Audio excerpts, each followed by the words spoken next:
Tantor Audio, a division of Recorded Books, presents Barbarian Lover by Ruby Dixon, narrated by Holly Jackson and Mason Lloyd.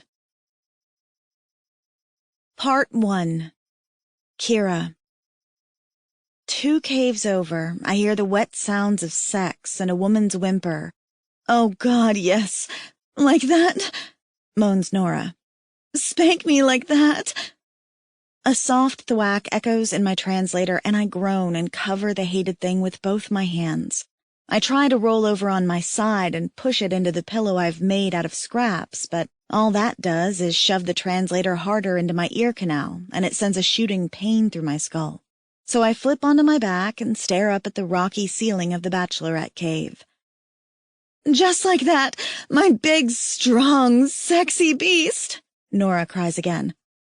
"Ugh," says her big, strong, sexy beast, also known as Dagesh. To make matters worse, I hear another woman giggle, and then Stacy and Pashov, who, because of crowding, share a cave with Nora and her mate, go at it too. I hate this translator. Hate it, hate it, hate it. I push the pillow over my face, ignoring the fuzzy fur that sticks to my mouth. It wouldn't be too bad if it just made every conversation happen in stereo as it translates it. Oh no. It also amplifies everything. So I hear every ass slap, every moan, every grunt, every kiss. Everything. And the tribal caves are chock full of people mating lately. With us humans that crashed here, we ended up having to take on what the aliens call a Qui.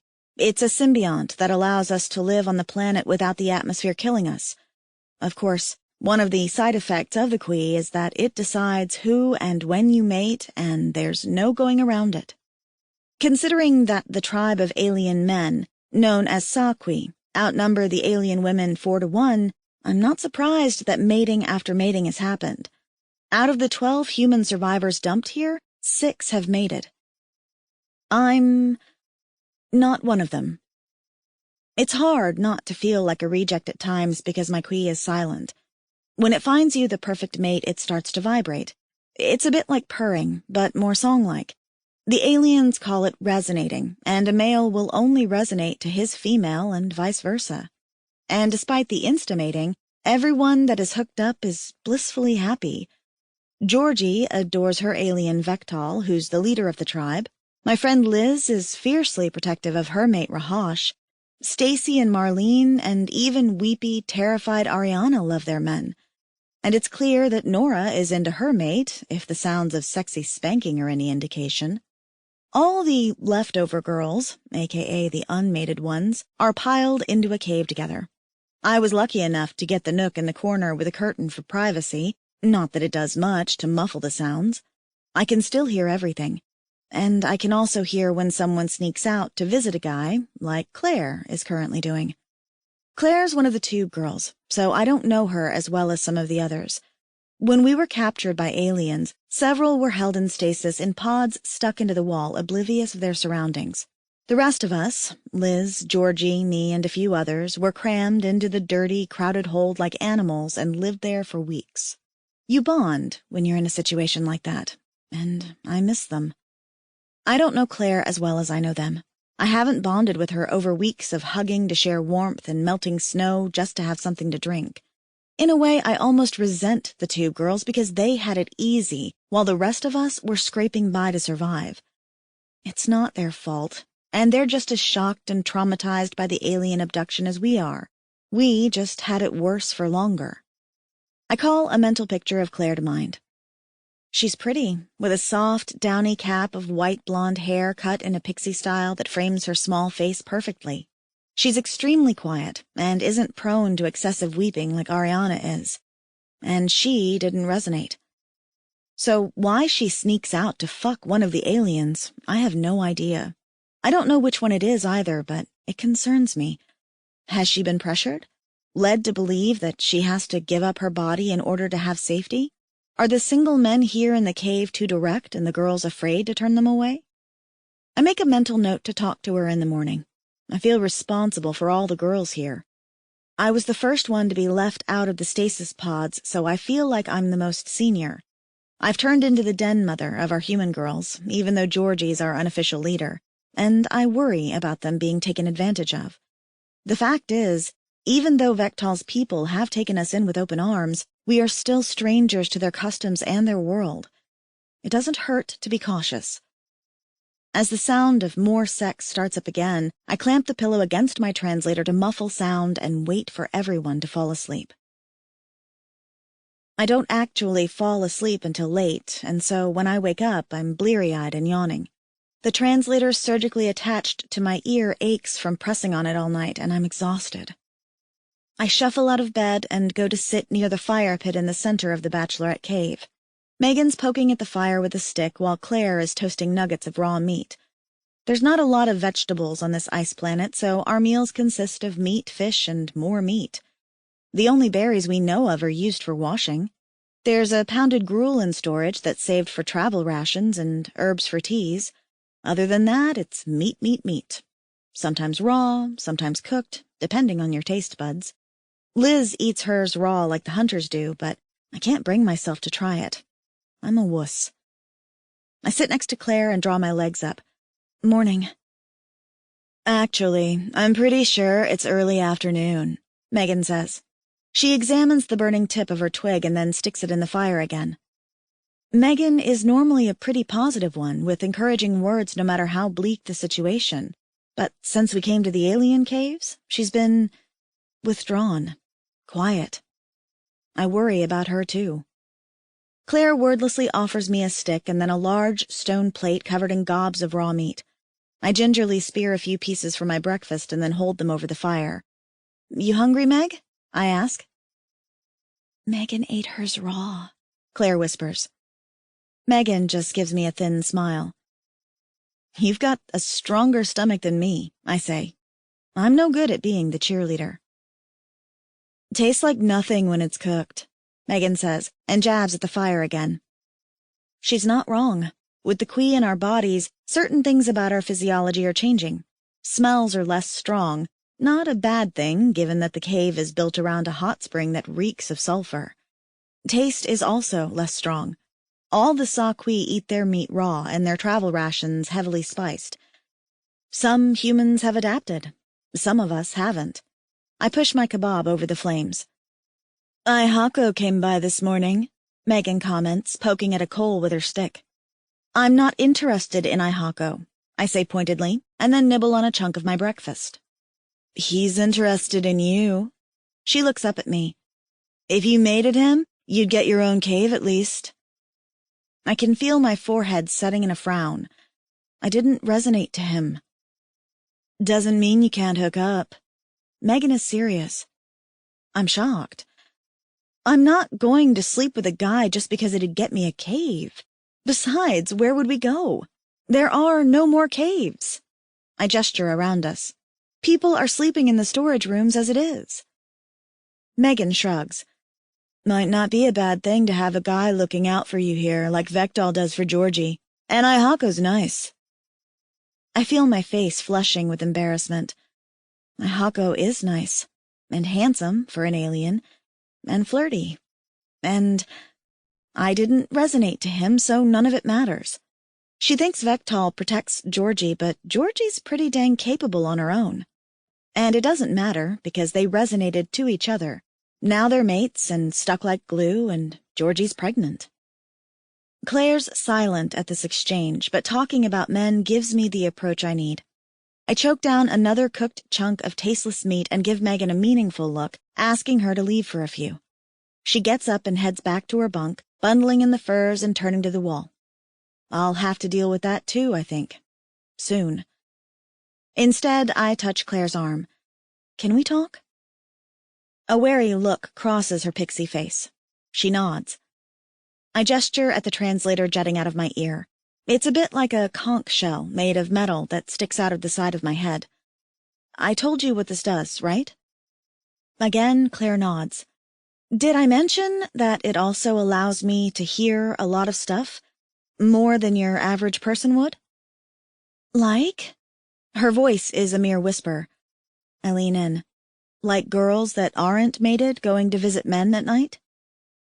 Her face flushes an angry red and she jumps to her feet. You think you're my mother? What? No, I'm an adult, she says, her fists clenched, and for a moment I think she's going to hit me. I'm so surprised by her anger I can only stare at her. I can have sex for sex sake, you know. I can do what I want. And excuse me if I'm trying to find a little fucking comfort in a bad situation. Claire, please. I just wanted to make sure you were all right, that no one's coercing you. Not all of us are stuck-up prudes like you, she huffs. She flings her cooked meat into the fire uneaten and then storms away out of the cave. I'm left behind, my mouth hanging open slightly from that outburst. Wow. My feelings are a little hurt, but I'm mostly just shocked to hear such a violent outburst from such a small, timid person. Not all of us are stuck-up prudes like you. Ouch. That went well, Megan comments, rolling over in her bed to look at me. What's wrong with her? The same thing that's wrong with all of us rejects, Megan says. She's just trying to find a place for herself. I bristle a little at her words. We're not rejects. Her shoulders shrug. We didn't resonate. You can't help but feel a little rejected over that. I did, but I also knew why I hadn't. Don't be discouraged, I tell her. If you want a family, I am sure at some point you'll resonate for someone. The healer said that sometimes these things take time. Which also explained why I hadn't resonated, but I keep that thought to myself. She makes a soft snorting noise. I know why I didn't resonate, Kira. You don't have to try and make me feel better. What do you mean? She sits up in her nest of furs, and for a moment, the expression on her face is incredibly sad. I was pregnant, remember? Her hand touches her stomach. They sucked it out like it was nothing. And mind you, it was unplanned. Just a stupid night at the club that led to drunken sex. I don't even know the guy's last name. I say nothing. How can I judge? The life we left behind seems so very long ago. But I still think about it, she says in a soft voice. I still wonder about it. She looks away for a moment, then blinks rapidly. But I think maybe my Kui knows my body isn't ready for another child yet, so maybe it's giving me time before it puts me back on the horse. Oh. I don't know what else to say. And Josie has an IUD, Megan says. I think that's why she hasn't resonated. Maybe the other girls are on some sort of birth control. I'm starting to think that all of us that didn't resonate just aren't fertile. She looks at me. You on the shot? I shake my head. Huh, she shrugs. So yeah, Josie hasn't said, but she's scared that someone's going to figure out that she has an IUD and can't get pregnant, and she doesn't know how they'll react. I can't really blame her for trying to integrate herself. I say nothing. Josie has been working herself to the bone, learning how to tan and weave and everything else she can think of. I thought she just had a lot of nervous energy to channel. God, I truly am clueless. Of course she's scared. We all are. These alien men are interested in us because of what we represent. We're wombs. We're a chance for a family. If we can't give them that, at what point do they stop feeding us? Stop housing us? Suddenly the walls of the cave feel very narrow and enclosing. I breathe hard. I think I need to take a walk, I tell Megan. I have to get out of here. I'm starting to feel trapped again. The walls feel as if they're closing in on me. Have we traded one captivity for another? What are they going to do when they find out that I'm sterile? That when my appendix burst as a child, it infected my ovaries and I won't ever have children? What will happen to me then? Aihako. I see Kira's small form hurry out of the caves, and I automatically follow her, a predator stalking its prey. She's fascinated me since the beginning, this Kira. Ever since we rescued them from the black cave they were hiding in, I have been drawn to the human with the melancholy eyes and the strange device protruding from her ear. I thought perhaps that I would resonate to her, but my queen remains silent. My cock, however, pays attention when she is around. It comes to life when she brushes a lock of brown hair behind her small, perfect, unadorned ear. It twitches in response when she gives one of her rare smiles to the other human women. And when she flushes and hurries away from me, it ignites the predator inside me. I want to find her and grip her against me, push her into the snow and fuck her until my name is on her lips. But she resists me. It's the human way, perhaps. I've made it quite clear I'm interested in this particular human, but she ignores my attempts to get her attention. She's rarely alone, always surrounding herself with the other humans. This might be my one chance to give her the human courting gift that her friend Lise suggested. I race back to my bunk to retrieve the item I've been whittling. I will give it to her and she will know of my interest. I want to see the look on her face when she realizes it. I want to see her soft, small human mouth part in surprise. I want to touch her smooth brow and find out the other places she is smooth. I want to touch that third nipple between her legs that Vectal mentioned his mate had. He said it made her squeal. I want to make Kira squeal and lose that careful, calm expression she always wears. I'm good in the furs. I know I can please her. Thinking about solemn Kira coming undone in my arms has made my cock stiffen in my breeches, and I rub a hand against it through my leathers, assuaging the ache. I haven't had a woman in some time, and my cock responds eagerly to the thought of sinking into the warm, ridged warmth of a woman's cunt again.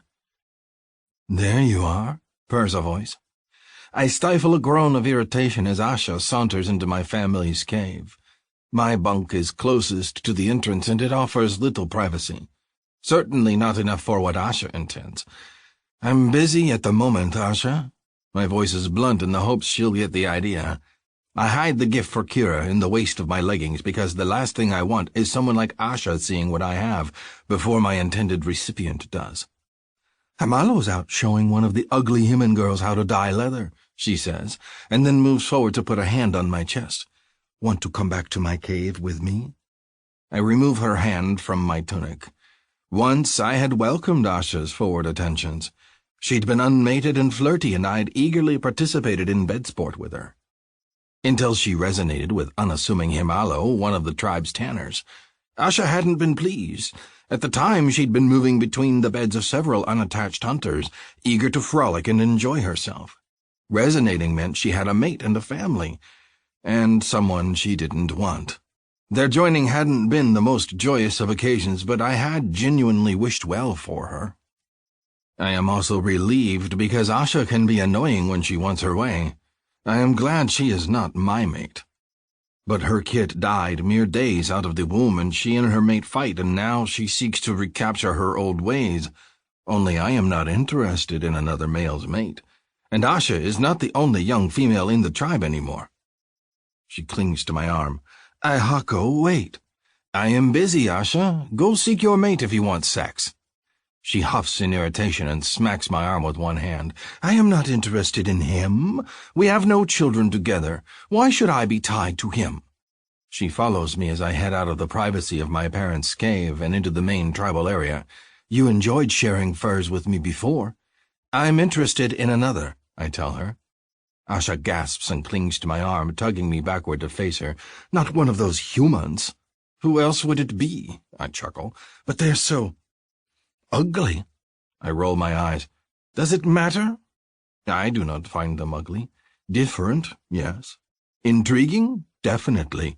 They could be as beautiful as a codfish with its opalescent scales, and she would find them ugly because they are competition. Poor Asha is threatened. Before, she had all the young hunters in the tribe at her beck and call. Now she watches them pair off with their own mates and feels unhappiness at her situation." She pouts. "I miss you," she says, trying another tactic. "Hako, please." I give her a quelling look. She's wasting my time, and all the while Kira is outside alone. This is a rare moment I can spend with her and not have others peering over my shoulder. I must go, I tell her firmly, and adjust the gift I am hiding under my clothing. Asha gives me a curious look, but steps aside. I jog to the cave entrance, looking for Kira's small body. The humans barely come to my breast, and I am not even the tallest of males in our tribe. They are delicate things, and I worry that Kira will not be safe out here. There are tracks in the snow, and I follow them out of the caves and onto the nearby ridge, where Malak's healing plants grow in abundance. They are wedged into a small valley, buffered from the worst of the winds. Kira is here, grabbing leaves off of a plant angrily, a scowl on her face. She turns and glares at me as I approach. Am I the recipient of some of her anger? I grin to myself. Her cheeks are flushed with that unusual pink color that some find ugly in humans. I find it charmingly adorable. She's so many interesting colors, pink and brown, and her eyes are the vivid kui blue courtesy of the symbiont. "Hello, my small friend," I call out in greeting. "Not your friend," she mutters. "And I'm not small." I chuckle at that. "You should pull a few of the intisar plant there," I tell her. "It's good for eyesight." She shoots me another glare. I don't mind. I prefer her angry expressions to the sadness in her eyes that is so often there.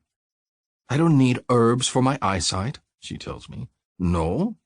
I tease and move to her side, then point at another bush. "That one is for potency."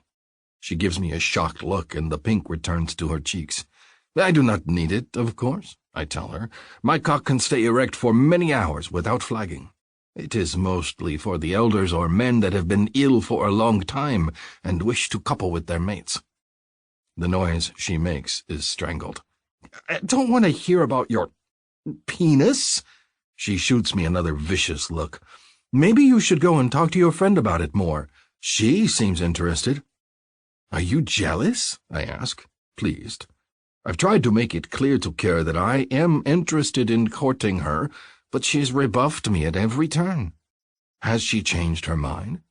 I admire her fine brown hair as it blows in the wind, and imagine it spilling over my chest. And then I have to adjust my breeches again. "Jealous? Huh! Why should I be jealous? I'm ugly, remember?" She taps the shiny metal shell attached to her ear. "I heard every word of your conversation." I cannot keep the delighted grin from my face. She did hear me speaking to Asha, and she is jealous. This pleases me greatly. Perhaps Kira is not so aloof after all. It's time to present her with my courting gift. Kira. But they're so ugly. Does it matter? The words ring in my ears as I rip leaves from one of the wintry plants. Jerk, jerk, jerk. I like how he doesn't care what I look like as long as he gets laid. Why don't you just go inside and leave me alone? How can I leave you alone? Ihako still has that teasing note in his voice that makes my stomach flutter, and makes me want to punch him at the same time. He puts a hand over mine. "You're plucking all the leaves from this plant. If I leave you, I'll find the entire hill bare," he tisks. "Malak will be most displeased." I glare over at him, but I stop denuding the bush I'm attacking. He's right. I've taken way more leaves than I should have, but the man gets me so darn frustrated. "I'll stop with the plant. You're free to go now." He doesn't leave, though. Instead, he reaches out and touches the translator sticking out of my ear. His fingers brush against the shell of my ear where it's attached, and I have to fight back a shiver. "Does this thing hurt you?" It doesn't feel good. His touch does, though. His finger feels insanely warm against my skin, and a prickle of awareness runs up my arms. It's heavy, and I can't sleep comfortably. It gets cold, too. That, and I can hear every conversation for a mile around. "Can you take it out? Do you want me to try?" I pull away from him. A rush of horrible memories burst through my mind, and I hug my fur tighter around my body. They surgically implanted it. I tried pulling it out myself, but it's in deep. I'll just have to live with it. It could be worse. They could have raped me like they did Josie. They could have removed my baby like they did Megan. I want to help you, Ihako says softly, and all the teasing is gone from his voice. I give him a faint smile. That's sweet and all, but I'm fine, really. I drop the crushed leaves into a leather pouch. He's right that I'm squeezing them to death. I don't even know if I can give these to Malak. They look pretty mangled. You're angry at me, aren't you, Sad Eyes? Is it something I said or did? He leans in close and I catch a whiff of his scent. He smells like the berries they use for soap and a hint of sweat that somehow smells wonderful on him. My goal is to make you smile, not bring more sadness to your face. I'm fine, I say, even though his earlier conversation with the female Sakui still stings. To me, it matters if he finds me attractive or not. I'm only human. Huh. You're not fine. Yes, so you like to point out. I respond automatically, then mentally wince. Ugh, why did I go there? What is this word? I am not understanding. He tilts his head. Is fine the wrong word? Rahash says he doesn't understand half of what Liz says, so I worry our language barrier is worse than we thought. Don't worry about it, I say quickly. I step away since he's awful close and it's making me fluttery. I think Malak needed more tea leaves. I hurry over to the next plant. Fine means... Ah. He chuckles and follows me. You heard my conversation. I shrug my shoulders as a non-answer. You did, and your feelings are hurt because you think I do not find you attractive. That's not it at all, I lie, averting my face. I feel like my emotions are painted across my forehead and he's going to be able to see right through me. Is that so? Then look me in the face, Sad Eyes, and tell me this. I don't. I pluck a few leaves off the newest bush because it's a nice distraction. Look at me, Kira, he commands again. I peek over at him. It's weird that I'm so attracted to an alien. Back on Earth, my relationships were non-existent. I'm the type of girl invisible to guys. I don't dress in sexy clothing, I don't flirt, and I rarely wear makeup. My hair's an uninteresting brown and sits flat against my head, and my face is a little too long to be pretty. I'm not even a great conversationalist. I'm not a virgin because I'm holding out for marriage. I'm a virgin because I'm boring and unsexy. Normally I don't care, but Ihako? He's masculine and utterly breathtaking. He's one of the few Sakui who keeps his hair cropped super short against his skull.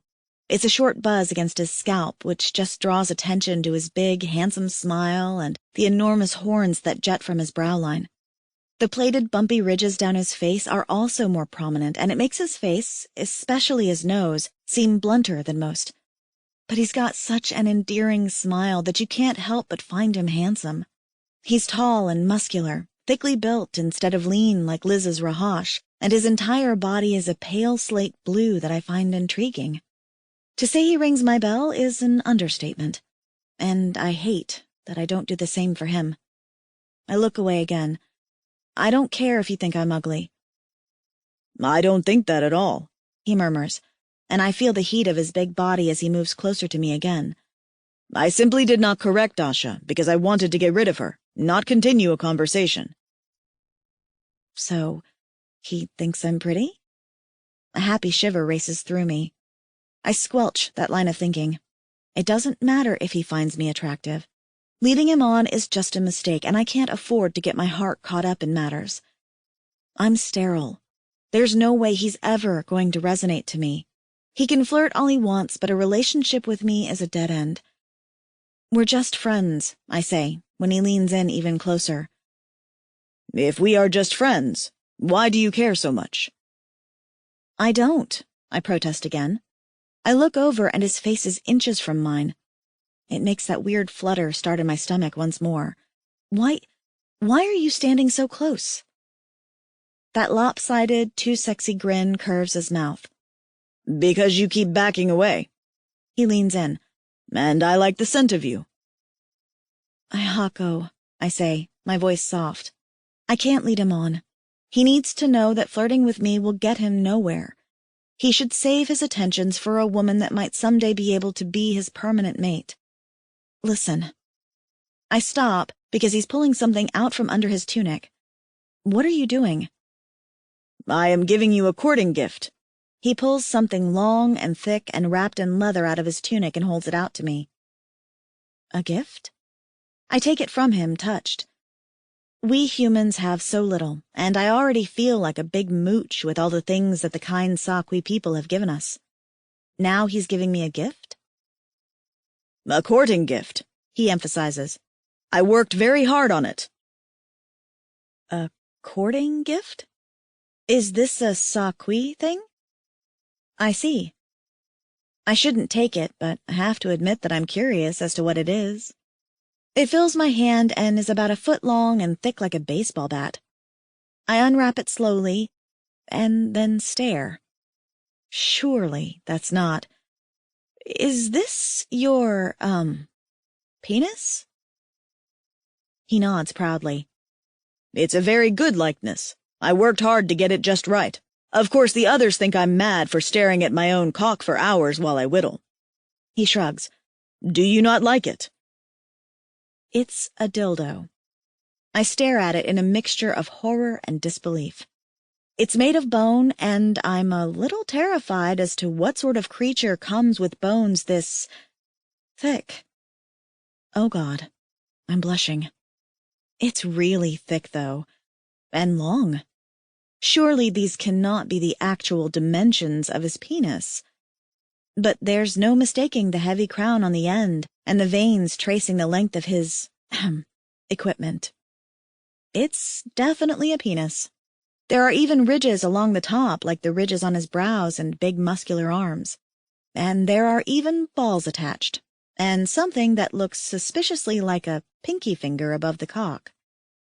Dear Lord, that has to be the spur Liz mentioned. I thought she was making fun of us. Turns out, not so much. I push the thing back toward him. I can't take this. For a moment he looks crushed. His laughing smile disappears and his expression turns fierce. Is it another? Has your heart already been claimed? I give my head a small shake. What are you talking about? I'm baffled. I push the dildo back toward him. His brows draw together and his hands go to his hips.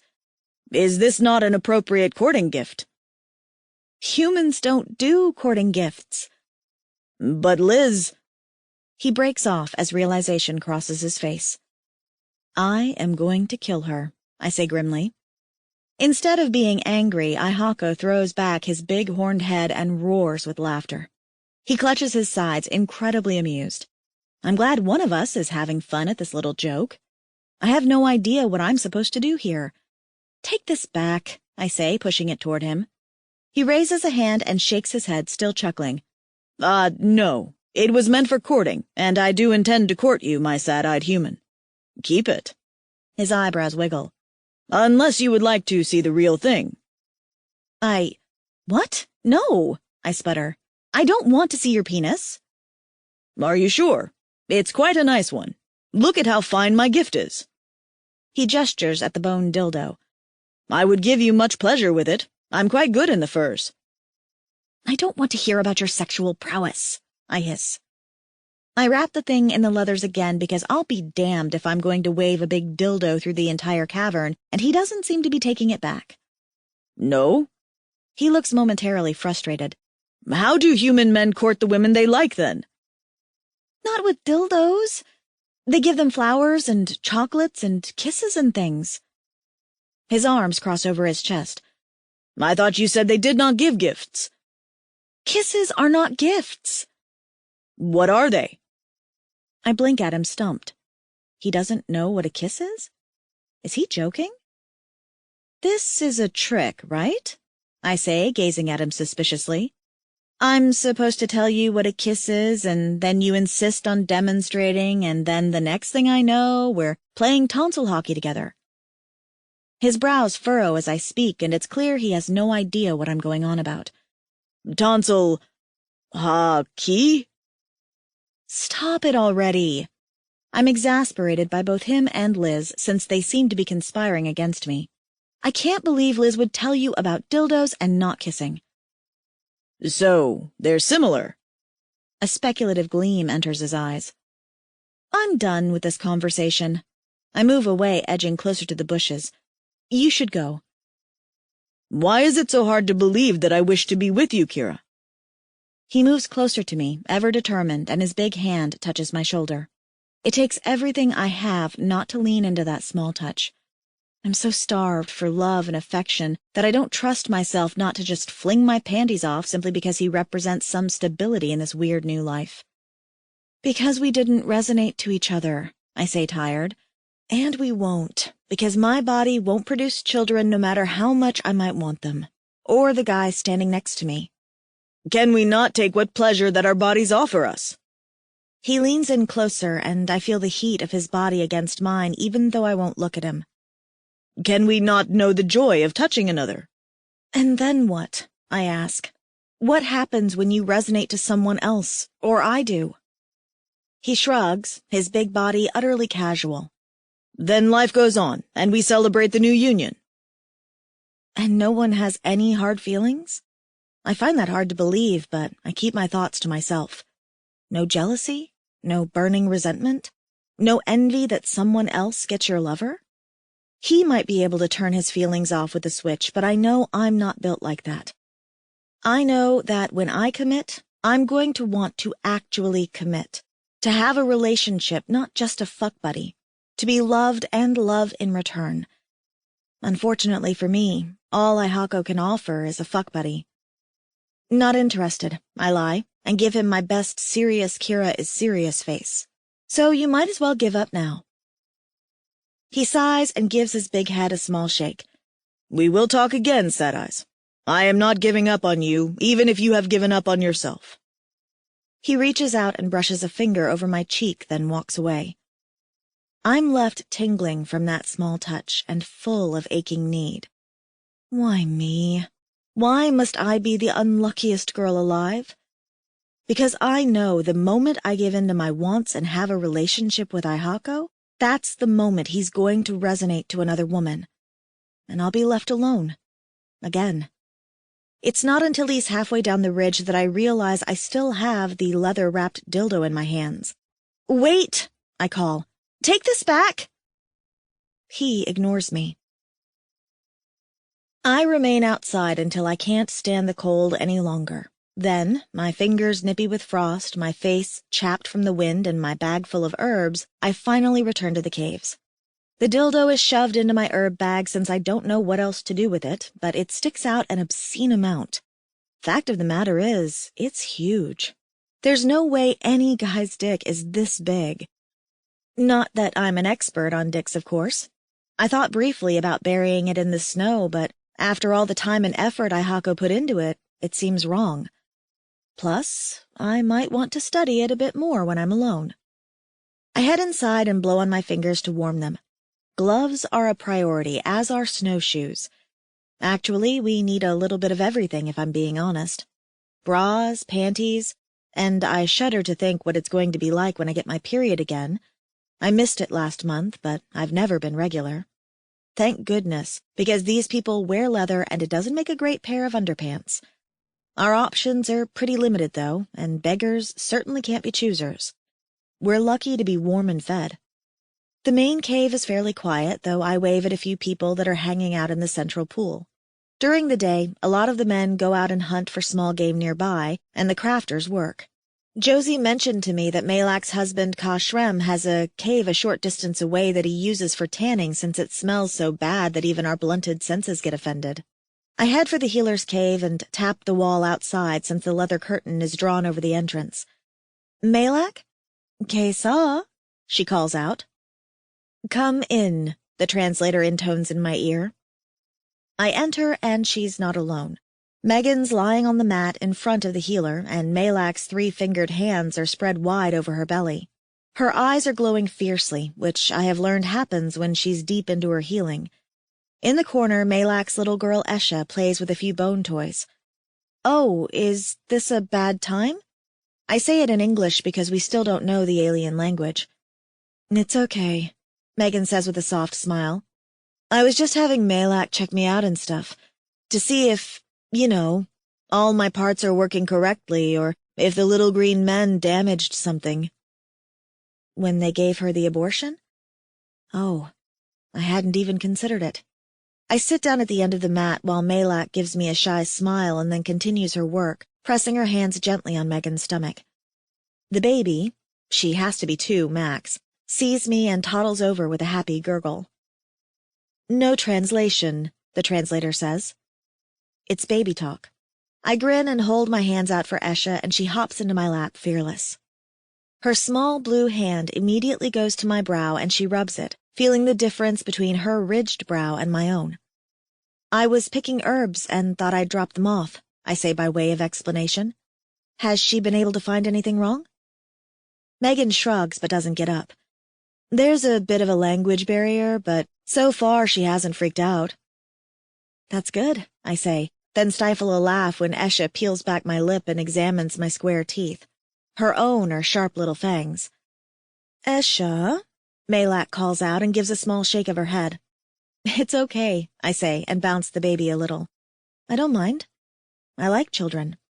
I know Liz complained that she wasn't ready to be a mom, and Georgie said she never thought about children, but I do. I think about them all the time. Maybe because I can't have any. Malak pats Megan's stomach, and the hard glow in her eyes softens a bit. Finished, Malak says in her language, and the translator automatically pings in with the words.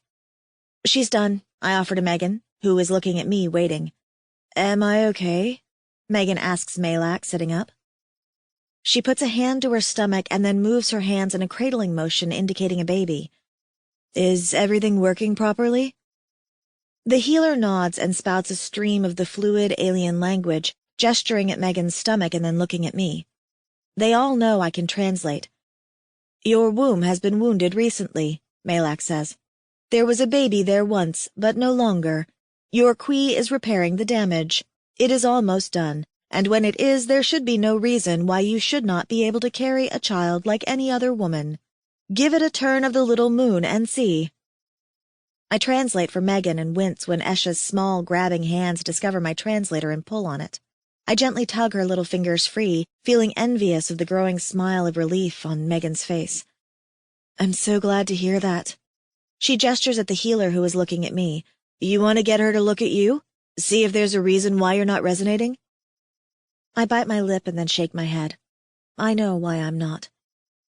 What is it? Her eyes are wide. I hesitate. I'm so frightened to tell someone, but I also feel the need to share my burden. I want someone to understand why I'm so uneasy. My appendix burst when I was 13.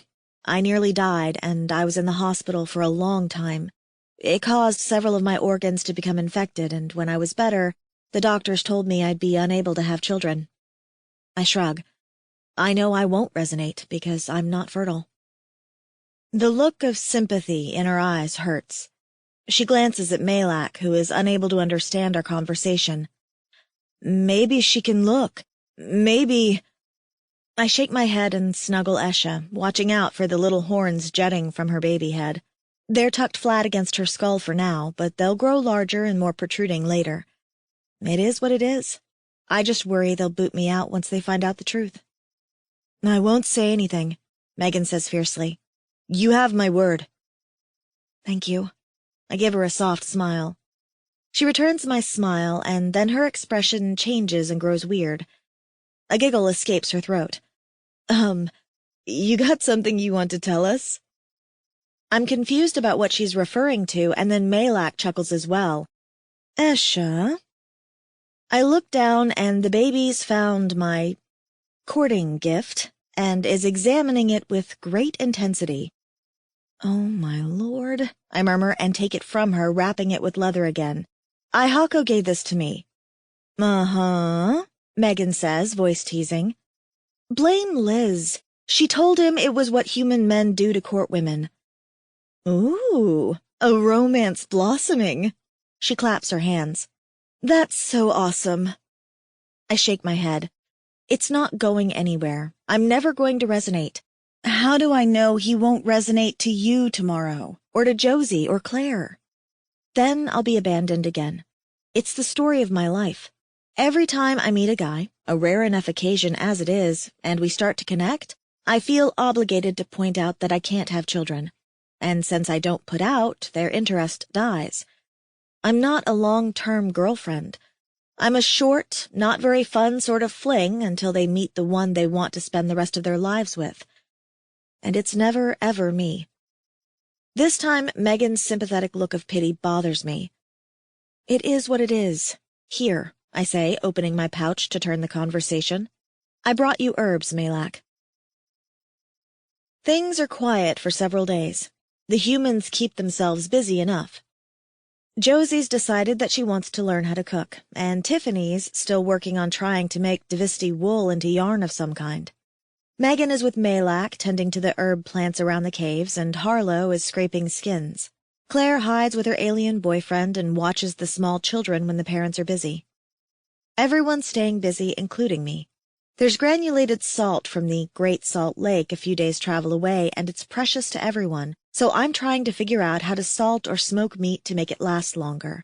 Food's precious, though, so I take the unpleasant bits that people don't like the taste of and experiment on those. Even that feels wasteful, though. One of the caches of frozen meat was buried under an avalanche, and the tribe is worried that there won't be enough food to feed everyone when it gets really cold, so we're all in work mode. There's extra mouths, pregnant women, and lots of clothing needed, so there's no time to be idle. Ihako hasn't been around lately. He's been out hunting as well, and it's weird, but I miss his flirting and his laughter. I tell myself that I shouldn't, but everyone else seems to be blending in just fine with the group, except me.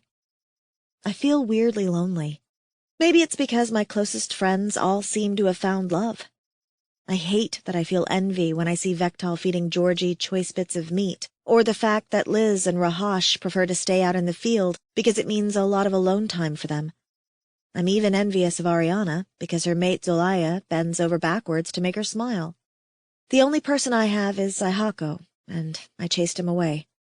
The hunters have been afield all week long, and it makes the caves quiet. Nevertheless, when Ihako returns from a hunting trip with extra furs and a wink for me, it's hard not to feel flushed with excitement, especially when he insists on saving the furs for me to make a cloak for myself. He's so thoughtful. Of course, then I remember the dildo, complete right down to the veins, and get all embarrassed again. That day, Liz and Rahash stop by with a sled full of meat for the tribe and will stay overnight. They've come in at the same time as Cashel, one of the many single hunters in the Saqui clan. I hug Liz, happy to see her. She's utterly radiant, glowing with good health and love for her mate. "How's the hunting?" I ask, beaming at her. "That mate of yours keeping you fed?" She laughs and steps to the side as Cashel slings a dead Divesti over his shoulder, bringing it into the caves for the tribe to eat. Someone directs him toward the bachelorette cave, probably because Tiffany's trying her darndest to make something with all the Divesti wool. Liz giggles and catches my attention again. "God, yes. When we're not fucking like bunnies, we're eating. So much food." She pats her belly. "Rahash is determined to make me expand early." The scarred-up alien leans in and gives his mate a kiss on the top of her head. "I must go say a greeting to my chief." He heads off in Vektal's direction. Liz watches him go with a possessive smile, and then she turns to me. "How are you? How's life in the crowded caves?" "Crowded," I agree. "We're all stepping over each other. They're talking about starting a second cave again in a few years once all the babies are here."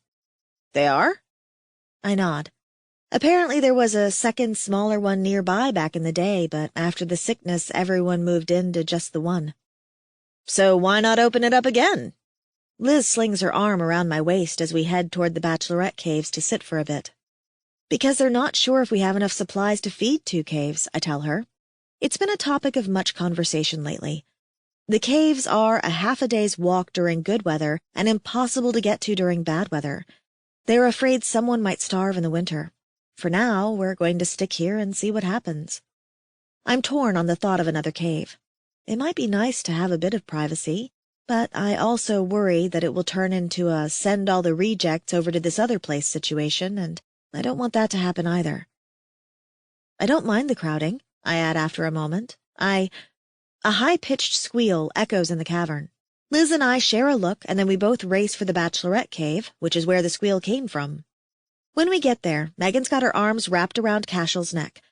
He holds her against him, his face tucked against her, and her feet aren't touching the ground. She giggles and squeals again, and then we hear it, the faint sound of purring in symphony. "Oh, shit," Liz says and gives a happy clap. "Did you two just resonate?" "We did," Megan says and presses a kiss on a stunned Cashel's face. "Are you okay?" "My mate," he says reverently, and then swings Megan around again. "My mate." She kisses his face over and over and then gives him a smacking one on the mouth that confuses him. By now there's a crowd forming at the entrance of the cave, but Megan and Cashel are oblivious. She's staring happily into his eyes, and he can't stop touching her. We might as well not exist. The purring in the cave is loud enough to make my own silent chest feel overquiet. "This is a good day," Vektal says behind us. "Our tribe continues to grow and thrive." "Yo," Liz says as Cashel starts to undo the laces in his pants. Megan's equally oblivious, now tonguing his mouth with an enthusiasm that's a little obscene to watch. "I think we should give them some privacy." Georgie strides forward, pushing past all the onlookers, and she pulls the curtains over the entrance to the bachelorette cave shut. "Let's leave them alone," she says brightly. "Most of the hunters are back, and we've got good news. I'd say this calls for a celebration." A few happy cheers echo in the air, and chatter begins, drowning out the happy couple's purring. I step away, feeling a little lost and lonely. I should be happy for Megan. I should. For some reason, I glance over at the edge of the cavern and see Ihako. He's watching me, and my heart aches a little more because I can't have him. Ihako. There's a fermented tea called sasa that Malak's husband, Kasrim, is an expert at making. It smells like the backside of a scythe beak, but the taste is pleasantly warm on the tongue, and it loosens inhibitions. The tribe is breaking out skin after skin of the sasa in celebration, and everyone is feasting, laughing, and happy. Old Kimley and her mate pull out their drums and flutes, and happy music fills the cavern, covering any noises that the now resonating couple might make as they give in to their Khui's demands. Kimley's daughter Farley, still young enough to be nothing but a sapling, has out her paints and draws decorative symbols on the skin of anyone who will sit long enough to let her. I have a soft spot in my heart for Farley, so I'm one of the first to fall prey to her pretty begging, and when I'm done she's painted spirals on my horns and sweeping symbols across my face and chest. The elders smile at this. It was common for people to decorate their bodies in celebration of a mating back in their time, and they like to see the custom revived. The humans are enthusiastic about the painting as well, and I watch as Josie gets blue shapes painted on her pale skin. Kira of the sad eyes sits nearby, watching. There's a smile on her face, but it doesn't reach her eyes. It rarely does. Occasionally she glances over at me, and then just as quickly turns away. Even amongst a celebration, she seems alone. "Can I have this?" I ask Farley, reaching over for a pot of the reddish paints. She and Josie are giggling at the stripes she's painting, and the red is unused. "Of course," Farley says in Sakui. "Are you going to paint someone?" I nod and gesture at Kira. She looks as if she could use more celebrating. Josie grins. She doesn't understand our words, but she knows who I'm talking about. "Try to make her smile, please. She is bringing me down." "Bringing you down where?" Josie just giggles again. "Never mind." Strange humans. I take the paint and a skin of sasa, and before I head over to Kira's side, I lean into Josie once more. "Do you know what a kiss is?" She gives me a flirty wink. "You hitting on me, big guy?" I chuckle. "You are too much of a handful for me." She giggles, and it's clear she's been hitting the sasa for some time. She hands another color to Farley, and then rolls up one of her fur sleeves. "Do my arms."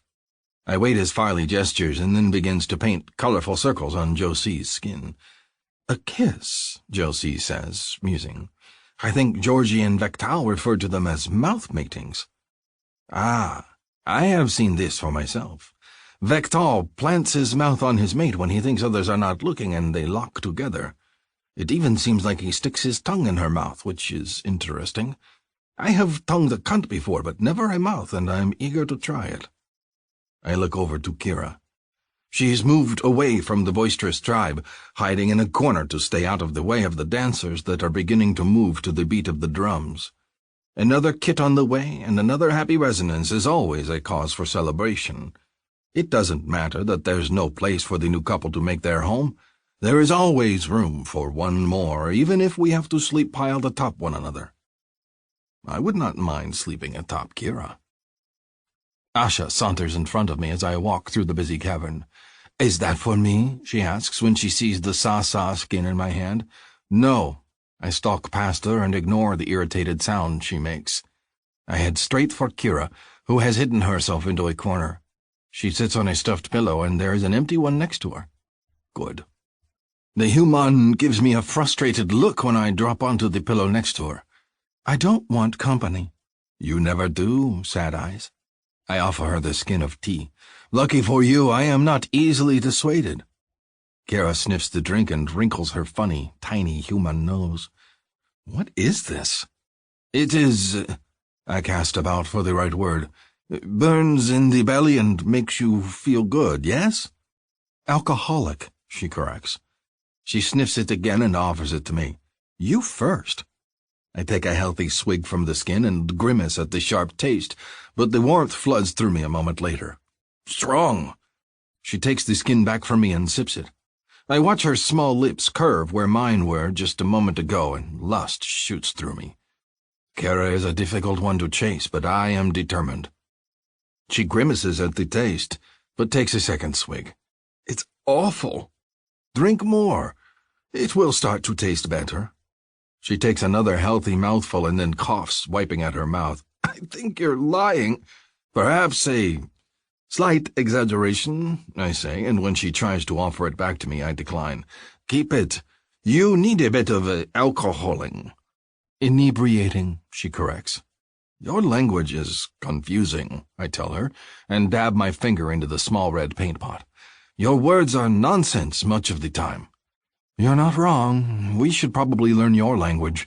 Go back to the mothership and get the brain dump Georgie mentioned." By mothership, I assume she means the Elder's Cave, which the humans swear is another ship that our ancestors landed from. They might not be wrong, but it's still odd for me to think of it as a ship. As she drinks again, her gaze strays to the group of dancers in the center of the cave. A few of the newly mated human women are with their men, dancing around the heated pool and having a wonderful time. Nearby, others lounge. My friend Zolaya is being fed tidbits by his doting mate. "They all look so happy," Kira says in a soft voice. "I should be glad for them, shouldn't I?" "The fermented tea must be working quickly on her. She's actually speaking to me of her own accord." I look over at the others. "Should they not be happy?" "No, they should." She looks over at me with those sad, sad eyes again. "It's me that's the problem." I drag my paint-tipped finger down her small nose, creating a stripe. "Because you are not happy that they are happy?" Her eyes cross and she peers at the stripe. "Why are you painting me?" "It's custom when we celebrate. We show our joy with color." The sad look enters her eyes again. "Then maybe you should save your paint for someone else." "Nonsense." I dab a bit on her chin, then make 2 colorful streaks on her delicate cheekbones. She's silent as I do, watching me. I want to say flirty things to her, to bring a smile to her small face, but she just looks so forlorn that any jokes I make will seem foolish. I finish with her face, study my art, and then dab my finger into the paint pot again and begin to draw lines on the delicate cords of her neck. Her skin feels so soft under my touch that it makes my cock ache instantly. "You bring me joy. Does that not count?" Instead of the eye roll I expect, she just looks even sadder. "You should give up on me, Ihako. Spend your attentions on a girl where you might go somewhere with her." "Go somewhere?" This is another baffling human phrase. We have the words, but the way these humans use them does not make sense. Kira just sighs and tries to look away. I catch her chin before she can. I found out what a kiss is, I tell her, pleased with myself. This will distract Kira and bring the sadness from her eyes. I expect her to flinch away, to pull back and chide me for flirting with her again. Instead, her gaze goes to my mouth. Her lips part slightly and she leans in. Oh? I know an invitation when I see one. I lean in and brush my mouth against hers. I'm uncertain about the details of kissing, but I'm sure I can figure it out. If it's anything like licking a cunt, I'll just watch for her cues. Kira's lips are soft and pliant, and my mind automatically imagines them on my skin. My cock feels like rock inside my breeches. She presses her small lips to mine, and I pause, uncertain where to take this. Vektal always looks as if he's devouring his woman. But then Kira's tongue brushes against the seam of my mouth, and I part to let her in. She's taking the lead on the kiss, and I'm fascinated and aroused. Her hands curl in the front of my tunic, and I pull her against me, feeling how fragile the human is compared to my stocky, muscular body. She has no horns, no plated ridges to protect her soft parts, and her vulnerability frightens me. Then her tongue touches mine, and I forget all about her fragility. Lust roars through me, and I tentatively flick my tongue against hers. She tastes like the fermented tea, a sweeter, more delicious version. And her tongue is smooth and slick, unlike mine that has the textured ridges that all sakui do. She realizes this, and a soft sound of surprise passes from her mouth. But she doesn't pull away. Her hand goes to my cheek, and she caresses my jaw, and we continue to kiss. My mouth slants over hers, and I tongue her back, mimicking the motions she began with. When she doesn't stop, I continue, my flicks stronger and bolder, questing. Over and over, I fuck her with my tongue. This, I realize, is what the appeal is to humans. This is a tease with mouths, a promise of what a mating will be like. It feels incredibly deviant. It also feels amazing. I can't stop kissing her. I see why humans are so addicted to this. She pulls away after a moment and looks up at me. There's dazed lust in her eyes, too, and her hands are clinging to me. Come, I murmur, leaning in and flicking my tongue over her lips again. The others are busy celebrating. My cave will be empty. We'll have time to be alone. And I'm eager to explore her human body and find out what she likes. She blinks rapidly and then shakes her head. No, not yet, Her voice trails off and her eyes become glazed. Her hand moves to the silvery shell that juts from one ear. Then, a look of horror crosses her face. Part 2. Kira. They're coming back. A small part of me had always hoped that we'd never see their spaceship again, that they'd forget all about the cargo they dumped here and let us live out the rest of our lives here in peace with Vektal's people. We'd settle in, make the best of a strange situation, and eventually forget all about our initial kidnappers. Wishful thinking, I guess. But when the bird-like tones of the little green men filter in through my translator earpiece, my entire body tenses with a wash of memories. Of being pulled from my apartment in the dead of night and waking up on an examining table. Of the horrific first encounter with the aliens and their frustration with me when I couldn't understand them. Of being held down while they forced, painfully, the translator into my ear. Of weeks spent terrified in the hold, reeking of filth. Of being afraid to make the slightest sound. Weather conditions on the planet are not ideal. Equipment retrieval will be delayed. That's the only thing that comes through, but that's all I need to hear. They're coming back to pick things up. And I still have a translator in my ear. My breath rasps in terrified pants, and I cling to Aihako's arms. What is it? He touches my chin. Kira. They're going to find me. They're going to find me, and because the translator won't come out of my ear, they're going to take me back with them. Oh, God. I swallow back a sob. Surely the thought of visiting my cave is not so terrible as that. His voice is teasing and sweet and anchors me back to this place. I cling to his arms, gripping him tight. I can't tell anyone about this. The others will panic. My mind is whirling. If they're coming after the translator earpiece, maybe I shouldn't be at the caves. My thoughts are so far away that when he leans in to kiss me again, I automatically draw away from him. His expression darkens. Is it me, then? Do you not want my attentions? It's just complicated. I shake my head at him. I think I'm going to go sit by the fire, all right? Maybe if I'm surrounded by all the others, their happy voices will drown out the fear surging through me. I huckle.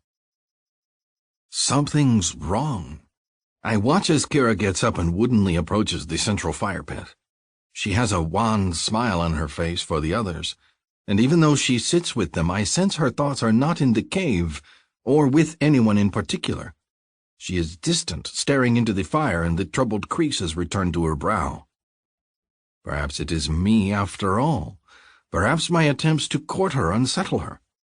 Frustrated, I get to my feet and return the paint to Farley. The celebration no longer holds any joy for me.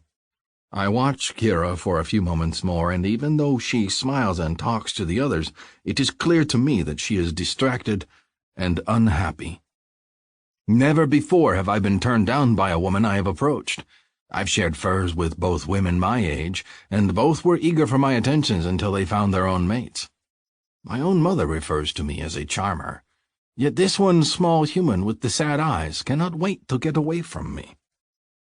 Troubled, I hand Farley my skin of sa-sa and head off to my furs. I've moved back in with my mother and father and my brothers since there is so little room in the caves. I don't mind. It's not as if I have a mate, though I'd gladly find a quiet spot and share pleasure with Kira. When I get to my furs, though, they're already occupied. Asha is there and curls a finger at me, urging me forward. This is not what I needed tonight. Weary, I scrub my face with my hand, smearing the paint Farley worked so hard on. Why are you here, Asha? Everyone is at the celebration, she says, breathless. Her hand strokes over my bed. Come and join me. I've missed you. I shake my head. Go find your mate, Asha. I want no company tonight. It's a lie, of course. If Kira showed up in the next moment, I'd gladly take her into my furs. But Asha has a mate, and I'm repulsed by her careless attitude toward him. I don't want him, she says, pouting. I want you. I don't want you, I say as gently as possible. Asha is an old friend, for all that she is determined to make me miserable now. Our quees will never unite, Asha. Stop seeking the past. She stands up and straightens her leather dress, glaring at me. That human won't have you either, Ihako. Best take your pleasure where you can. I ignore her as she leaves. I hate that she's right. The next morning, I watch Kira as I sit down in the central cavern and work on my carving. I am making a toy for Aisha, who is getting to an age where she is into all her mother's herbs and needs something to distract her. When Farley was little, I made her bone rings, linked through careful carving, and she enjoyed the rattling sound. I will do the same for Aisha. I take one of the long Dvisti thigh bones and start working on it.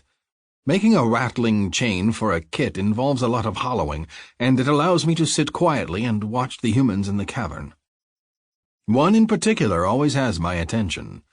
Kira is seated near the banked fire this morning. That she is not in her cave tells me she is looking for someone. That she does not approach me stings, but I'm curious to see who she is waiting for. She looks tired, circles under her eyes, and the colorful, playful streaks I painted on her face last night are gone. Two other humans sit with her, chatting, but she is distant. When Vektal and Georgie enter the cavern, though, she grows alert. Ah, so she is waiting for the chief. I strain my ears, curious to see what she will say. She greets Vektal and Georgie easily enough, and then she launches into her plan. I would like to take a trip to the Elder's Cave. The ship? Georgie asks, curious. Really? Why? Kira looks uncomfortable as she responds. Her body shifts and she touches the silvery shell in her ear. I'd like to see if I can get this removed. If I can, I'll need to get the language from the computer there. And I've been thinking, She gestures at the cave. Look around us. This cave isn't a natural formation. The doors are too smooth, the ceilings too perfect. I think that when Vektal's people landed here, they must have found a way to do stone cutting of some kind. I'd like to see if we can do so again. Maybe we can cannibalize parts from the ship and make new cutters. We'll need more room for everyone. Vektal rubs his chin. It is a good idea. I'll just need one person as a guide, she continues on quickly. Just send me out with one of the hunters, and I'm sure I can find my way back once someone shows me the way. I'm standing before she can even finish her sentence, my protective instincts getting the better of me. I stride over to where she's speaking with the chief. Her plan is a mad one. The humans do not know anything about this place. They are not familiar with the snows, the creatures, the dangers. Kira would never make it back if left on her own. I won't let that happen. I will take Kira to the Elder's Cave. She looks over at me in surprise, but I notice she doesn't protest. She simply firms her little human mouth and then looks at Vektal. This worries me. She wants to leave so badly she is willing to endure my flirtations? She is indeed troubled by something. You should take more, Vektal instructs. Other humans need the language as well. Kira's expression grows even more troubled. Oh, but if it's a fruitless mission, I don't wish to waste the time of others. Really, it's all right. We can keep the group small, I compromise. Perhaps 3 hunters and 3 humans? Vektal nods. When will you set out? I look to Kira. She looks frustrated. I would like to go as soon as possible. Tomorrow, then, first light. I'll ask around and see which hunters wish to go. We have to take 2 humans? Kira looks unhappy. What's the matter? Georgie asks. Kira gives a quick shake of her head and puts a false smile on her face. I just hate to waste everyone's time. That's not it. She's hiding something, but what it is, I am not sure. I intend to pry it out of her, though. After being pressured, Kira agrees to bring the 2 humans called Harlow and Claire with us. Harlow is the one with the orange mane and the speckles covering her skin. I remember her because of her unusual coloring. Claire I remember nothing of save that she is extremely quiet. That and she is apparently sharing furs with Beck whenever she gets a chance. Beck, of course, immediately volunteers to join us with our traveling party. No doubt he will see this as time to spend with his human lover away from the overcrowding of the cave. I don't blame him. It's why I shadow Kira. In addition to protecting her, I secretly hold out hope that one of my flirty barbs will hit the mark and she will melt in my arms. I'm less pleased that 3 other hunters are volunteering to go with us. They do not care that our party is supposed to be small, only that they might get the opportunity to spend some exclusive time with the unattached human women. After all, Harrick says, is that not how Rahash resonated to his woman? He kept her away until she gave in. He nods at the women preparing their packs nearby. I would not mind having time alone with one of the women. Perhaps I can convince their quees that I am ready for a mate. I frown at his words. This is not about mating the females. No? Tell Beck that. He thinks the tiny one with the small voice is his property, for all that they are not properly mated. I'll stay away from her, though, he shrugs. Either one of the others will do for me. The one with the shell in her ear has nice eyes. A hot surge of possessiveness blasts through me. You can go next time, I lie. Hayden is coming. When Harrick starts to protest, I add, he has to check his traps. And I storm away, furious that he thinks to approach my Kira. He just wants a mate. He doesn't care that Kira's eyes are sad or that she feels alone. He's not right for her. When the other 2 hunters ask when we are leaving, I give them the same excuse. Our party is full. And then I approach Hayden and tell him that I wish for him to join us. My surly friend is not amused. You volunteered me? He asks, sharpening the head of his favorite spear with a stone. Why? Because you are the only one I trust not to think with your cock when it comes to the human females. I cross my arms and watch him, trying to keep my voice casual.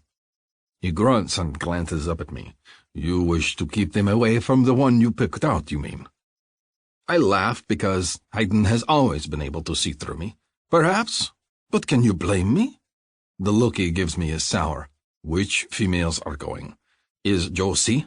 No, she is not. Good. He stands and blows the bone dust off of his spear tip. Then I will go. Did you want her to go? I can speak to Kira. My voice trails off into a chuckle at the scowl he gives me. No? Josie is harmless.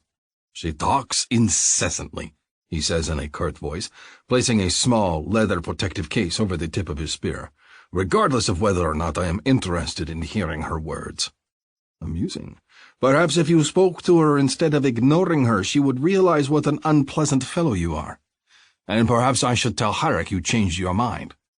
I raise my hands in surrender. No need to get testy, my friend.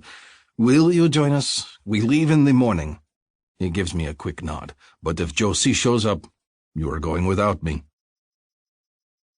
Kira. As I pack my bag, the translator in my ear makes it impossible not to hear Aihako's conversation with Hayden. A hot flush covers my cheeks. He's chasing the other hunters away because he wants to be the one to spend time with me. I'm flattered, even though I tell myself I shouldn't be. Aihako has no claim on me. I just wish he did. But now the aliens are coming back, and I guess it's a good thing that I'm alone. At my side, Harlow makes a face as she tests out one of her snowshoes she's made. This one's splitting, I think. The wood isn't green enough. Or, pink? She pulls the shoe off and examines it.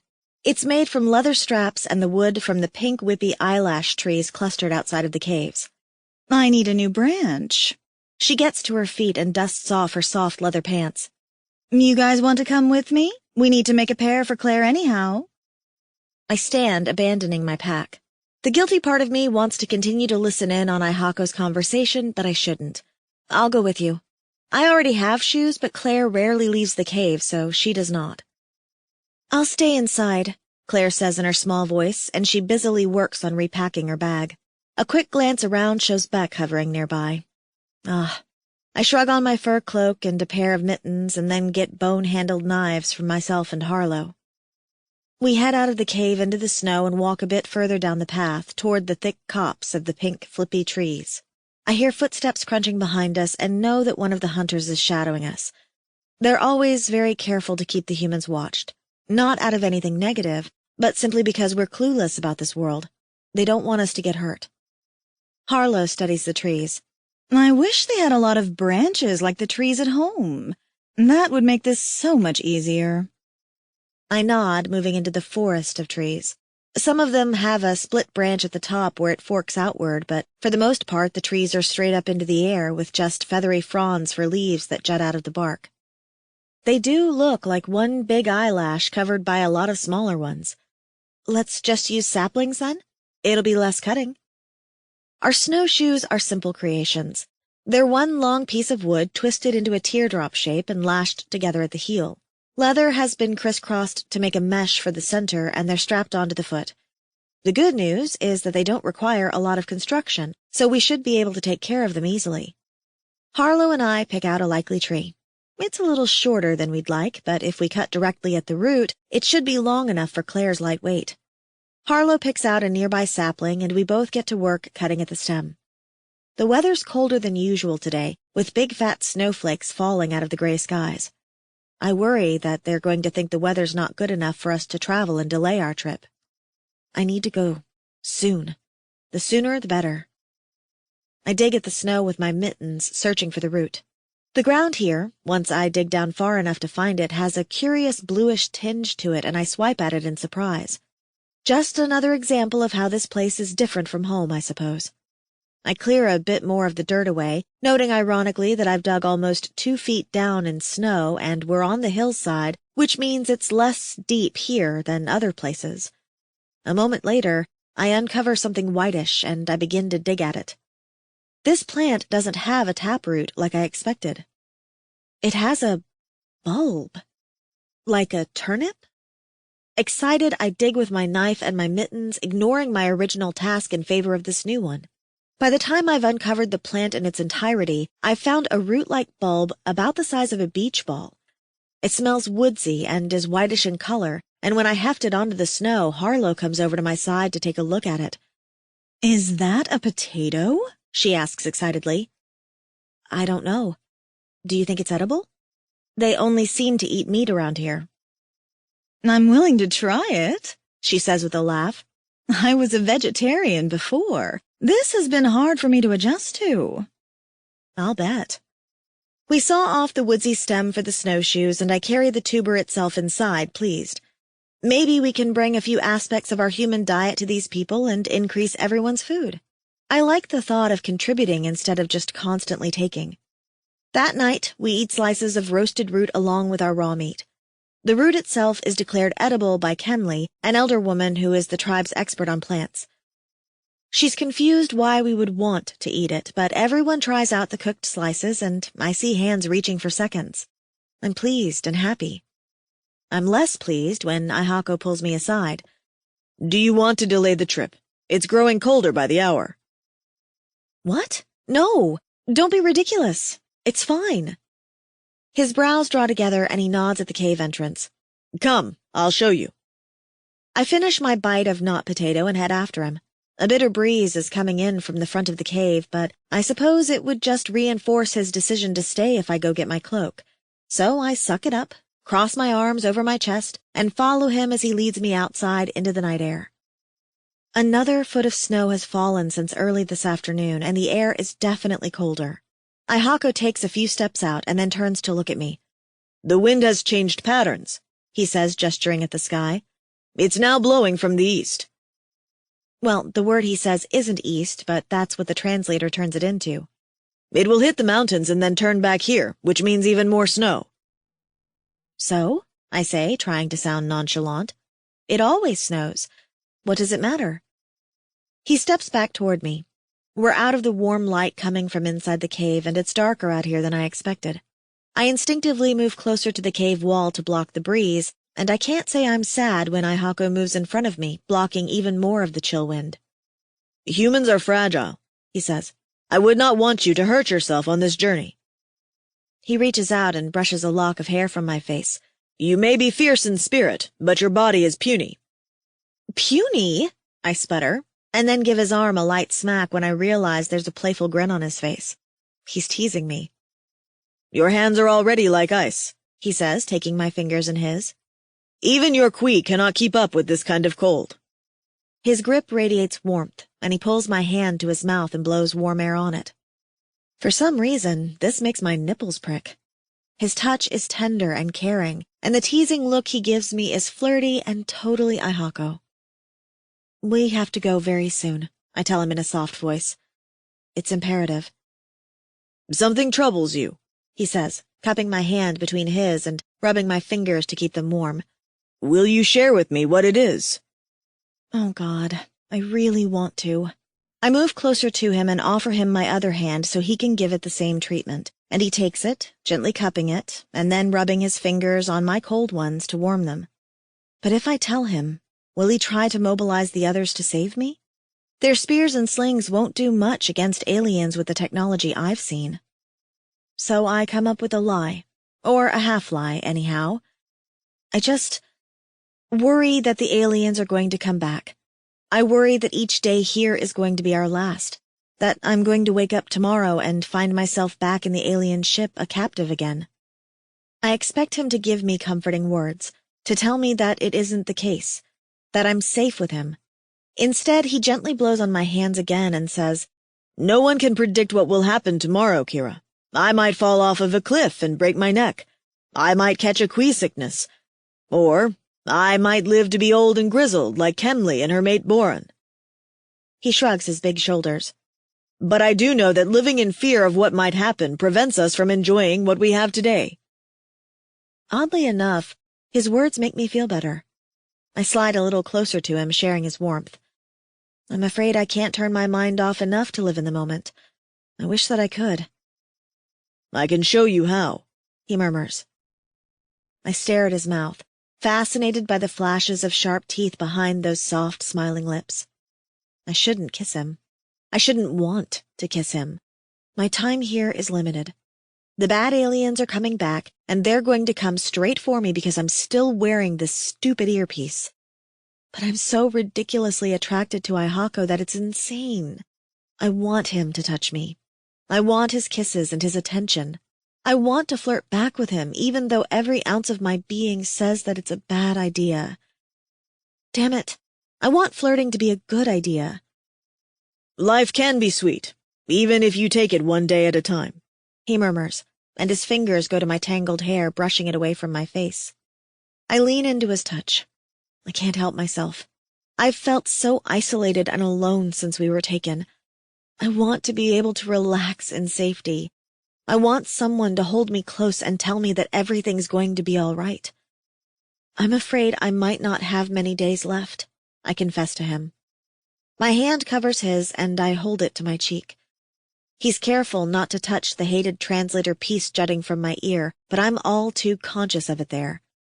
Even now it hums and chirps conversations from inside the cave into my head. I hate that it won't be quiet. I want silence. I want an end to all the worry and anxiety. Ihako leans in and tilts my face up to his. Intention is written over every line of his face. He's going to kiss me. He's also moving in slow enough that I can stop him at any time if I don't want it. But I do. So I grab one of his big horns and pull him down closer to me, closing the distance between us. His mouth meets mine, and then we're hungrily kissing. His mouth slicks over mine, his tongue questing deep into my own mouth, and for a time I forget all about aliens or the chatter inside. I forget about the translator surgically attached to my ear. I forget about everything but the soft lips of the man kissing me and his wonderful taste. Of the gentle clash of our teeth when our kiss gets too enthusiastic. Of the way his tongue coaxes against my own, encouraging me to be just as aggressive as him. His hand slides up to my breast and he pushes me back, and to my surprise, I realize I'm pressed up against the cliffside, the smooth rock hard against my spine. His hand goes to my breast, his mouth never lifting from mine. I give a small squeak in surprise against his lips when his thumb grazes my nipple. That small touch sends skitters of pleasure all through my body, jolting nerve endings that I didn't realize I had. My pulse hammers through me, and I want him to do it again.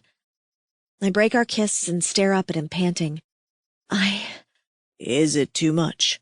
He asks, voice low and husky and so sexy it makes me want to melt right into the snow. Are you too cold? His knuckles lightly trace a trail between my breasts. Shall we go inside? Once again, he's letting me lead. I'm more skittish than a fawn, unsure and trembling all at once. I know what I want, but it wars with common sense. What if I let myself get attached to Ihako and he resonates to someone else tomorrow? What if the aliens take me away just when I give in to the longing that's rippling through me? His thumb brushes across my swollen lower lip. One day at a time, Kira, he murmurs.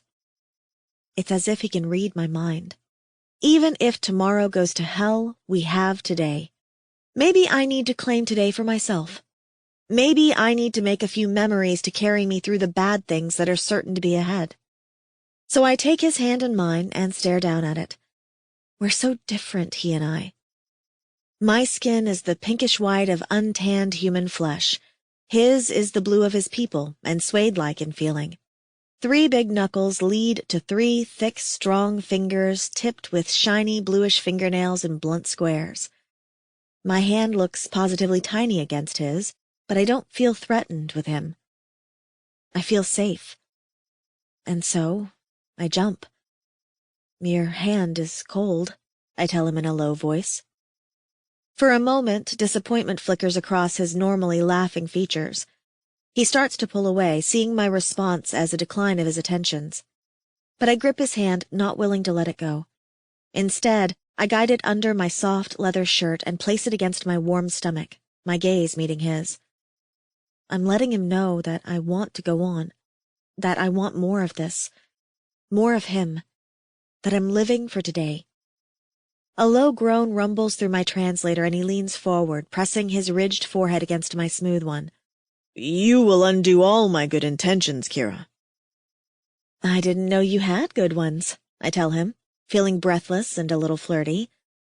This isn't me, to be a tease, but I like pushing my boundaries with him. and I love his response. His fingers stroke against my stomach under my shirt, and it feels ticklish. I squirm a bit, and when his nose nudges mine and then his mouth brushes against my lips, I open up for him, accepting his kiss. I want to point out to him that he hasn't mentioned his good intentions, but they suddenly seem unimportant. I just want more caresses, more touching. Ihako's hand strokes over my ribs and then moves up my shirt to caress the globe of my breast. I suck in a breath, realizing just how big his hand is. My boob must be positively tiny to him. I think of the big, strong women of his tribe. I'm still a little frail from weeks of starving and captivity. My boobs certainly aren't what they used to be, and they weren't super impressive then either. But his fingers trace the curve of one breast, and he kisses my lower lip, sucking gently on it. Jesus. For a man that didn't know how to kiss until yesterday, he's pretty darn good at it. You are beautiful, Kira. As delicate as a scythe beak. The compliment strikes me as a strange one, and a nervous giggle escapes my throat as I picture a killer toucan. Not a sexy mental image. What's a scythe beak? Shh, he says. It isn't important. His thumb brushes over my nipple again and then circles it. I suck in a breath. His touch feels like utter perfection. I close my eyes, my legs weak against the onslaught of sensation. I feel his big arm go around my waist, supporting me even as I sag against the wall. He won't let me fall. All the while he presses soft, attentive kisses to my face. Tell me if my touch is too much, he murmurs, and then slicks his mouth over mine. It's never too much. It's so good that I can hardly think straight. For once, the endless chatter in my earpiece doesn't seem to matter. All that exists is Ihako's big body pressing against mine, his arm gripping my waist, and that thumb that drags over my pebble-hard nipple. You are so soft, Kira, Ihako says, nuzzling at my unmodified ear. He gently bites my earlobe, and it sends shivers all through my body. I cling to him, lost in sensation. Are you this soft everywhere? He muses. If I explored you between your legs, would I find you this soft? Oh, God. A soft protest rises to my lips and then remains unspoken. I don't want to stop him. I want him to discover all of me and to keep touching me. I've touched myself before, but it's never felt half as good as his caress. My breath is gasping and ragged as he gently brushes his mouth over mine, and then his hand goes to the waistband of my leggings. It's a drawstring, since buttons and zippers haven't been invented here, and I seem to come apart the moment the knot does. My pants slide down my hips a few inches loose, and my entire body is tense with anticipation. His fingers stroke against my belly. You are allowed to touch me as well, Sad Eyes, he says in a low, amused voice. Oh. I blink my eyes open and realize my hands are fists curled up against his chest, unmoving. Of course he'd like to be touched, too. I'm such an idiot. I flatten my palms and grasp at his tunic. There are laces at the collar, and I fumble with them, ever conscious of his gaze on my face and his hand stroking the soft skin of my lower stomach. I don't know how I'm expected to concentrate with all this going on, so I focus, trying to drown out everything but the task at hand. Operation: touch Ihako. I pull at the laces of his collar, loosening them until they gape open and reveal an expanse of blue, muscled chest. My hand slides under the fabric and I touch him, surprised to feel the rough texture of more ridges over his heart. I always forget that these aliens have tougher, ridged skin over sensitive parts of the body. You're rough here, I murmur to him, gliding my fingers over the strange patch of skin. And you are so smooth everywhere, are you not? I find it fascinating. His fingers dip lower and brush against the curls of my pubic hair. Ah, and this. I forgot about this. My legs automatically squeeze together, and I reach to pull his hand away in humiliation. That's right. The aliens don't have body hair like humans do.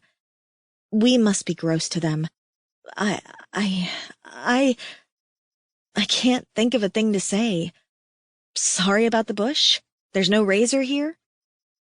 He ignores my pressure on his wrist and drags a finger through my curls, exploring them. It's different than the hair on your head, is it not? He rubs his mouth over my long bangs, testing them with his lips. So interesting. Hako, please, I whisper, my face burning. Do not be ashamed. I am learning your differences. I like them. He leans down and kisses my mouth again, then gently tugs on my lower lip and sucks on it. That distracts me and turns me into mush again, and when he releases it, he whispers, I will add it to my list of sensations to think about when I rub my cock. My eyes widen. He's going to think about my pubic hair when he jerks off?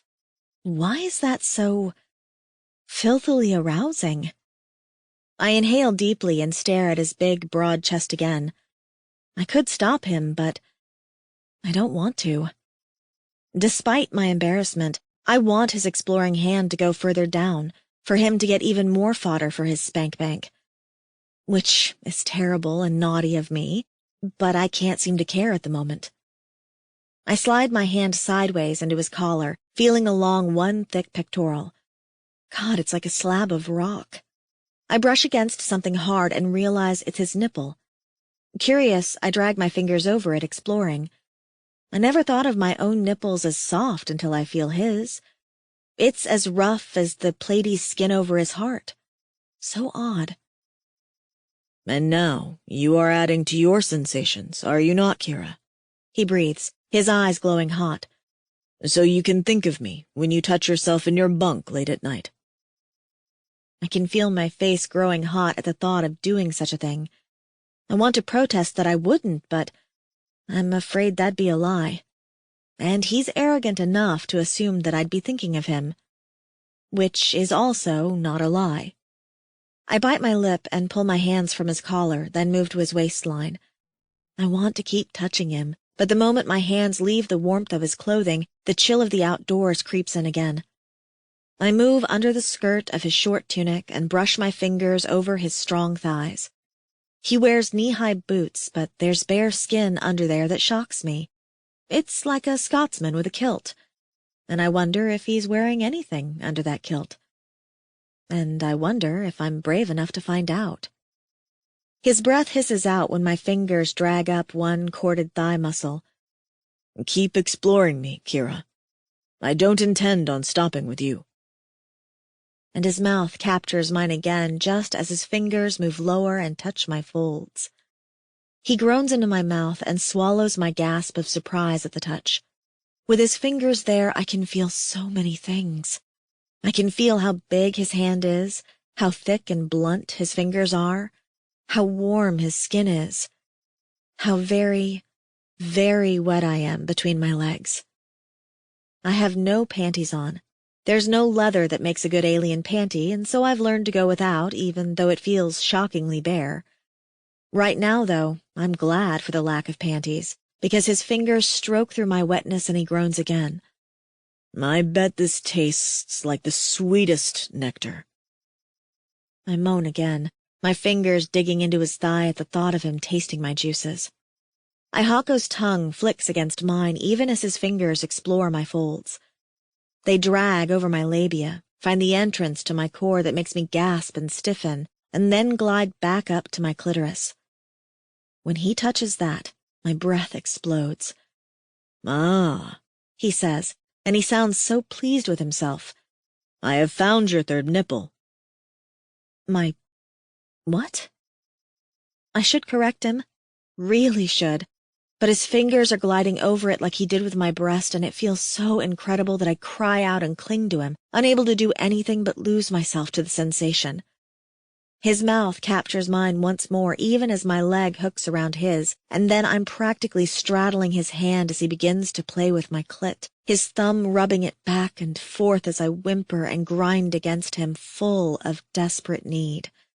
My tongue flicks into his mouth, and I'm mindless with lust. I'm so close to coming, and I should tell him to pull his hand away. But then he changes the kiss, flicking his tongue against my mouth and then presses more of them to my jaw, my cheek, and moves to my ear. He nibbles on my earlobe again and then sucks on it, even as the pads of his fingers drag over my clit.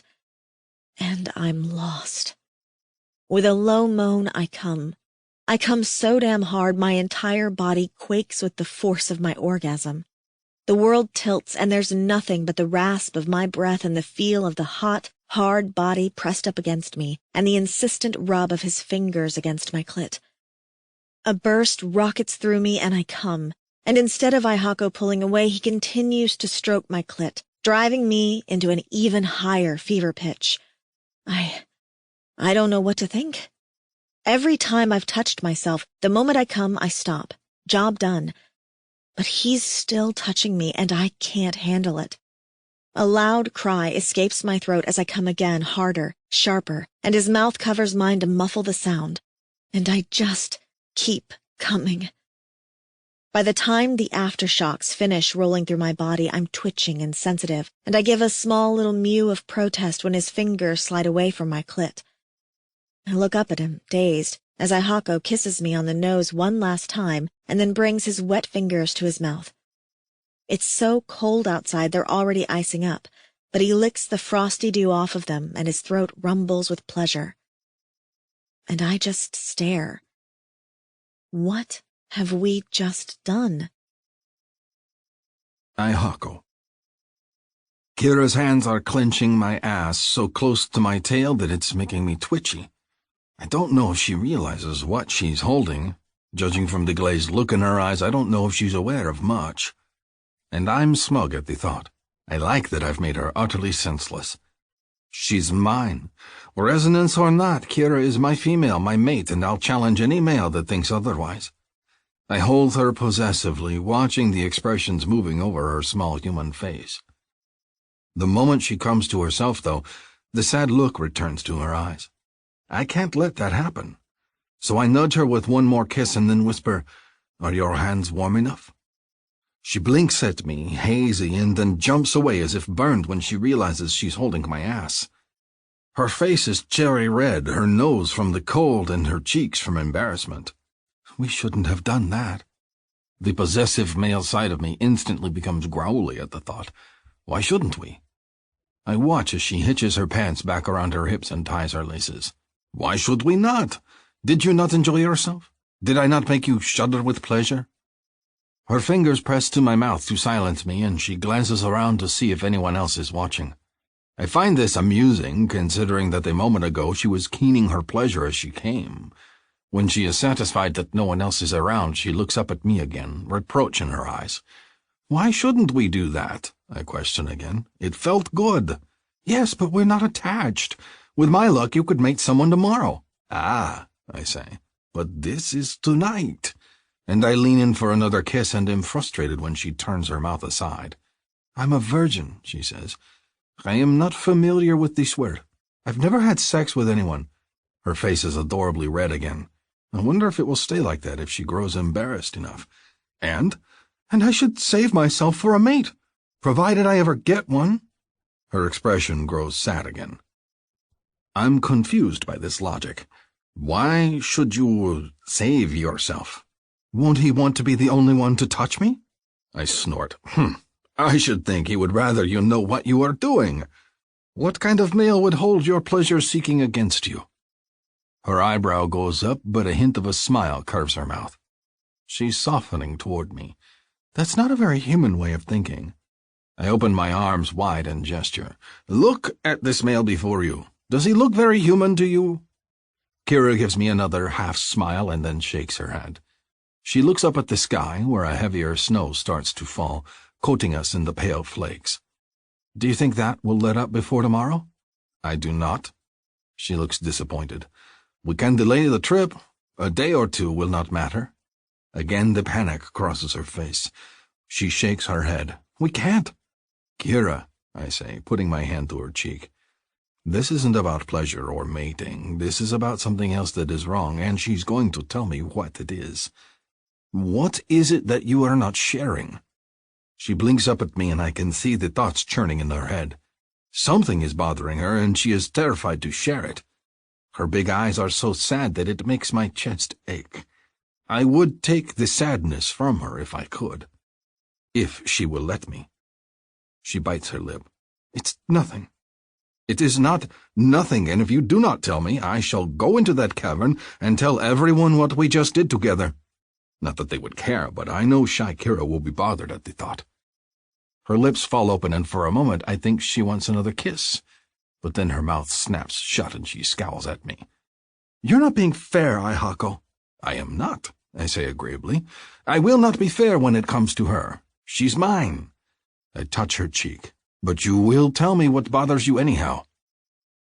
She bites her lip again, and her fingers touch the strange metal thing that projects from her ear. If I tell you, you cannot tell anyone. Not Beck, not Vektal, not anyone." As if I would tell Beck anything. The male has nothing but snowdrifts between his ears. But I nod.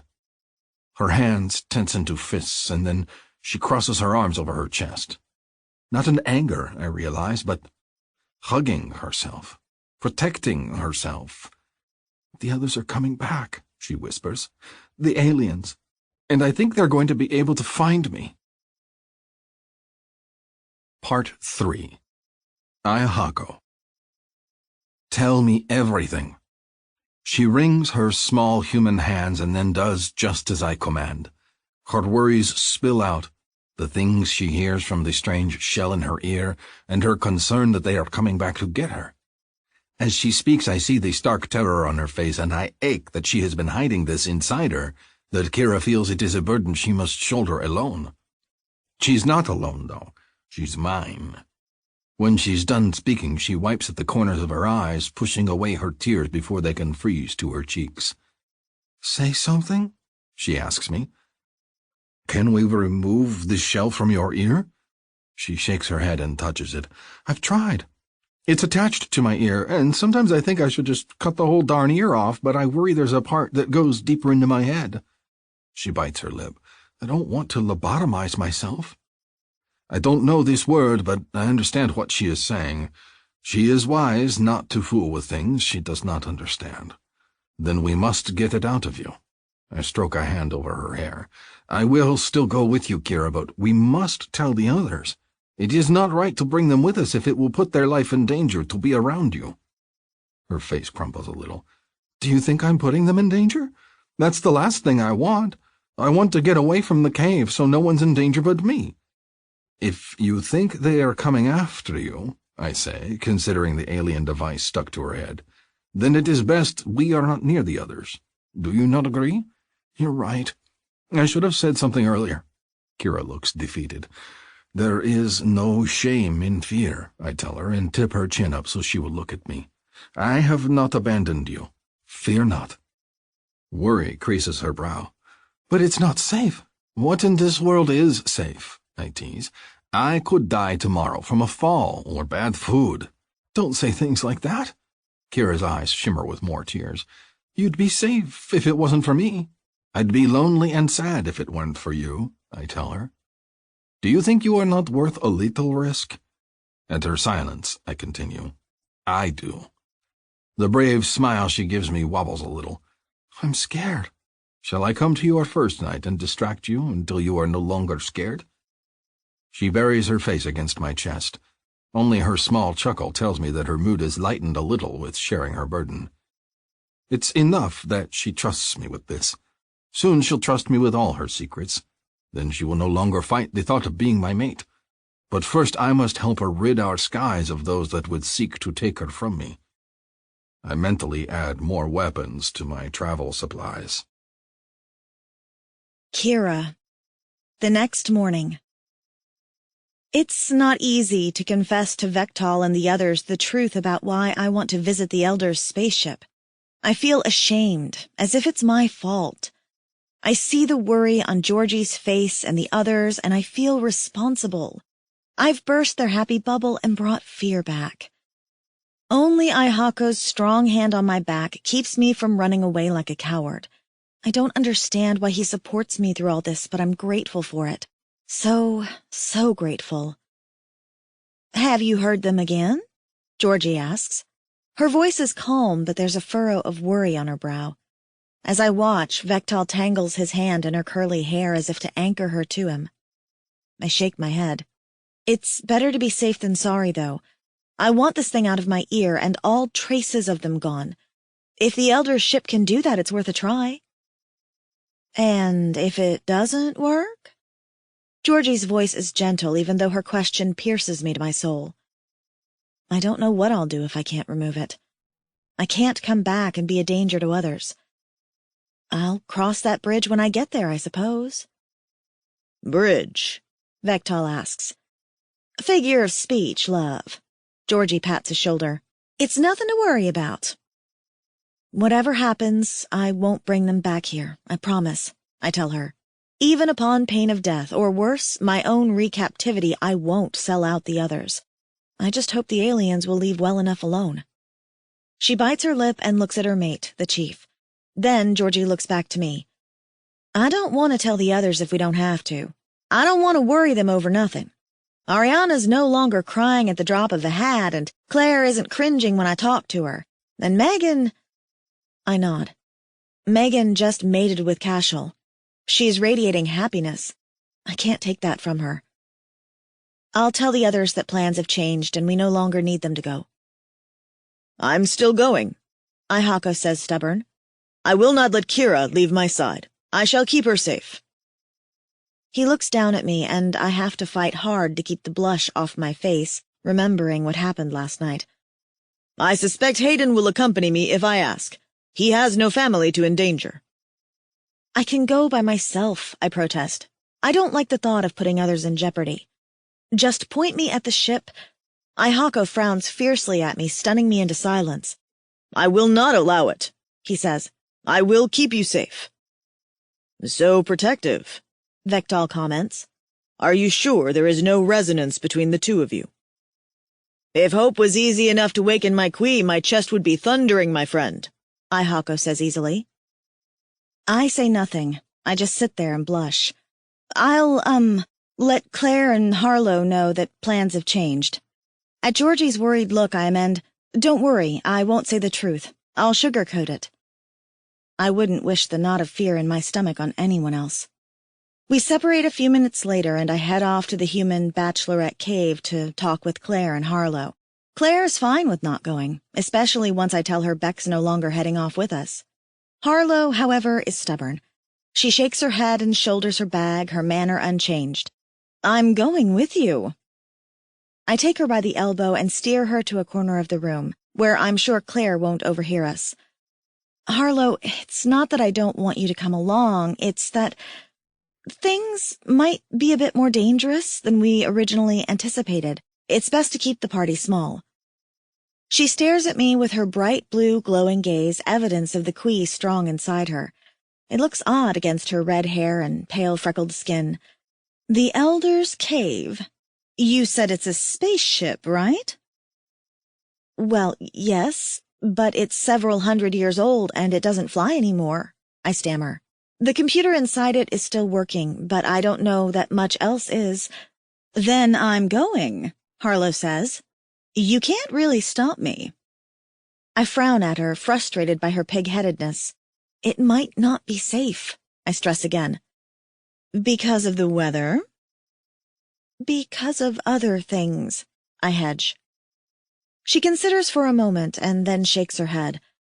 I'm still going. I'll take my chances. I need to see that ship. For a moment I stare blankly at Harlow. Does she have a listening device somewhere too? Or is something else going on? Anything you want to talk about? Nope. She hoists her pack and adjusts the strap against her shoulder. When do we leave? I sigh, defeated. Very soon. Come on. I get my pack and Harlow and I meet Ihako and Hayden at the front of the cave. Ihako immediately takes a bedroll from my pack and ties it to his. You are carrying too much. Let me help. I'm fine, I say, feeling a little embarrassed. Hayden's not hovering over Harlow like Ihako is with me. Then again, Harlow and Hayden probably didn't do what Ihako and I did last night. I blush hard just thinking about it.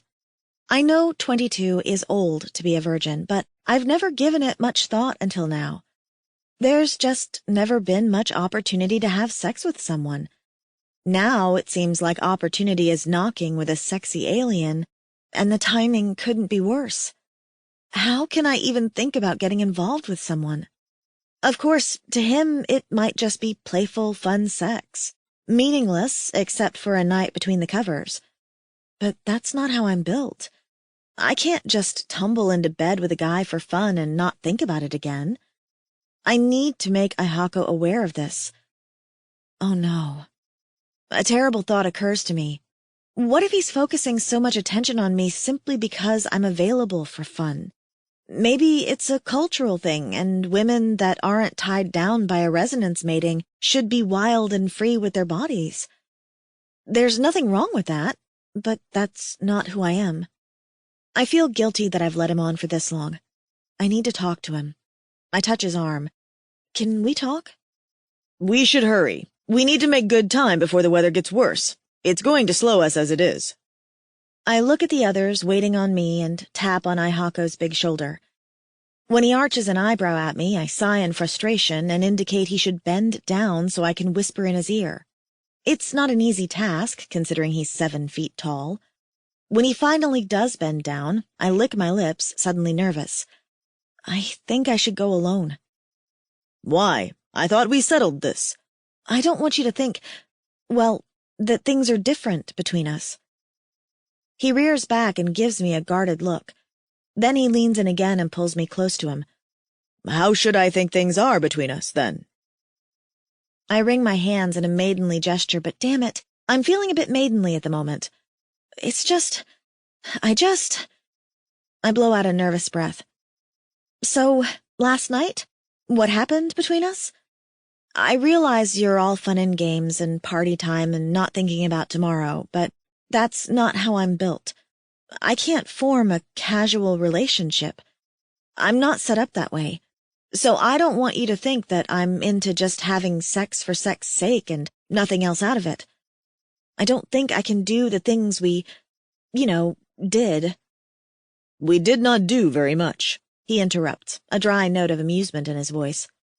I ignore him and continue, without thinking there's going to be something between us in the long run.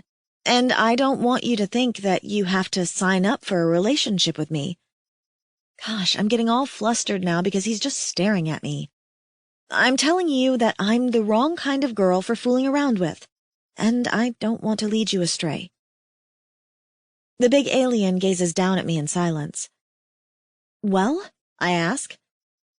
Are you finished vomiting excuses at me? My arms cross over my chest. Those aren't excuses. Then you are not done. No, I'm done. He puts a big hand behind my head and tugs me in, bending down to my height. We're eye to eye and nose to nose, and he's so close I can smell his faint scent and breathe in his same warm breath, which feels oddly intimate. Listen to me, Kira. My interest in you is not just for sex, though I would gladly take it if you were to offer it. I look around horrified because he's not speaking in a whisper. He's loud enough for everyone in the cave to hear. Fingers tip my chin, forcing me to look back at Ihako. His gaze is intense, and I can't look away. I am interested in you, all of you. Your sad eyes, your soft smiles, your tears, your courage, and your worries. I am at your side now, and I will be at your side until you tell me to leave. I do not need a queen to tell me who is the mate for me. You are mine, and I will take every moment with you as a gift. But what about... If my queen resonates for someone else, I will not let it. He grins, utterly confident. My heart is for you and you alone. That's not how it works, Ihako. That is how it will work for me, he says, ever stubborn.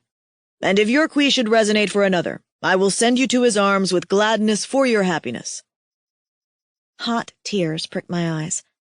The knot in my throat prevents me from speaking, but if I could, I'd probably just gurgle a few insensible words about what a good man he is.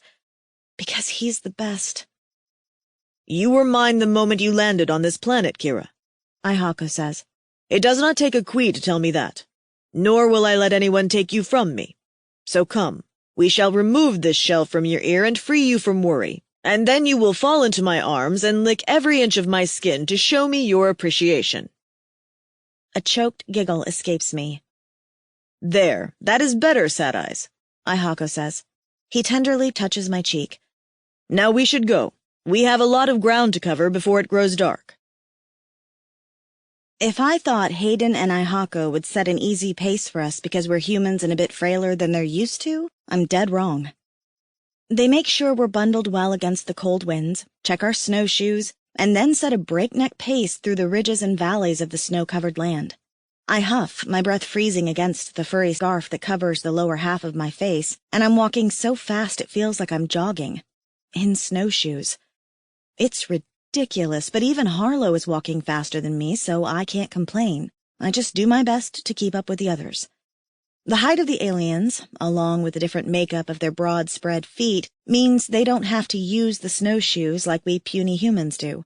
They slow me down and make every step feel like effort. Before the cave has even disappeared from sight, Ihako jogs back to me, plucks my pack off my back, and then gives me words of encouragement so I will keep up. If all it took were determination, I'd be at the front of the pack.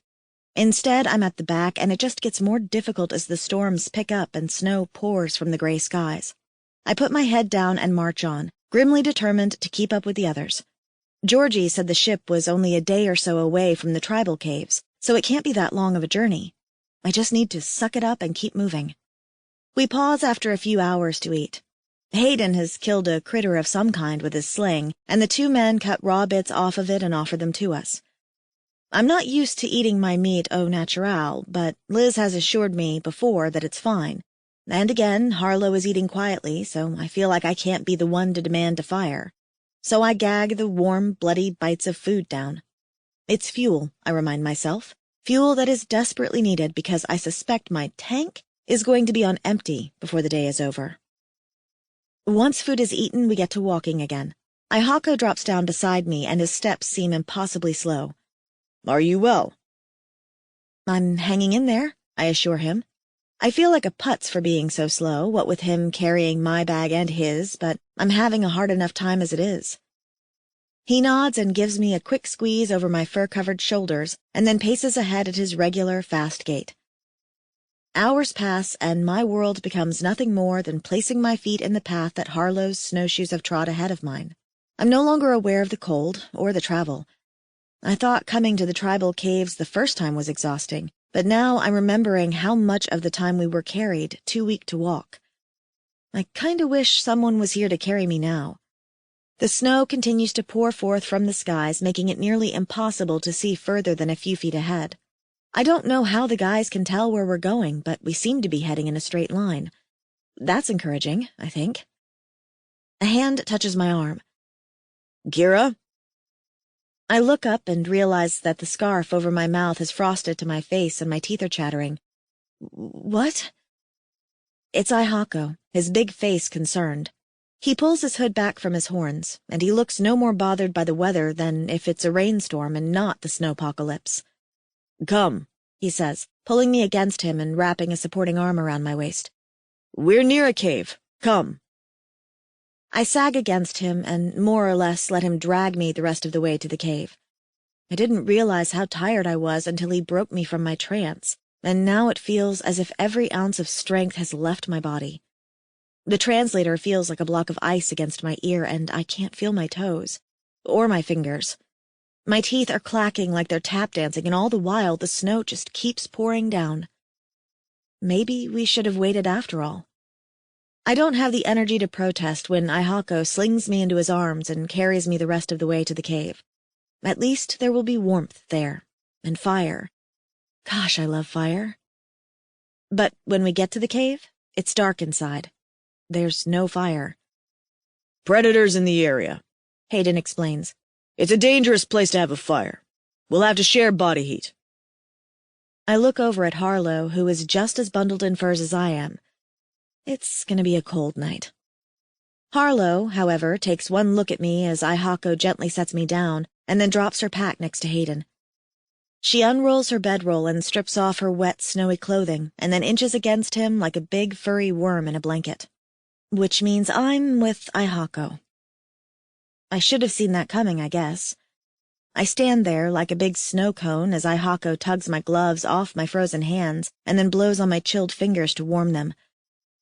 How come Harlow's not as cold as me? I chatter. How come I suck at traveling so bad? She was not sick for 2 weeks like you were, Ihako says easily. You will get stronger with time. Harlow yawns and scoots further into her furs. If it makes you feel any better, I'm cold and exhausted too. It doesn't, because she doesn't look as if she's about to fall to pieces like I do. Sure, she's cuddling up to Hayden, who really isn't the most cuddly of people, but I'd feel better if I wasn't the only one struggling. Get some sleep, Hayden says. We'll eat in the morning and then set off again. Ihako strips me down to my last layer of clothing, spreading the others out to dry. The cave is small, but there's no bitter wind at least. I watch as Ihako lays out my furs and then his, pushing them both together. Then he guides me down into the bed and pulls the covers to my chin. It doesn't feel warm at all. I'm about to whine about this when Ihako's enormous body gets into the furs next to me and he pulls me against him, my face pressing against his bare chest. And, oh. Okay. This is where the warmth comes in. Because sleeping with Ihako is like sleeping with a space heater. A soft, velvety one with lots of muscles. I'm pretty sure he's naked, too, or at least down to a loincloth. Man, now I wish I'd been paying more attention. My teeth stop their chattering, and I press my cold hands and feet against his skin. He doesn't protest, just hugs me closer. Delicious warmth seeps through my body, stolen from him, and I start to feel good for the first time since leaving the tribal caves hours and hours ago. Are we almost there? I whisper to Ihako. To the Elder's cave? About halfway, he says in a low voice. His finger traces my ear and then my jaw, sending shivers up my spine. We're moving slower than we'd like. The storm is hindering things. The storm and the slow-ass human, I think, but I don't say it aloud. He knows I'm doing the best I can. I snuggle closer to him and rub my fingers on his stomach. Gosh, he feels good. My fingers glide up and down the flat plane of muscle that is his belly, and I explore him with my touch even as he caresses my face. I should be really embarrassed that Harlow immediately assumed I was sleeping with Ihako, but I find I can't really care. I'm glad. I don't want to cuddle up to her because she's not warm and delicious, and I sure don't want to snuggle with Hayden. I'm glad Ihako and I are under the blankets together, even if it's just for warmth. And I think about what he said earlier, about wanting to be with me no matter what. Heat pools through my body, and even though I'm utterly exhausted, I find my hands sliding lower to check if he's wearing a loincloth after all. My questing fingers encounter nothing but muscular, lean hip. Oh, so there's that. There's no waistband, no leather, no nothing. Just me and a big naked alien that I have to burrow against for warmth. Gosh, it is so hard to be me sometimes. Ihako leans in and brushes his lips against my forehead. Your fingers are feeling playful. Are you not tired? His voice is whisper soft so the others can't hear. I'm exhausted, I tell him. I'm still curious, though. Can't blame a girl. He's big and warm and velvety, and I can't stop petting him. You should sleep. I will. Soon enough. I just want to explore him for a bit and keep touching. I'm addicted to the feel of his soft skin over all those hard muscles. I keep petting his stomach because I'm not quite brave enough to go lower. Something brushes my arm and I gasp and pull back, scandalized. Was that his? Don't be shy. You wanted to explore, then explore. There's a challenge in his voice along with amusement. That sounds an awful lot like a dare. I'm both outraged and fascinated. I shore up my courage and reach down. My hand encounters hard, hot flesh. A lot of it. I'm not entirely sure that this is a normal size, but maybe it's normal for aliens. I grip his cock in my hand, wrapping my fingers around him. His hand immediately cups my face, and his groan of delight is so soft. It's just for me. And I'm a little addicted to this.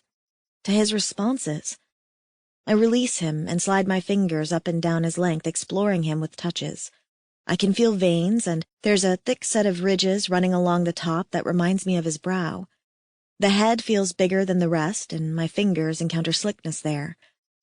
"Are you supposed to be wet?" I ask, a little scandalized.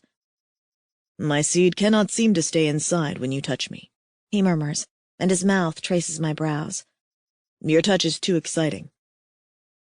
My touch? Me?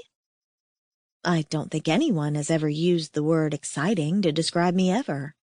I bite my lip and slide my hand lower, grazing new anatomy. Balls. The word seems like a silly one. Sack might be better. He's hairless down here, the skin even softer than I imagined. I circled the thick base of his cock, and my fingers brush up against— oh, that has to be his spur. It's a hard, horn-type thing above his cock, about the size of my pinky finger. Such a weird, strange piece of anatomy. I wonder how it's going to match up with my anatomy. I assume it can, since neither Georgie nor Liz has had any complaints. I stroke it with my fingers, and I can feel him tense against me. Ooh. An excited throb starts between my legs, and I press my thighs tight together. "What should I do?" I ask him. He leans down and kisses my mouth gently. "You should stop." That wasn't what I wanted to hear. I pulled away as if burned. Did I do it wrong? "Not at all." Ihako nips my mouth with his teeth, sending another pleasurable jolt through me. "I just have no idea how I'm going to explain to the others how my seed was sprayed all over the cave if you continue." A horrified giggle erupts from me, and Ihako's hand covers my mouth. "Quiet!" snarls Hayden from a few feet away. Oh, Lordy. Ihako's right. We should be quiet. Still, it's hard to take my hands away from him and place them back on his nice, safe chest. He must be feeling the same way, because he kisses me hard and then releases me. "Sleep," he murmurs. "You can explore more when we are alone." As I drift off to sleep, I think the idea's one that has a lot of merit to it. I hope I dream of warm blue skin and spurs and fun things like that. Ihako. Rousing myself from my furs the next morning is an ordeal. Not because I'm tired, but because Kira's sweet form is curled against me, her small body pliant and pressed against mine. I don't think I've ever wanted to remain in one place so badly. The other human is still asleep, though Hayden's furs are empty. There is no connection between them, then. Not surprising. I think Hayden is even more remote than Rahosh. At least, he has been since he lost his mate before he could claim her. Who can say what that will do to a man's heart?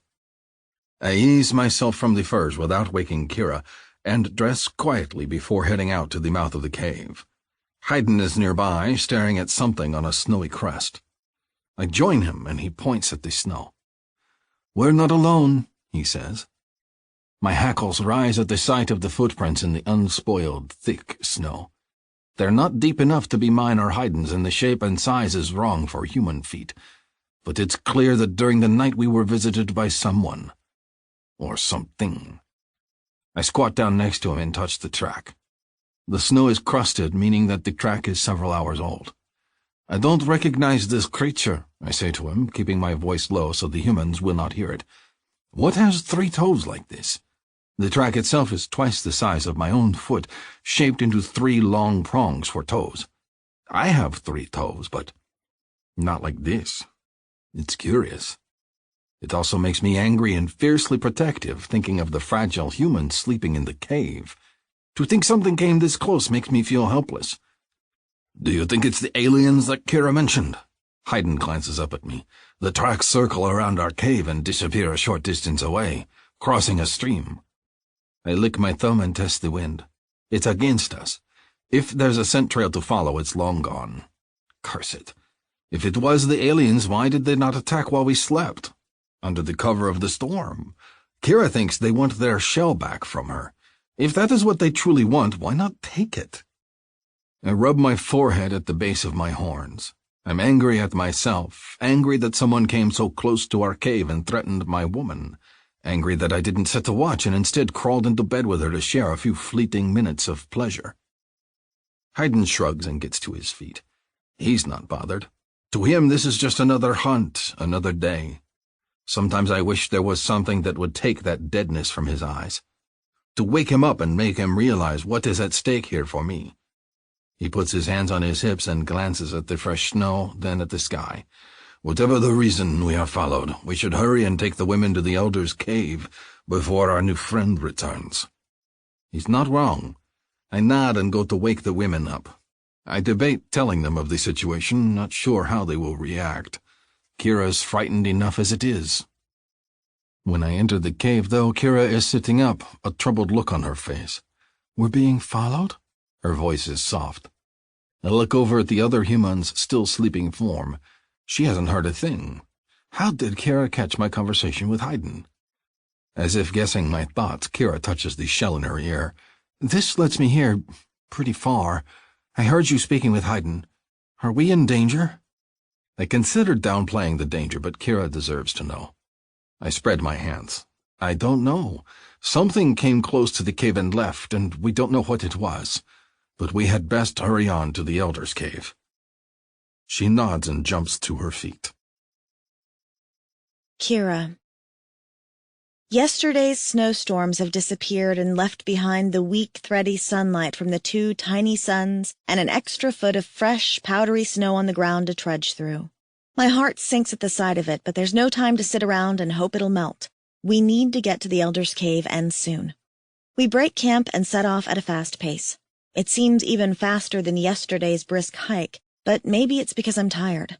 Whatever it is, I struggle to keep up even more than usual, to the point that Ihako has to come and retrieve me a few times. It's embarrassing, but no one calls me out because it's obvious I'm doing the best I can. The next time Ihako jogs back to where I'm lagging, he unslings the packs he's carrying. Come, he says. I'll carry you on my back the rest of the way. His words make me sputter. Carried? Really? My pride is insulted, but this mission isn't really about pride, is it? I'd gladly strip down naked and lick the feet of every single alien on this planet if it meant that the little green men wouldn't be a threat. So, with a small sigh, I nod.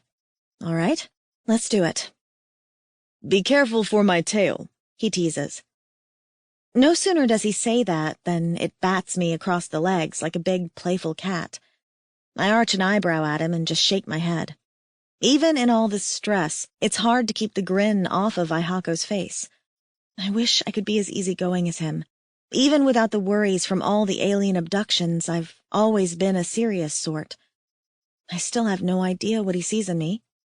He crouches low in the snow and pats his thigh. Take your snowshoe off and put that puny human foot here. I'll put it in your balls, I mutter as I pull off my snowshoe. Puny human indeed. Ihako's laugh of delight makes me feel better, and I climb onto his back and lace my arms around his neck. He hikes my thighs around his ribs and then grabs our bags, one in each hand, and tosses one to Haydn as he sprints to catch up. Oh, sure, make it seem effortless. Haydn turns and gives Harlow a sour look. Do you need carrying too, human? I'm fine, she says, shouldering her pack to adjust it. I can keep going. I'm envious of the redhead's seemingly endless reserves of strength. I hate that I'm the one that has to be babied. As if sensing my thoughts, Ihako squeezes my thigh and says, so low that only I can hear it, Most likely, she just doesn't want to be around Haydn's pleasant personality for any longer. I stifle my giggle. A weird chirp sounds nearby, and I glance around looking for birds. Weather update, my translator intones. I stiffen. That wasn't a chirp. That was one of the little green men. More chirping echoes in my translator. The storms have stabilized. We should be able to find a sufficient landing area very soon. Look for the cargo hold. If the ones in stasis are still there, we can recover them. We'll set down near it. What is it? Ihako looks at me from over his shoulder. It takes me a moment to realize that I'm clutching his neck so tightly I'm practically choking the man. I relax my grip, though my anxiety remains. They're coming. The storm's gone and they want to land. Then we have to hurry, Ihako says. He looks to Hayden and the man nods. Before Harlow can protest, she's slung over his shoulder like a pack, and then both aliens are off, running through the snow at a speed faster than our human legs can move. As more alien chatter feeds down, I can only hope we get there before they realize the translator is nowhere near the old cargo hold and come looking for me. I want this thing out of my head now. Even though the Saqui, our blue alien friends, call it the Elder's Cave, it's actually a spaceship. Some 300 and change years ago, they crash-landed here much like we did, and over time lost the use of their technology. The ship is still there, and the computer works. And if they have the advanced technology to have a working spaceship once upon a time, I'm hoping that they also have some sort of working medical equipment that can get this thing out of me. At this point, I'm willing to chop off my own ear to get rid of it. The implant feels like an anchor, weighing me down with worry. I'm relieved when the snowy expanse of the ship appears in the horizon. It's enormous, like a gigantic, overly flat hill. Off to one side, I see the cave opening. It represents safety, even as I hear another sequence of alien chirps come through the translator. Hurry, please. I squeeze Ihako's neck as something bright zips past in the skies overhead. It's not headed in this direction. Yet. Doesn't mean it won't, though. Ihako picks up the pace, and with me clinging to his back, he heads for the entrance to the ship in a full-on sprint. Hayden follows close behind. As we approach, I see the rounded door entrance. It's iced over and dark, but the interior is deep. The snow around the door itself is high, masking any steps. We race inside, and I see that off to the sides, there are doors tightly hugging the rounded walls. Can we shut the doors? I ask frantically. The chirping is filling my ear to the point that it's making my anxiety go wild. Ja se fari, calls out a computerized voice. Door sequence initiated, the translator tells me. What's it saying? Harlow asks, sliding off of Hayden's back. Ihako releases me gently, pulling out one of his bone knives from his belt and eyeing the skies. It says it is quenching doors. I do not know what this means. Sequencing, I correct. That means it's about to shut them. I pull Ihako back a step or two, watching. I'm a little unnerved that the computer's listening to us. We'll have to be careful what we say. There's a heavy groan of metal and then the snapping of ice. Harlow shields her face and Ihako protectively steps in front of me as ice flies everywhere, and then the doors to the hatch roll shut. The sunlight disappears and we're in utter darkness. Somewhere, in the dark of the interior, a red light blinks. Hello? I call out. Can you turn on the lights? A big hand clasps my shoulder, nearly making me crawl out of my skin. Stay close, Kira. We do not know if it's safe. North American English. Planet Earth. Is this the default language you wish to use? Yes, please? Accepted. I glance around. Maybe the computer is like an overgrown version of Siri from my iPhone. Computer, turn on the interior lights, please. Something sizzles and I jump closer to Ihako. A flutter, and then a dim light comes on overhead. There is a malfunction in regards to the lighting in the main bay. Please contact a service technician.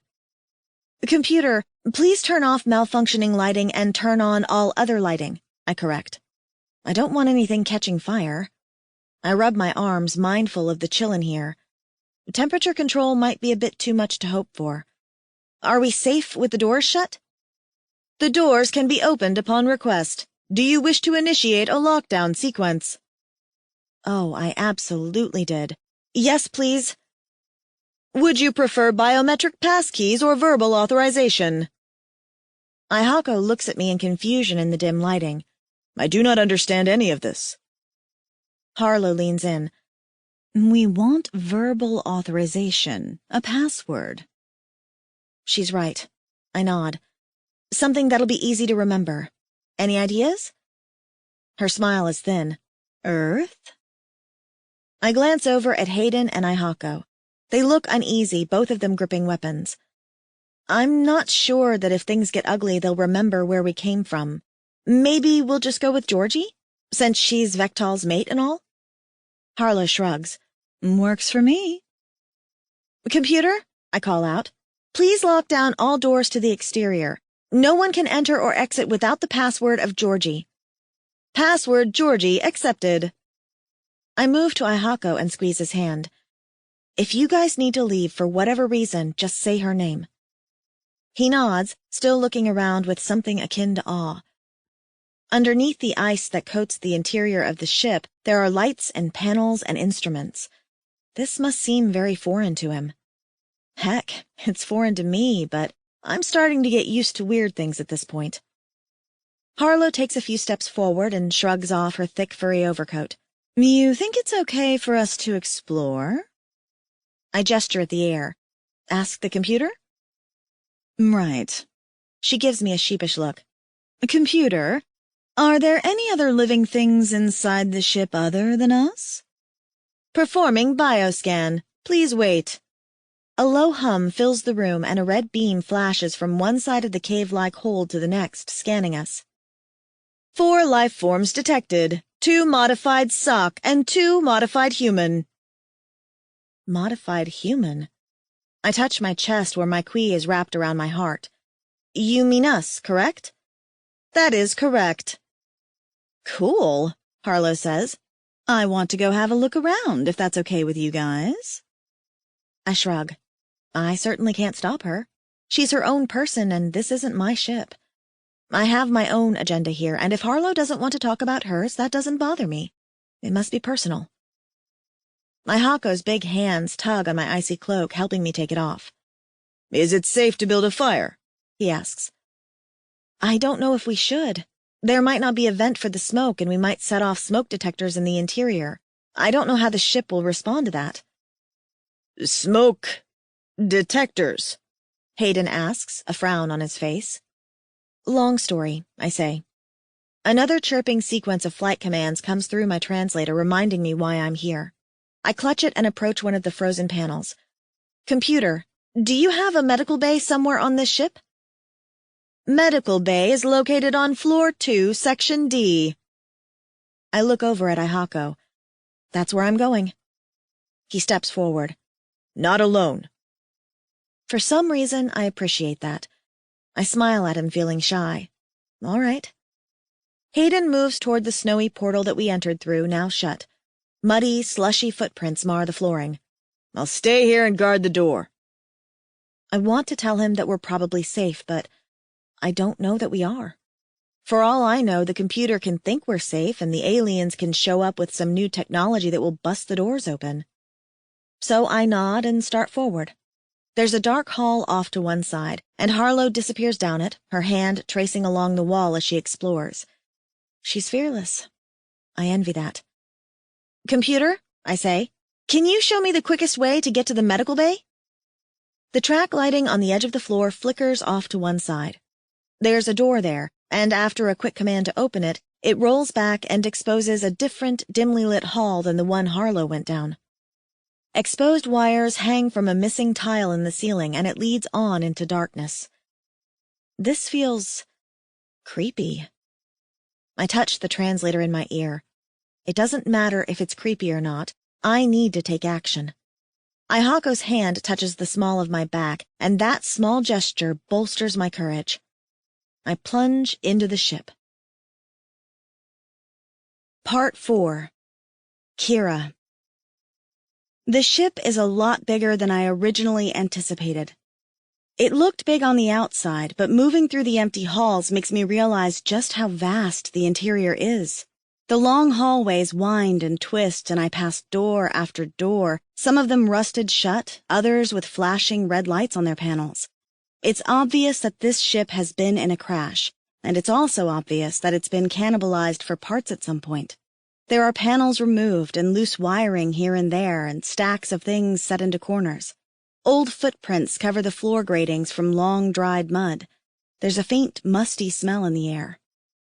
Ihako's big body is a few steps behind mine, and each movement makes the floor shake and rattle, as if 100 metal plates are upended with every step. I cringe at every movement, worried the floor won't hold us both. The track lighting in the floor stops in front of a yawning archway with a seam down the middle. It looks as if it might be double doors. It looks like part of the wall, but there's writing of some kind on one side and a control panel on the other. A broken light flickers overhead and then goes dark. The moment it does, the chirping sounds in my earpiece again. "Report back on what you see. Are the stasis pods intact?" "Please open up," I say, pressing my hand to the door. "I need this thing out of me." The metal is warm under my hand, which surprises me. It gives a small shiver and creaks open, and I step inside. "Kira?" Ihako asks as I enter. "Be careful." The time for being careful is past. I just want this thing gone. I put a hand to the translator and walk into the room, gazing at my surroundings. I'm not going to lie. It looks a bit like a laboratory. That's scary. There's tables and a few benches and a row of space-like cots jutting from a wall in the distance. Another wall is nothing but screens and monitors. As I step inside, they fire up one by one, scrolling unintelligible words across the screens. I swallow hard. I don't like the looks of this, but I've never been a fan of the doctor's office. "Do you have something that can remove foreign objects, computer?" "There is a self-assisted surgery compartment," the computer intones. "I shall activate it." Self-assisted surgery? Not high on the list of things I want to have done. I'm even more alarmed when one of the walls opens up and spits out a long bed. Monitors flicker and dance with messages. "Please enter the surgical compartment." I swallow hard and walk slowly toward the bed. I can do this. It's just like getting a CAT scan back home, right? No big deal. I'm sure these people have, or rather had, some sort of anesthesia or pain-numbing sort of thing. Even if they don't, it still has to come out. I still have nightmares of when the aliens implanted the thing in my head, of being held down and strapped down to a table, their voices chirping around me, of the cool metal object placed against my ear, and then things burrowing into my brain, sending blinding pain through my body. I'd had a migraine for a week after it was implanted. I can't imagine what the extraction is going to be like. Mouth dry, I sit gingerly on the edge of the bed. "Please lay flat upon the indicated pallet." The computer's voice is changing, turning into a gentle, soothing counterpart. Bedside manner, perhaps? Whatever it is, I relax a little and start to lie down. Ihako immediately appears at my side and grips my hand in his. "Kira." "What is it?" He looks at the walls, full of monitors and flashing lights and computerized technology that I can't comprehend. He looks more than a little alarmed. This must be terrifying for him. His hand squeezes mine. "You do not have to have this thing removed. I will protect you from the aliens with my life." I give him a wan smile. "Ihako, they have laser guns and technology that both you and I can't even comprehend. Spears and slings won't do much against them. If they want to take me, there's nothing I can do to stop them. I'm trying to get rid of this thing because I want to hide, not because I think you can't protect me." His broad face studies me, and I can see the worry etched in his ridged brow and the set of his jaw. He doesn't like this, not one bit. It's startling to see in one as easygoing as Ihako. "You can let go of my hand now," I tease, trying to keep my voice light. "Kira," he says, and his voice is low and husky. Instead of moving away, he leans in. He clasps my hand tighter in his and presses it against his breast. "Be my mate." I stare up at his big body in shock. Was that the alien version of a marriage proposal? "Your mate? But I thought we had to resonate." He shakes his head, big horns cutting through the air. My hand is pressed against his thudding heart, the tough, platy ridges covering it. "We will not be resonance mates, just mates." "What's the difference?" He stares at me, so intent and serious. His other hand reaches out and brushes lightly along my jaw in a tender caress. "We choose to be mated to each other until we are separated." Separated? By death or by qui? I can't decide if this is romantic or heartbreaking. But if you resonate for someone— I will not. But how do you know? I don't. All I know is that you are my mate, and I will not listen to anyone or anything, even my qui, that says otherwise. Yeah, I'm sure his newly resonated mate would just love that. He's looking at me, waiting for an answer, though. And I'm torn. Not because I don't want to be his mate. The thought sends happiness shooting through me. Ihako and I have flirted for weeks now, and he's shown himself to be caring and funny and kind and just all around wonderful. If I could pick a guy for my mate here on this frozen ball of a planet, it'd absolutely be him. But I'm barren. I can't have kids. We'd just be mates until his qui decides that it's time for him to add to the gene pool.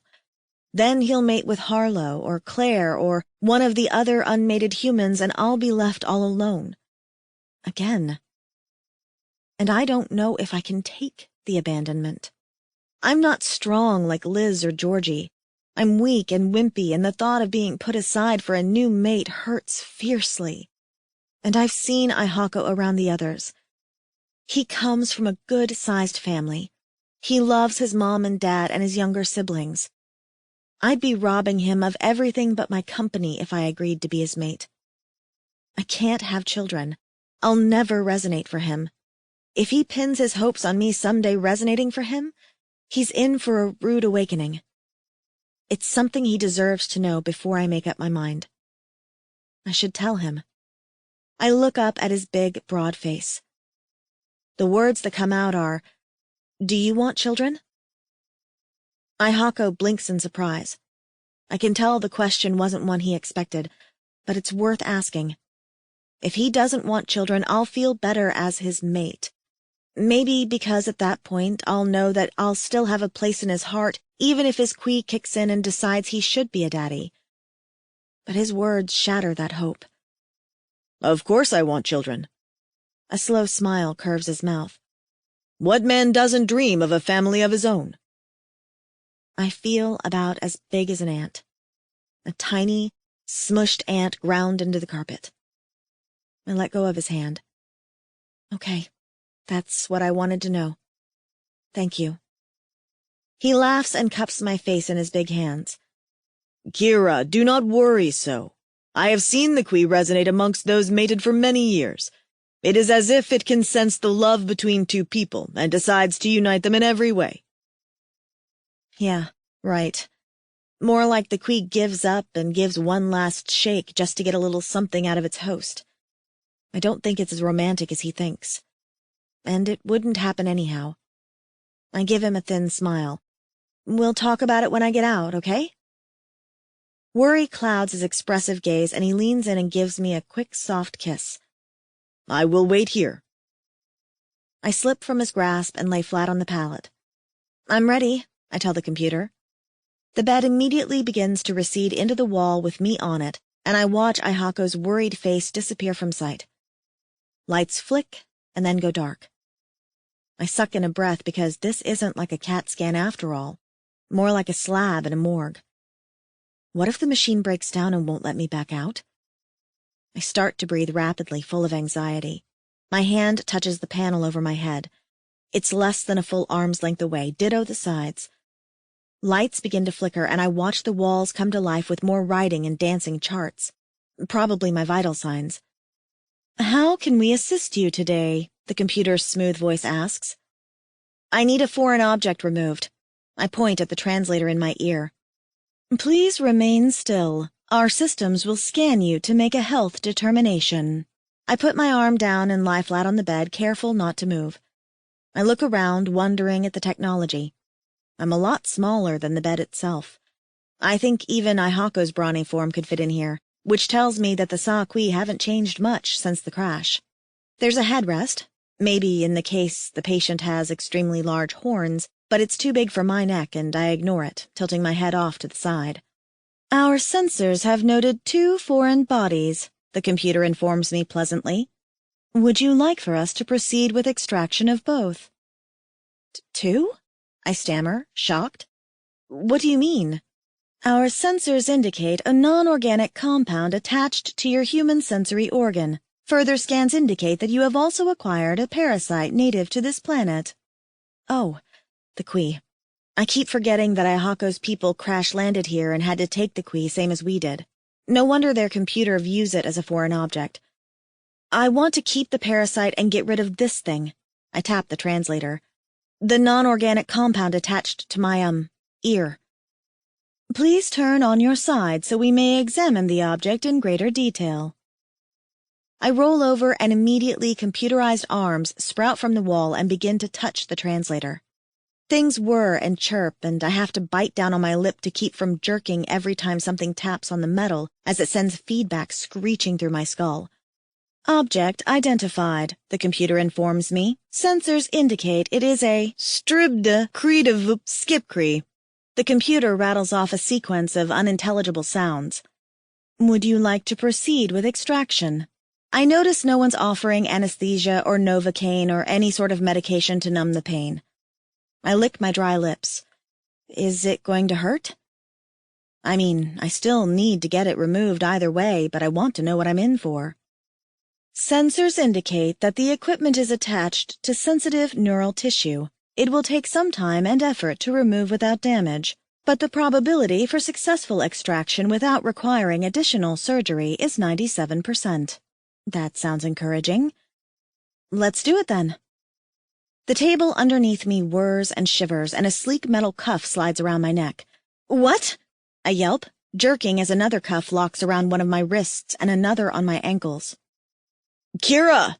Aihako bellows, and his voice sounds far away, muffled through the machinery. Please remain still, the computer admonishes me. You are being restrained for your own safety. The slightest movement can affect the operation. Do you still wish for us to proceed? Kira! Aihako shouts again, and I hear a clatter of equipment and an angry chirp from the computers. It's okay, I call out in a small, thready voice. I'm all right. Tell him I'm all right, computer. It's silent for a moment, but I don't hear Aihako shouting anymore, so I suppose that's a good sign. I force myself to relax, trying not to think of the cuff around my neck as choking me. It's just like a blood pressure cuff, that's all. No problem. Please remain calm during the procedure. Okay. I close my eyes so I don't see the robot arms moving around. Something pings and I feel a tug against the translator and my body tenses. Your blood pressure is abnormally high. Shall we provide soothing music? The question strikes me as utterly absurd, and I swallow my hysterical giggle. I'll calm down, I promise. Do you have any other questions you wish to have answered? My stomach chooses that moment to rumble, and I decide to make a joke. Is there a snack bar around here? Query, what is snack bar? Oh, now I have to explain. I feel a bit childish. A place where you go to eat. This ship has 3 dining locations. However, current food and water supplies are exhausted. Of course. The people that crashed here probably cleaned out the pantry. How many people were on this ship? At the time of landing, this vessel had 1 pilot and 62 passengers. Interesting. I hear the computer arms humming and the thing in my ear tugs. I squeeze my eyes even tighter shut, trying to relax. So, what kind of trip was it? The one that crashed? The charter for Se Kilahi reads, "A voyage for those to commune with nature." Se Kilahi must be the ship. It sounds pretty. Commune with nature? Was this a camping trip? If so, they got a heck of a camping trip. Maybe they were a back-to-basics kind of group, and that would explain why Aihako's people went from advanced technology to leathers and hunting-gathering in the course of 300 years. Query, what is camping trip? Never mind. Something tugs on my ear again, and I cast about for another question. So, what's the weather going to be like for the next week, Siri? Query, what is Siri? Never mind. I smile inwardly at my own joke. The atmosphere indicates that more snow will return at this planet's sunset. Yay! I never thought I'd be so happy for snow. Maybe it'll prevent the other aliens from landing. Can you tell me if there's another ship in the atmosphere here? Worth a shot. Affirmative. Sensors have located an alien ship 3 druma away. I have no idea how far a druma is, but I hope it's far. How many aliens on board? 16. Ulp. You can tell there's 16? Seriously? Affirmative. This unit is connected to a satellite orbiting the planet that allows the ship's computers to track and record information. Like, how many Saqui are here? Affirmative. There are 35 modified Saq and 12 modified humans currently on the planet. Huh. I wonder what the point of recording all the information is for. Before I can ask, there is a sharp tug on my ear and I yelp. Please remain still as the extraction begins, the computer's sweet voice tells me. Then there's a blinding, red-hot shot of pain that seems to jolt directly to my brain, and the world goes black. I hako. My heart stops beating when the wall spits Kira out. She's crumpled on the strange bed, small and still, and there are bloody bandages pressed over her ear. Her strange metal shell is gone, but her face is so pale, and she's unconscious. Mouth dry, I touch her cheek to rouse her. When she doesn't stir, I collect her in my arms and take her away from this room. I don't trust it. I don't trust the Elder's cave with its strange magic and glowing walls and disembodied voices. I want to take Kira back to my own cave and lay her down in my furs. Well, it's not really my cave, but my family's cave, and it would be awkward to lay her down in my furs and mate with her with my younger brothers and my parents looking on. But I'd find someplace quiet to take her and comfort her, to hold her and make her mine. None of that matters, though. Kira's unconscious and not well. I scent Haydn somewhere nearby and follow my nose until I locate him, still at the front entrance, staring at the strange stone doors with a grim expression. He gets to his feet at the sight of me with Kira in my arms, his scowl deepening. "What is wrong with her?" "They removed her shell," I say, "but she won't wake." He grunts. "She might be tired. Perhaps the walls chatted her ear off." I cradle her closer to my chest. "Are they talking to you?" He nods. "He keeps asking me if I wish for anything. I wish for silence and for stone walls not to speak to me." "Ask the stone walls where a bed is. If Kira is going to sleep, I will stay with her until she awakens." I look around. "Where is the other human?" Haydn shrugs. "Does it matter? She has to come out through here to leave." He gestures at the closed cave mouth. "My friend has no love for the humans. He might be the only one in our tribe who was not beside himself with joy at the discovery of so many women." I turn and look at the strange stone walls with their flashing lights and moving wiggles. I decide to address it. "Where is a cave? I wish to set my mate down to sleep." Haydn arches a brow at me, but I ignore his silent question. Kira is my mate, even if neither my body nor hers realize it yet. They just need time. The computer speaks in the human language. "Living quarters are in the south wing." "Lead me there," I demand. The floor lights up as it did for Kira, and I hold her close, pushing my way into the bowels of the cave. I don't like this strange place, but it seems to be safe from predators. The strange lights lead me down another winding path and stop at a cave with a half-open door that shivers as if trying to shut itself. There is a broken piece of the wall hanging down from the ceiling that prevents it from closing, and I slide under and into the cave itself. It's a small, two-square compartment with more of the flashing panels, but I'm pleased to see that there's a square pallet covered with a soft, squishy, strange-feeling animal skin. I toss my cloak down over the pallet and gently lay Kira down onto the bed so I can examine her again. Worry makes my heart pound, and I smooth a hand down her arms and legs and chest, looking for hidden wounds I might not have seen before. She seems healthy in body. I peel back the bandages over her ear. There are reddened holes along her lobe and dried blood crusted inside her ear canal, but otherwise I see no issues. There's nothing to do but wait for her to awaken. I slide onto the bed next to her and wrap my arms around her. She fits against me so perfectly. I sweep my hand over her hair and press my mouth to her strange, smooth forehead. "You are safe with me, Kira," I murmur in a low, soothing voice. "No one will harm you while you are with me. I will fight to the death to keep you at my side. Enemies will look upon my spear and recoil in fear." I run my hand down her small back. "Then you and I will get a cave of our own. I am not sure how, but we will manage, and we will set up a nest of warm, thick furs to keep your fragile human body warm, and I will press my mouth to every inch of your soft skin and show you how much you mean to me." My fingers graze over her face, tracing her small nose, her tiny brows.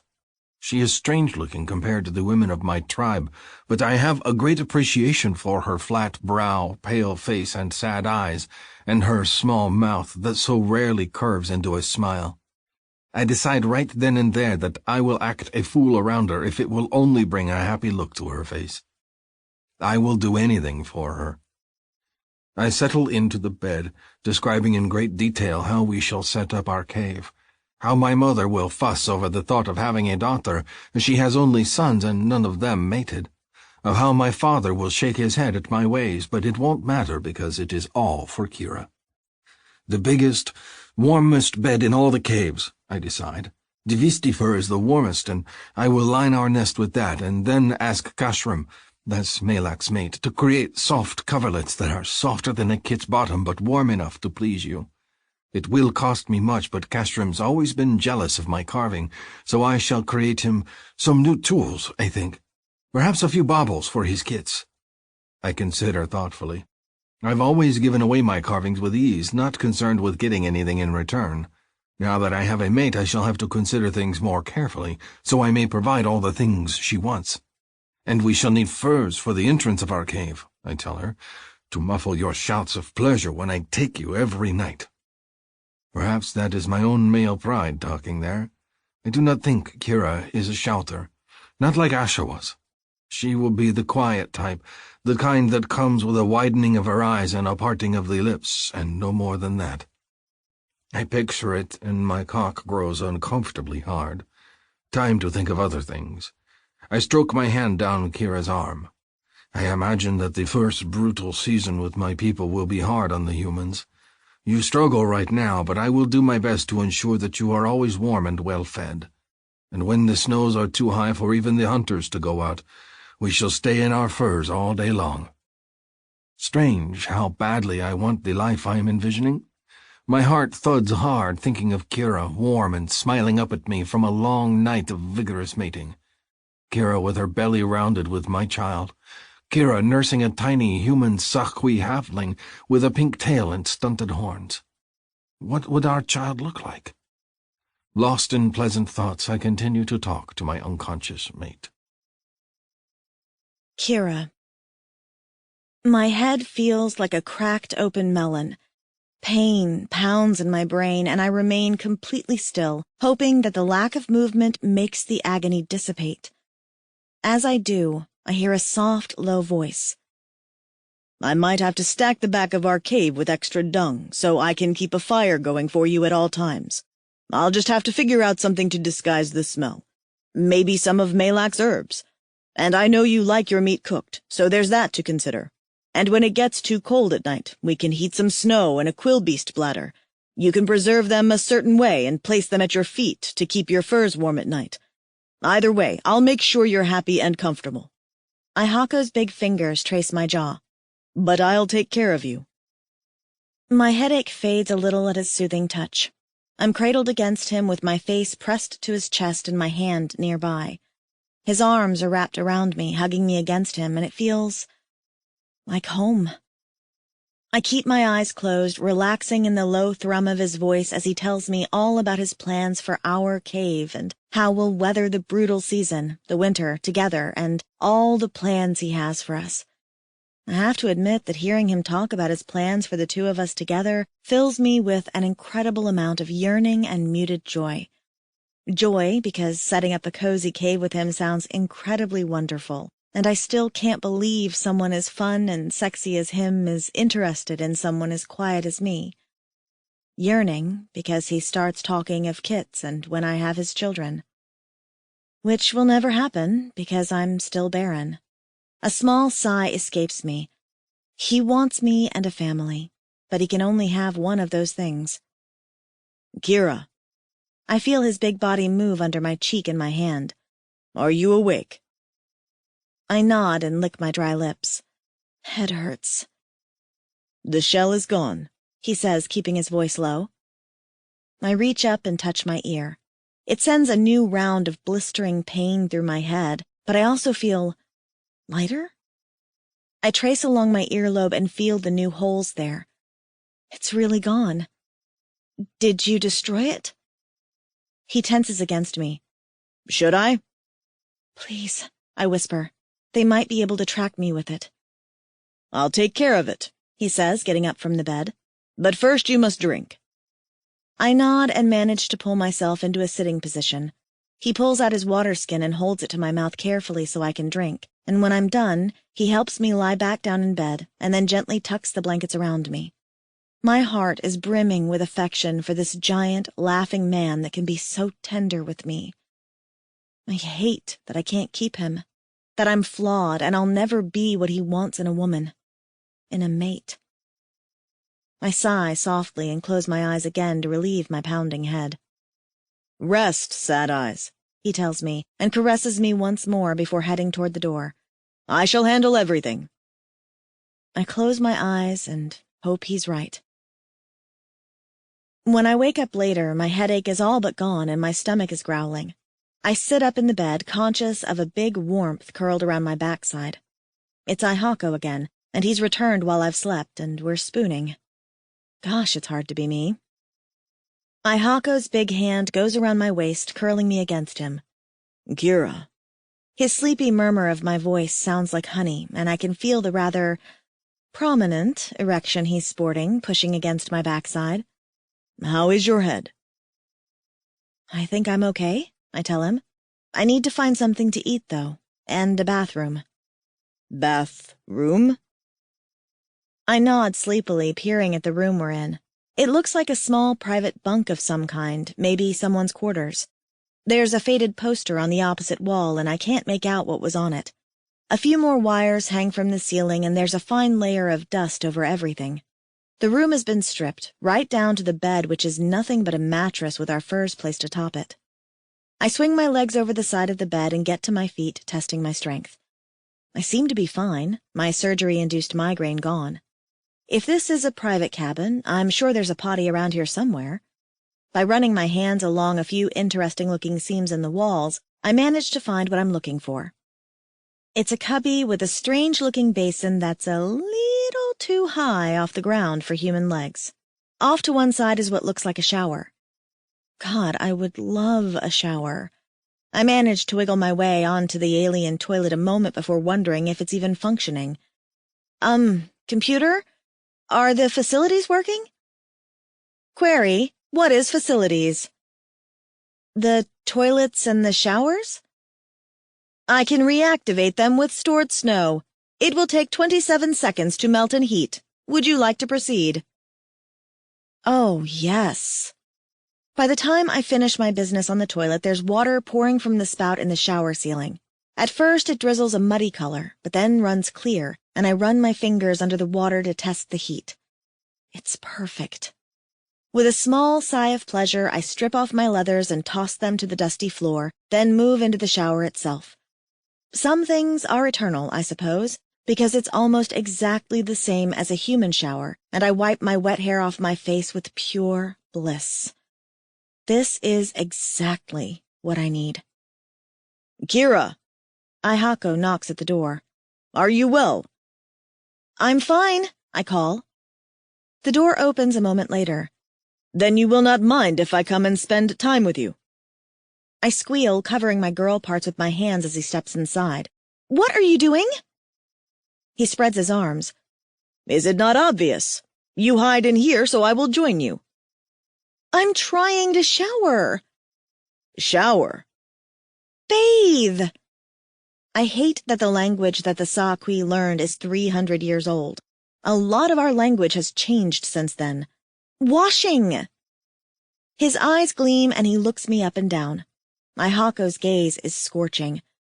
I have soap berries in my bag. I shall be more than happy to help you wash. The blush on my cheeks feels like an inferno. I'm naked. I noticed. The look he gives me is appreciative. And your parts are as fine as I imagined. I know I should tell him no, to go away, but then it hits me. Why should I? What is the point in being modest? Who is there to judge or shame me? I want him to come shower with me. I want his big blue body rubbing up against mine. I like it when he takes care of me. It makes me feel loved and cherished, and those are two emotions I am utterly hungry for. But I don't know how to invite a man into a sexy situation. It's not in me to flirt back. So I just give him a mute, helpless look. As if he senses my agony, he hesitates. Do you wish me to leave, Kira? I stare at him for a long moment. At the big, 7-foot-tall alien male wearing only a loincloth that doesn't do much for modesty. He's got horns and ridges and should be frightening. And instead, I'm terribly attracted to him. So I steel my courage and shake my head. I don't want him to leave. Get the soap. He flashes me one of those quick, pleased Ihako grins and heads out of the alien bathroom, leaving me only moments to try and make myself, well, pretty. I smooth a hand over my wet hair and glance down at my legs and arms and my pale body. I'm not at my hottest. I guess it doesn't matter. He doesn't have other humans to compare me to except the ones I came here with. When he comes back with his small pouch of berries, I'm nervous, but so excited. My nipples are already pointing and hard, and I flash him a quick, shy smile, hoping that he finds me pretty. Which is weird to think about, considering he's blue and horned, but I still want him to be attracted to me because of me, not just because I have a vagina. Ihako sets the bag down on a nearby counter and scoops a few of the berries out. I push back the glass door of the shower at the exact same moment that he whips off his loincloth. And, okay, so that looks a lot bigger than I'd initially felt. It's one thing to see pictures of naked men and statues and the like, and it's another to have a fully aroused guy standing right in front of you. With a spur. Can't forget the spur. And here I'd thought his big carved present of his cock was, well, an exaggeration. Doesn't seem like it. His cock looks as long as my arm, though surely it can't be. It's also flushed a darker blue than the rest of his skin. I can't help but stare at it as he enters the shower with me. And then I have to squeeze against the back wall because Ihako's big body is enormous and the shower clearly wasn't built for two. A nervous giggle escapes me. Should I get out? I can fit, he says, stooping a bit lower to get his big horns into the shower. It just means we'll have to stand a little closer together. And he gives me another flirty look that makes me giggle. You're hogging all the hot water. It cascades off his body and his horns, but doesn't seem to hit me at all. He'd make a great umbrella, not such a great shower partner. Hogging? Taking, I correct, then think about it. I should probably get the language dump while we're here. I want to know your speech. It can wait another day, he tells me, and smashes the berries in his fist. Shall I rub this on you? A shiver moves through me, and my skin prickles with awareness of him. Even hunched over, Ihako's size is intimidating, but I know he can be oh so gentle. And if I move in any closer, his penis is going to be rubbing up against me. It's a bit like sensory overload. I want to explore him, and I want him to explore me, but I mostly just want to kiss him. Ihako, I breathe, and reach up to wrap my arms around his neck. Water immediately dumps in my face. I sputter and then wipe my face clean. Will you kiss me? You need never ask, Sad Eyes. All you need is to turn your face toward me. His big arm goes around me and pulls me against him, and I'm startled at the contact of our wet skin. It feels decadent and strange, and I want to run my hands all over him and explore him. But then his mouth covers mine in a hot, hard press, and I moan in surprise and delight. His tongue flicks against mine in invitation, and then we're kissing wildly, the water streaming down on both of us. Lips locked, we kiss over and over again until I'm pressing up against him as much as he's holding me to him. My nipples rub against his chest, and it sends shivery bolts through my body, so I make it a point to rub against him repeatedly. "Kira," he groans, and then pulls away, which leaves me dazed. I nearly stumble without his big body to lean against. The look on his face is sober as he indicates I should turn around. "Let me wash you before we continue." I stiffen even as I turn, my back going ramrod straight. Is it because I smell? "No. It is because I don't have many berries left, and I need to wash too." Oh. I stand obedient as he rubs the berry juice over my back and shoulders and then into my hair. He rubs at my hair for a bit and then smooths his hand down my arm, washing my skin. It feels good, like being stroked. Almost like a massage.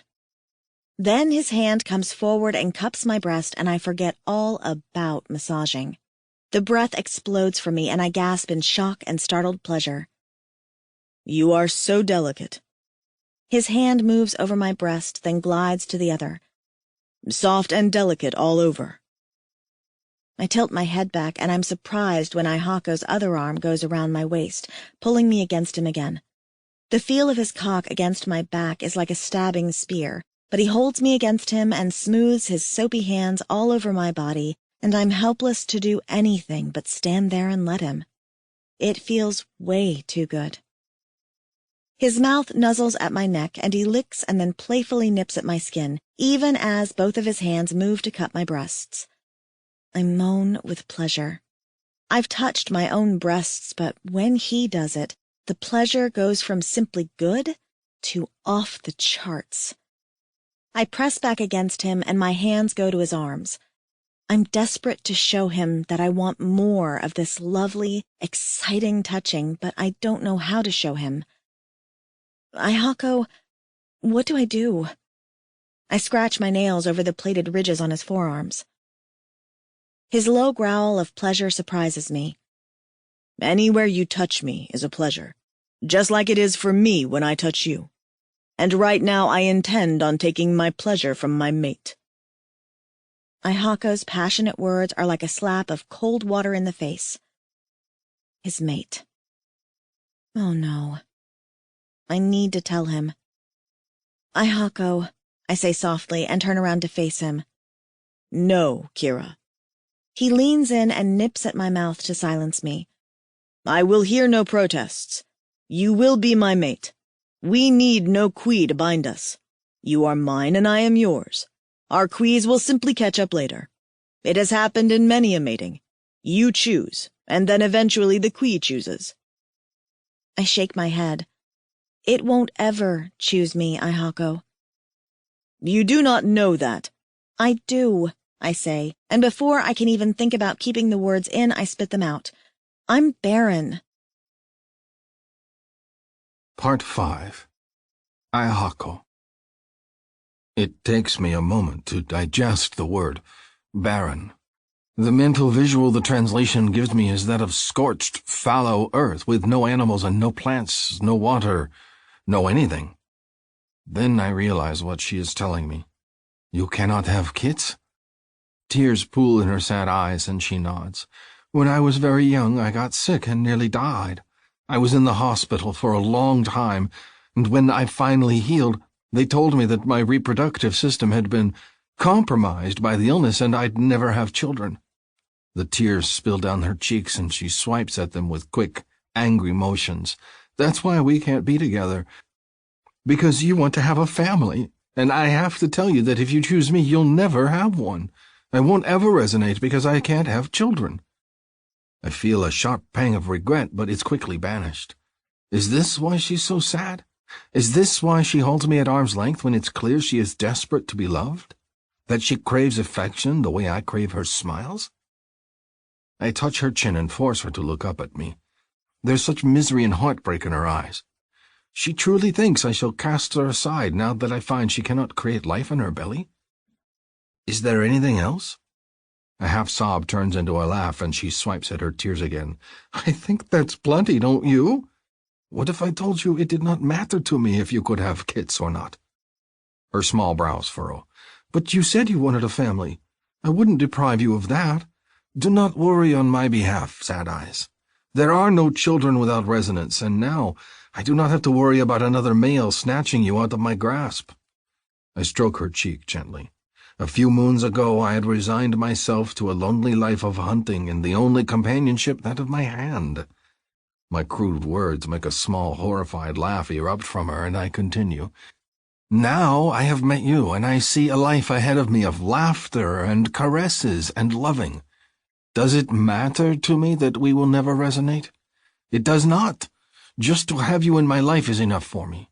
You are my heart, Kira, and you should be my mate. She starts to cry again. I don't want you to feel trapped with me. Trapped? I laugh. Trapped with a beautiful, strong, smart mate in my furs every night? I welcome such traps.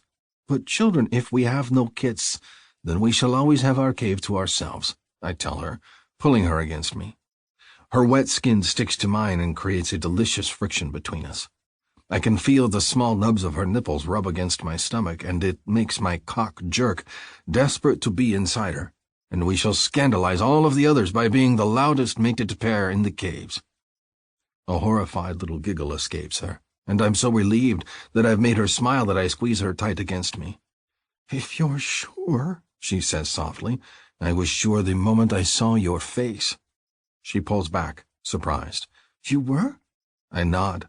I saw you and thought, if ever there was a female that needed a male to make her smile, it was you, and that we would be perfect together. Kira bats at my chest in mock annoyance, but I can tell she's pleased by my words. She's softening against me, and the tears are drying. I never said anything. Your people were so excited about the fact that we could resonate and have children. I never wanted to admit that I was flawed. I didn't know what would happen if I was. Would I be welcome any longer? Of course you would be welcome. We would not cast you out simply because you cannot bear kids. Do we cast out Farley? She snorts. Farley is too young to have children. That's not even a fair comparison. Then Asha, whose kid died too young? Or my mother, Seva, who is now too old to have more kids? I touch her cheek. You bring more to the tribe than just your body. I'm not so sure, she says softly. The only thing I was good at was translating, and I just had that removed. Then you will bring new skills and joy to the tribe. We just have not seen them yet. Kira gives me an exasperated look. Do you have an optimistic answer for everything? Yes, I grin at her. That is what I bring to the tribe. Well, that and my carving skills.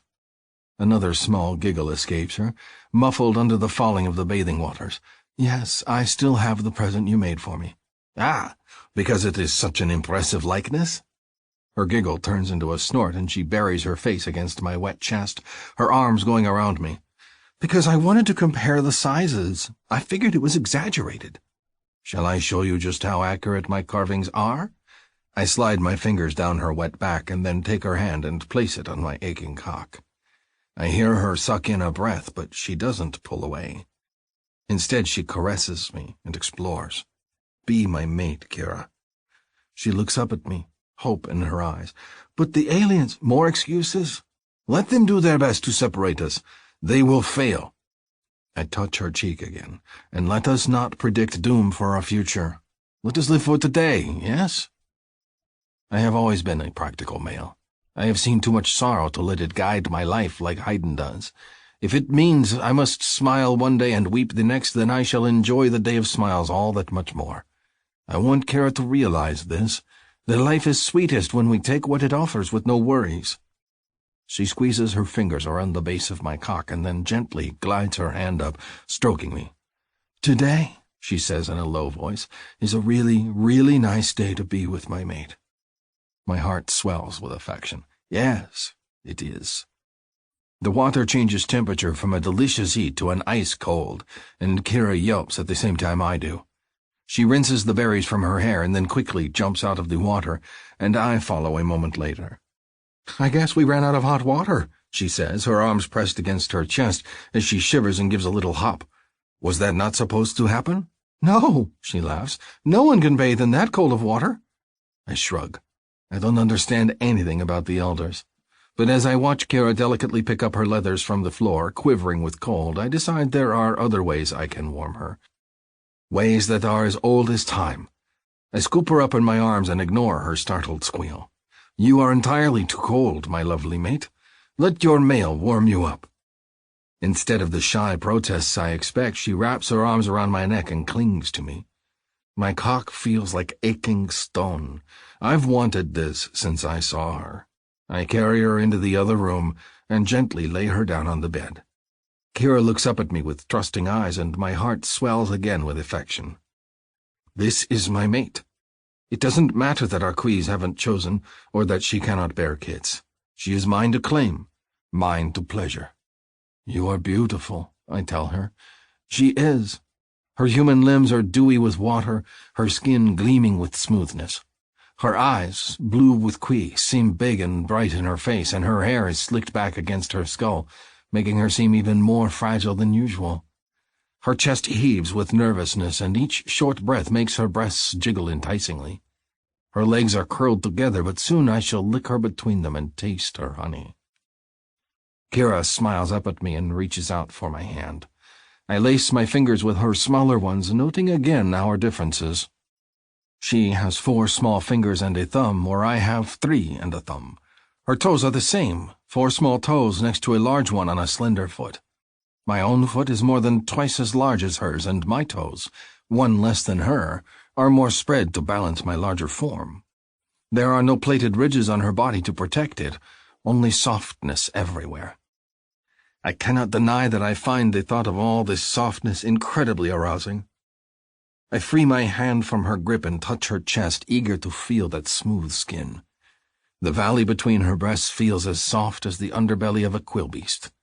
She trembles at my touch, her gaze on me, and I watch her nipples harden in response to my touch, going from soft pink circles to hard, ruched little tips.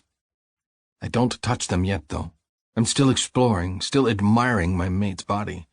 This is our first chance to be truly alone and unclothed with each other, and I would like to enjoy it.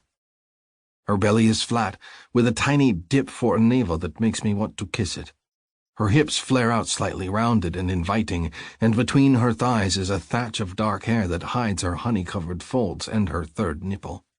It's begging for my mouth, but I suspect my shy Kira would jump right off the furs if I spread her legs and buried my face there, so I must woo her with kisses and caresses. I want to feel her against me, so I climb into the bed and lie next to her. My body dwarfs her smaller one, and she shifts a little. I lean my weight on the side so I don't crush her, and throw a possessive leg over her thighs so she can't squirm away from me.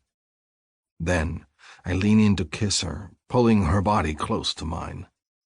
She sighs and leans into my kiss, her tongue flicking against mine. I deepen the kiss, make it more explicit, more obvious as to what I want from her. I fuck her sweet mouth with my tongue, and she responds with soft cries and wriggles of delight under me. My cock aches to claim her, but I must go slowly. Kira has never mated before, and she is skittish. I nip at her mouth, enjoying her responses, noises of pleasure.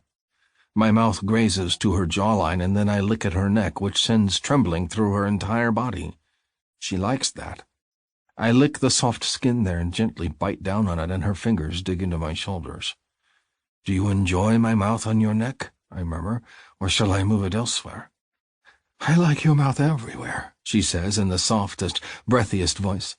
It makes my cock twitch. I'll give her my mouth everywhere, then. I lick and suck at her soft human skin, tracing along her collarbones. With each press of my mouth to her flesh, she gives a low moan, and her hands move over my shoulders and arms, fluttering. It's as if she doesn't know where to place them, but wants to touch me. She can touch me as much as she wants. I will gladly take it. But for now, I'm concentrating on her.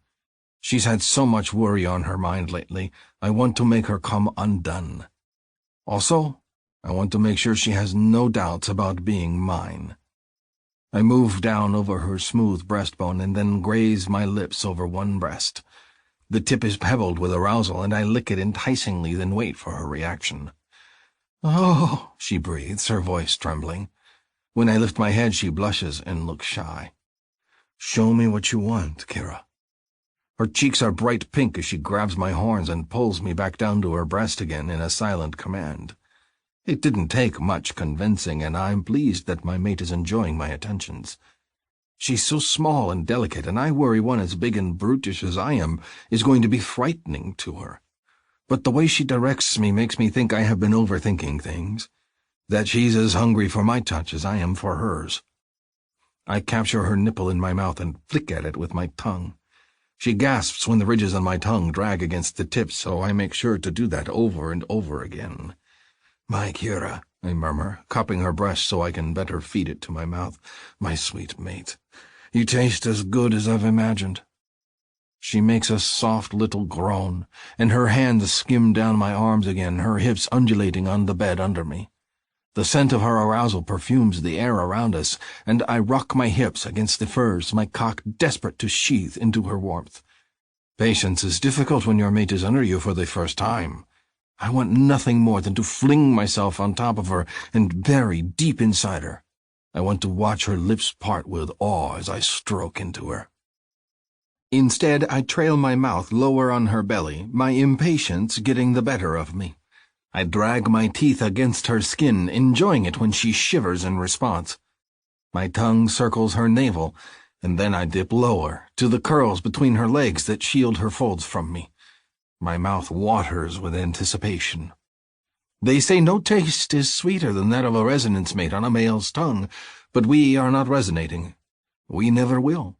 I do not think she will taste any less sweet, though.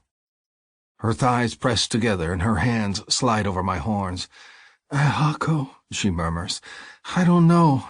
Have you ever had a male lick your honey before?" Her face flares a bright crimson. "Just you, before." "Ah, yes. It's a good memory, and one that fuels my lusty fantasies. Of my hand dipping between Kira's legs and teasing her until she comes, then licking her sweetness off my fingers even as it frosts. Then I shall be your first and last," I tell her, and find a bizarre amount of pleasure in this bold statement. She will never be anyone else's but mine. Ever. I nip at her thigh, entreating her to open for me. She makes a nervous sound and her legs tremble. "Open for me, my mate. I want to lick all of you." To prove it, I drag my tongue down her hip bone all the way to the curly little tuft of hair. "Part your legs for me." I feel Kira tremble again, but she does. Her legs open, and I take my hand and push them even further apart until she's spread for me. I hook one knee over my shoulder so she can't close her thighs again. Then I get to admire my mate's spread cunt. The folds gleam with wetness, making me salivate once more. Her folds are pretty and a deeply flushed pink like her cheeks. I drag one finger through her wetness, and my cock aches when she squirms and makes soft noises of pleasure. "I'm going to taste you." She presses a hand to her forehead and her eyes close. "Oh, God." Interesting. She's not pulling away, though, so I lean in and explore her with my mouth. The first burst of her taste on my tongue is like nothing else. She's like salt and musk and Kira and utterly delicious. I growl low in my throat, feral with need. "Sweet." Kira's breath shudders in her throat. I grip her legs and want more. Pulling them further apart, I lift her off the bed so all of her is open to me and lick her from her third nipple to the entrance to her cunt.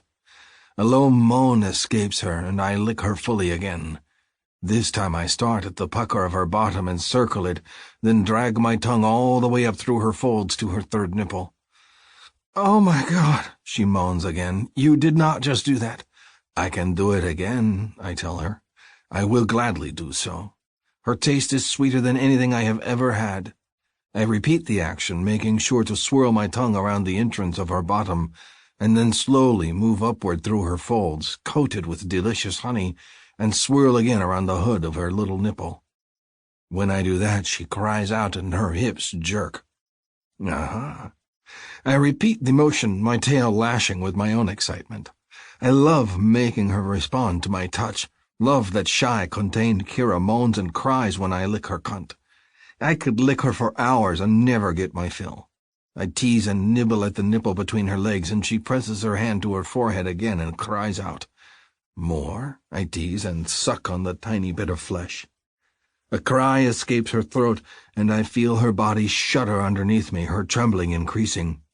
Her hips rock against my mouth, and so I continue to suck at the tender spot until she is moaning and boneless with pleasure. "Oh, mercy," she pants. "That was something else." I lick my lips, tasting her on me. "Your cunt tastes sweeter than I ever imagined." The blush on her face becomes fierce, and she pants, still pressing that hand to her forehead. "Is your head hurting you?" "What? Oh, no," she says quickly, and her hand flops down on the bed. A small giggle escapes her. "I guess I was just trying to hold my brains in before they all fell out." And she chuckles. Strange words, but I chuckle too. I like making her smile. I press another kiss on the small thatch of hair, and then lick her again. Kira shudders, her skin prickling with small bumps at the caress. I press a finger to the entrance of her cunt to see if she is wet enough to take me, and it comes away soaked. My mate is more than ready. The fierce need to claim her burns through me, and I move over her, my bigger body pressing her into the strange bed. Her arms wrap around me, and she welcomes my kiss, and another little gasp of excited pleasure escapes her when I grab a fistful of her hair and arch her neck back so I can lick it again. I bite gently at the cords of her throat and slide my hips between her spread legs, my cock resting against the cradle of her hips. And I grind it against her so she can feel it. Kira's small gasp as I rock against her is incredibly pleasing. Her thighs spread a little wider, and I pull one around my hips. Instead of plunging into her, though, I kiss her again, my tongue dancing along her mouth, sipping at the small moans that erupt in a steady stream. The look in her eyes is dazed with need. I rock my cock through her folds again, dragging up and down, wetting my length with her honey. She moans louder, and her fingers dig into my skin. She's ready. I grip my cock and hold it at the entrance to her cunt. The thick crown presses against her heat, and her nails dig harder into my skin. "You feel really big," she says, a note of concern in her voice. "That is because I am," I tease, and then kiss her worries away. "But you can take me. This I promise. Are you ready to be claimed by your mate?" She looks up at me with such big, soft eyes. Her hand moves to my cheek, and she strokes it, and my heart aches with love for her. "I'm yours," she tells me. "All yours." "Mine," I agree, and sink deep. I know I will cause her pain. She's never mated before, and she's small and tight, but it's best to get it done quickly, like the resetting of bone. Her sharp cry of pain wounds me, though, and I hold her gently. "Shh! Ow!" she tells me, and her fist thumps against my arm. "That hurt!" "It is a pain that will be soon gone, I promise." To make up for it, I kiss her sweet mouth over and over until her frown gentles and she starts to respond to my caresses again. My cock feels like a throbbing brand, so tightly sheathed in her wet warmth, but I dare not move until she is ready for me again. When she gives a small sigh at my latest kiss, I drag my cock slowly out of her and then stroke in again. She stiffens but doesn't mention the pain. Her gaze is on me, her eyes trusting, and my heart breaks with the beauty of her. She is beyond lovely, my mate. Lovely and soft and sweet and giving. "You have my heart, Kira," I tell her again and nuzzle her throat.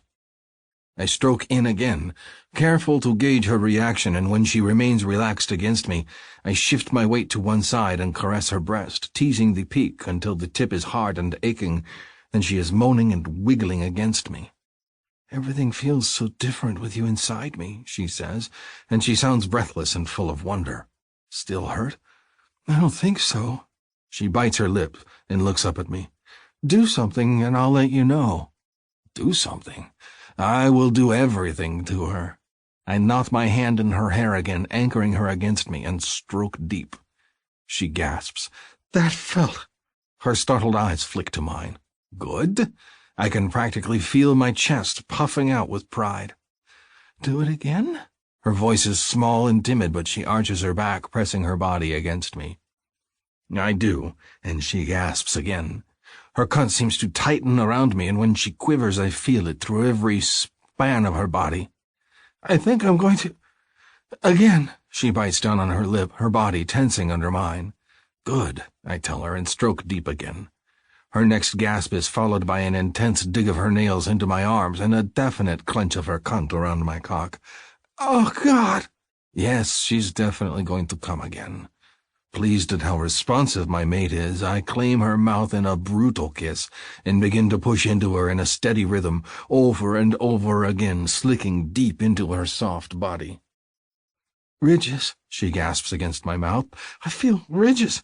And, oh, God, is that your spur? It might be.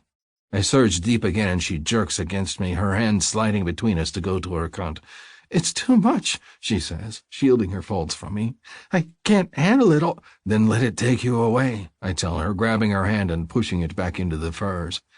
I capture her mouth with mine and pump into her again, and she moans, her hand gripping mine tightly. When she comes again, she cries out sharply, so loud that it rings in the chamber. Not nearly as loud as my own shout when I come, but almost.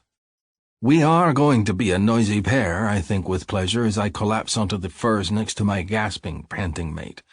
They will have to move us into one of the back caves so our late-night antics do not wake all the kids. I pull Kira against me and kiss her sweaty brow, well pleased with my mate. Kira. My brain is mush. Good mush, but still mush. I slowly drag myself awake. Ihako has his leg over mine and his hand over my breast. I turn over in bed and his tail flicks, then swats me. Go back to sleep, he mumbles. I need to stretch a bit. I ignore his request and slide out of bed, taking a few ginger steps toward the bathroom. I feel a bit sore between my legs. Okay, a lot sore. But it's a good sort of sensation, and I don't mind it in the slightest. It just reminds me that I belong to Ihako, and I enter the bathroom with a dopey grin on my face. The first thing I do is check my ear out in the reflective glass of the shower. It feels weird to not have the translator in anymore, and I've got a few new ear piercings and weird spots as a memory of the device. Overall, though, my ear seems to look okay. There's a vague ache deep inside, but I imagine I'm still healing up. And Ihako said he got rid of the device, but... Computer? I whisper. Has the translator that was removed from my ear yesterday been destroyed? It beeps for a moment, and then a tinny voice pipes into a speaker over the sink. The device was destroyed upon request. It was disassembled and then crushed in the trash compactors. Do you wish retrieval? No, that's okay, I tell it, relieved. I'm good. One problem down, at least. I clean up with water from the sink, do my business, and then dress in my leathers. Maybe it's because I did a lot of sleeping yesterday, post-translator removal, but I'm pretty awake. I enter back into the bedroom, but Ihako is still sacked out. I contemplate getting back into bed with him, but I worry about Harlow. It's no secret that she and Hayden aren't exactly rubbing along, and this is an alien spaceship, and I've probably been unconscious for about a day. I should check on her. I exit the room and head down a hall until I realize I have no idea which way is back to the front. Computer, can you lead me to Harlow? Please follow, it indicates, and the lights edging the floor go in the opposite direction I'm heading. Oh. I turn around and follow its twisting path through debris-strewn halls. Several corridors later, I hear the sound of what seems like a power drill, and when I enter, I see Harlow with a pair of oversized protective goggles on, drilling something together and peering at a computer screen. Hi, I call out. She looks up at me, and the goggles slide down her face.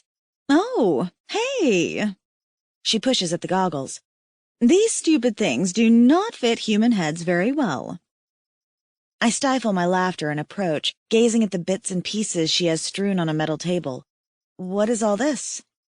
Well, she says, setting the drill down and putting her hands on her hips. This is a bunch of junk at the moment, but I'm having the computer read me a manual about how to create a rock cutter. A rock cutter? Yeah.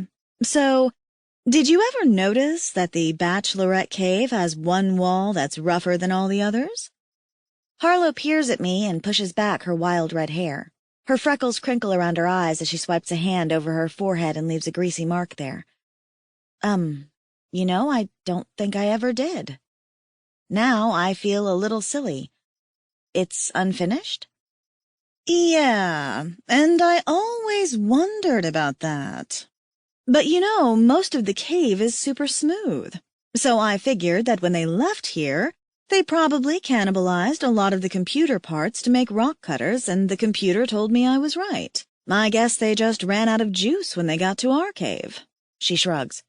So I thought I'd see if we could put together some new cutters in order to hollow out a few more home caverns for people since we're so crowded. That's so thoughtful of her. And here I was just having sex and thinking about myself. You're wonderful, Harlow. You know that? A surprised smile crosses the redhead's face. Thanks, she says shyly. I was just trying to think of ways I could help out, My dad was a mechanic, and so I know my way around a few things, but I have to admit that all of this is baffling to me. She spreads her hands out and gestures at the metal junk on the table. Luckily, there's lots of pictures on the computer, so I'm mostly going off of that.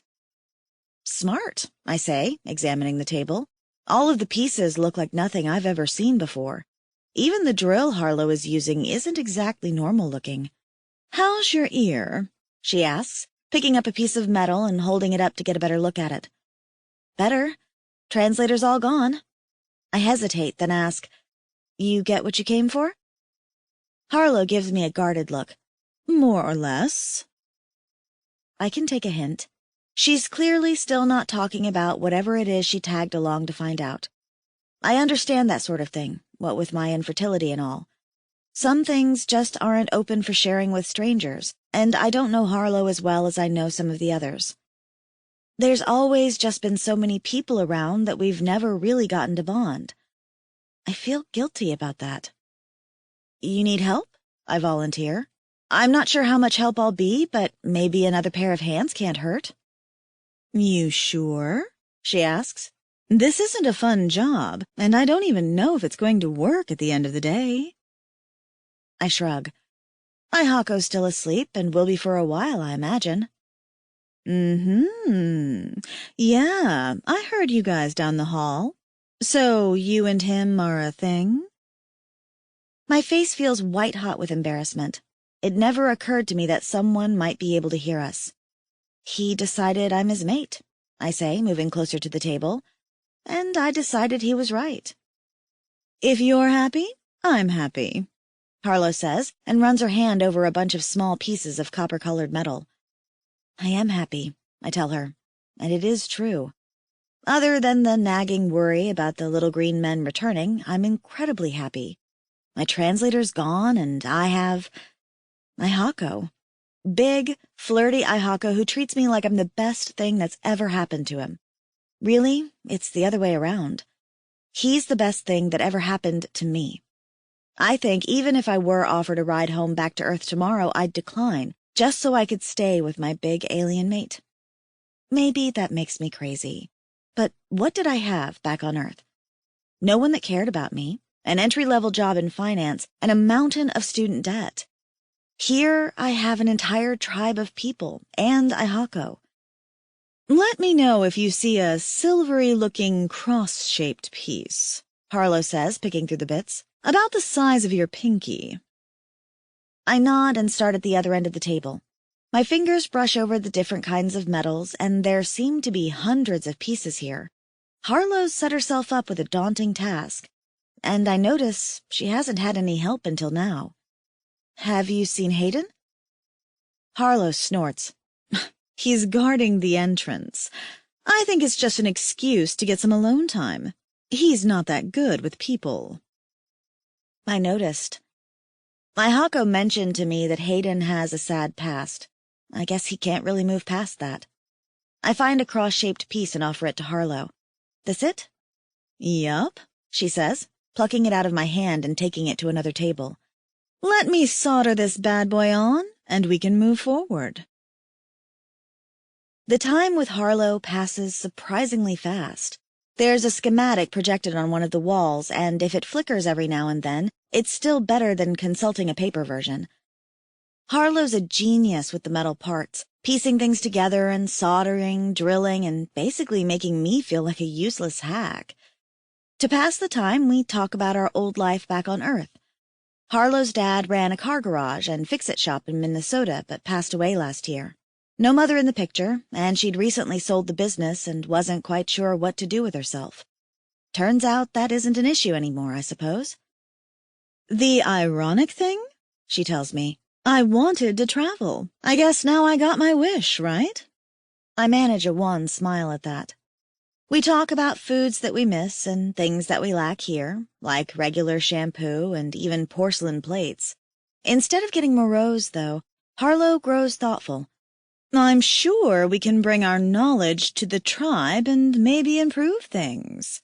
And we can scavenge around here. Tiffany said she was good with makeup and hair stuff back home, so maybe she could make a soap.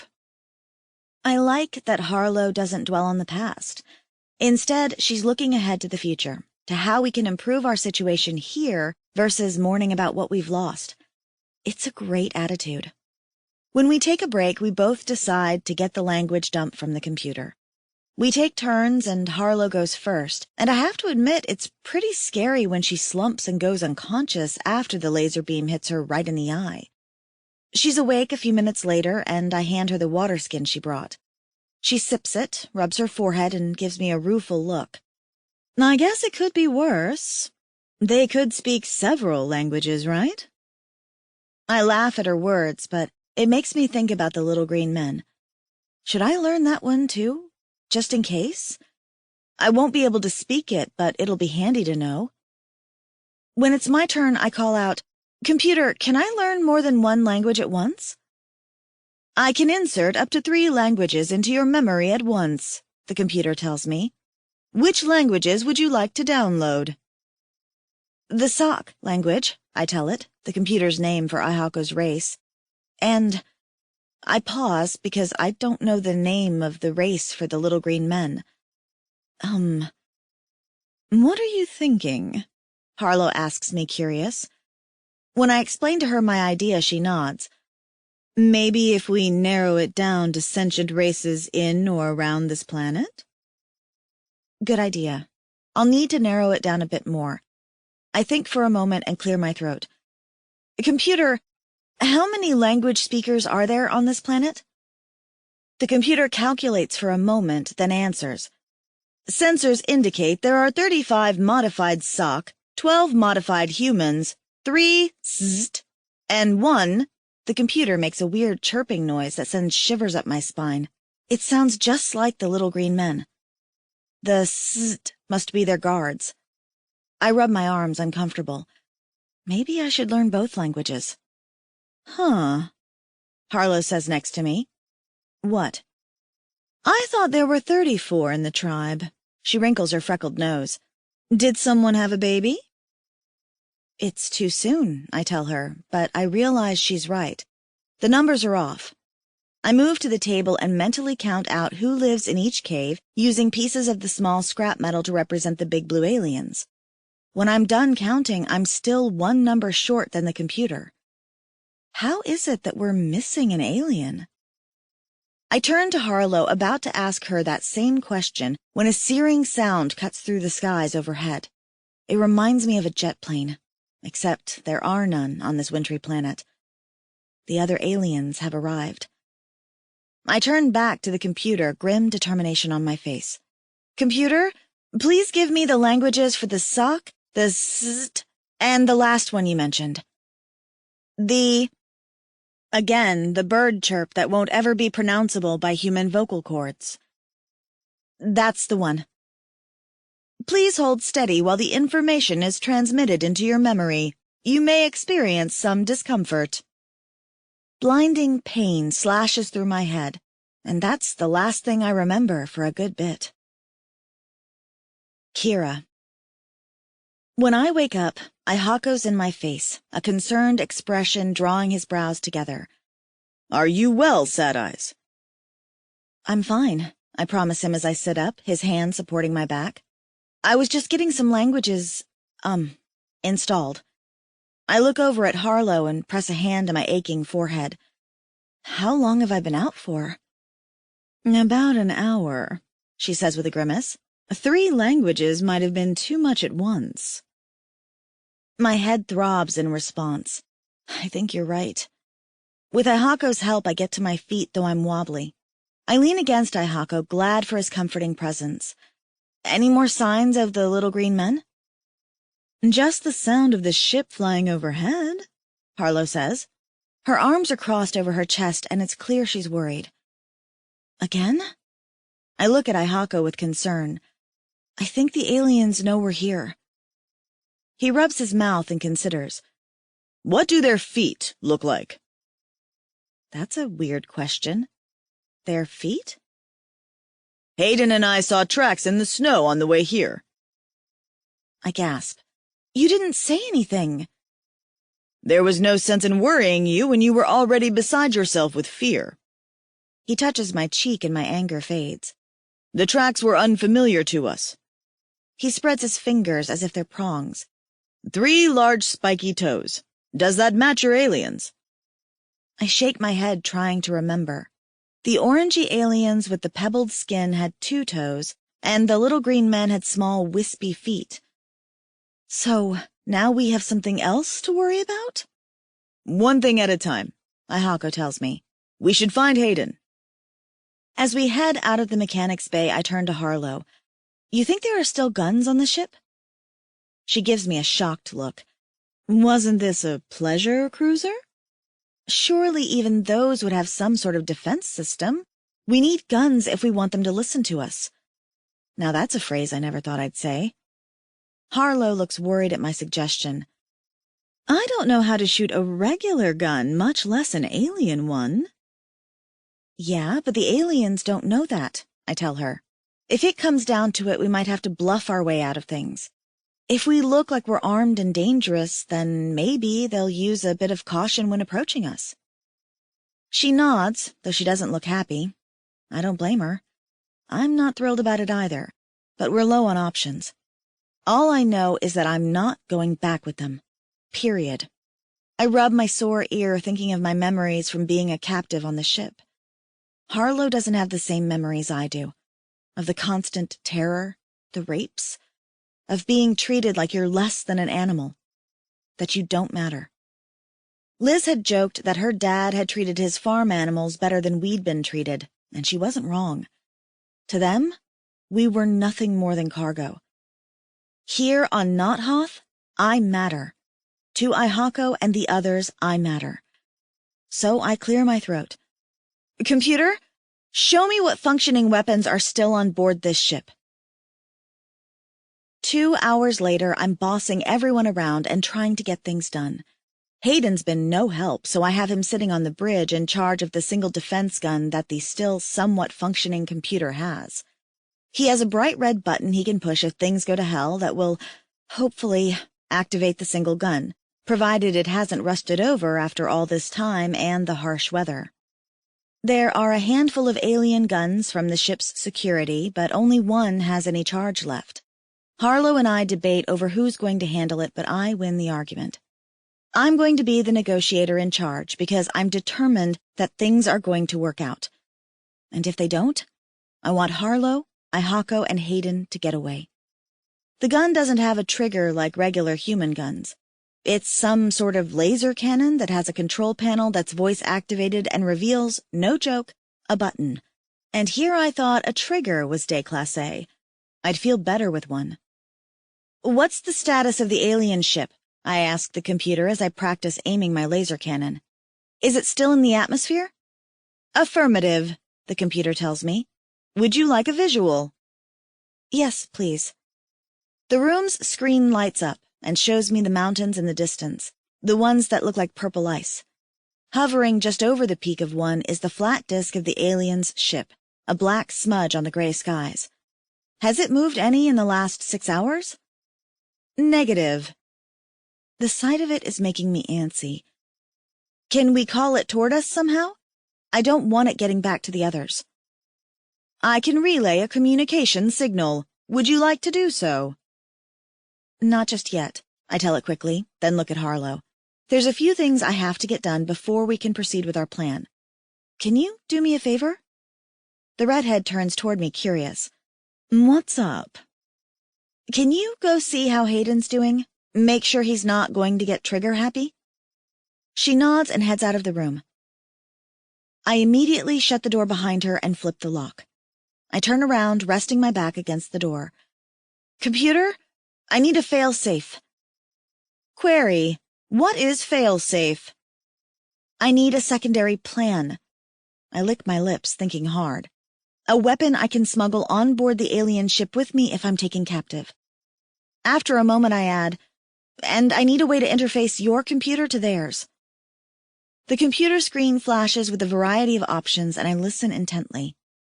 If they take me back with them, I'm bringing them down. If I'm not getting out of this alive, neither are they. It's some time later that I emerge from the locked room to find the others. I've got a secret packet wrapped in a thin polymer film tucked into my hand, and new determination in my step. Unfortunately, my determination falters when I run into Harlow in the hallway. They're on the move, Harlow tells me. The guys are at the front. Come on. We race down the narrow halls of the ship, heading toward the entrance. I guess Hayden's abandoned his post already because when I arrive at the icy entrance, he's kneeling there in the meltwater with Ihako. My mate has his ear pressed to the door, listening on the other side.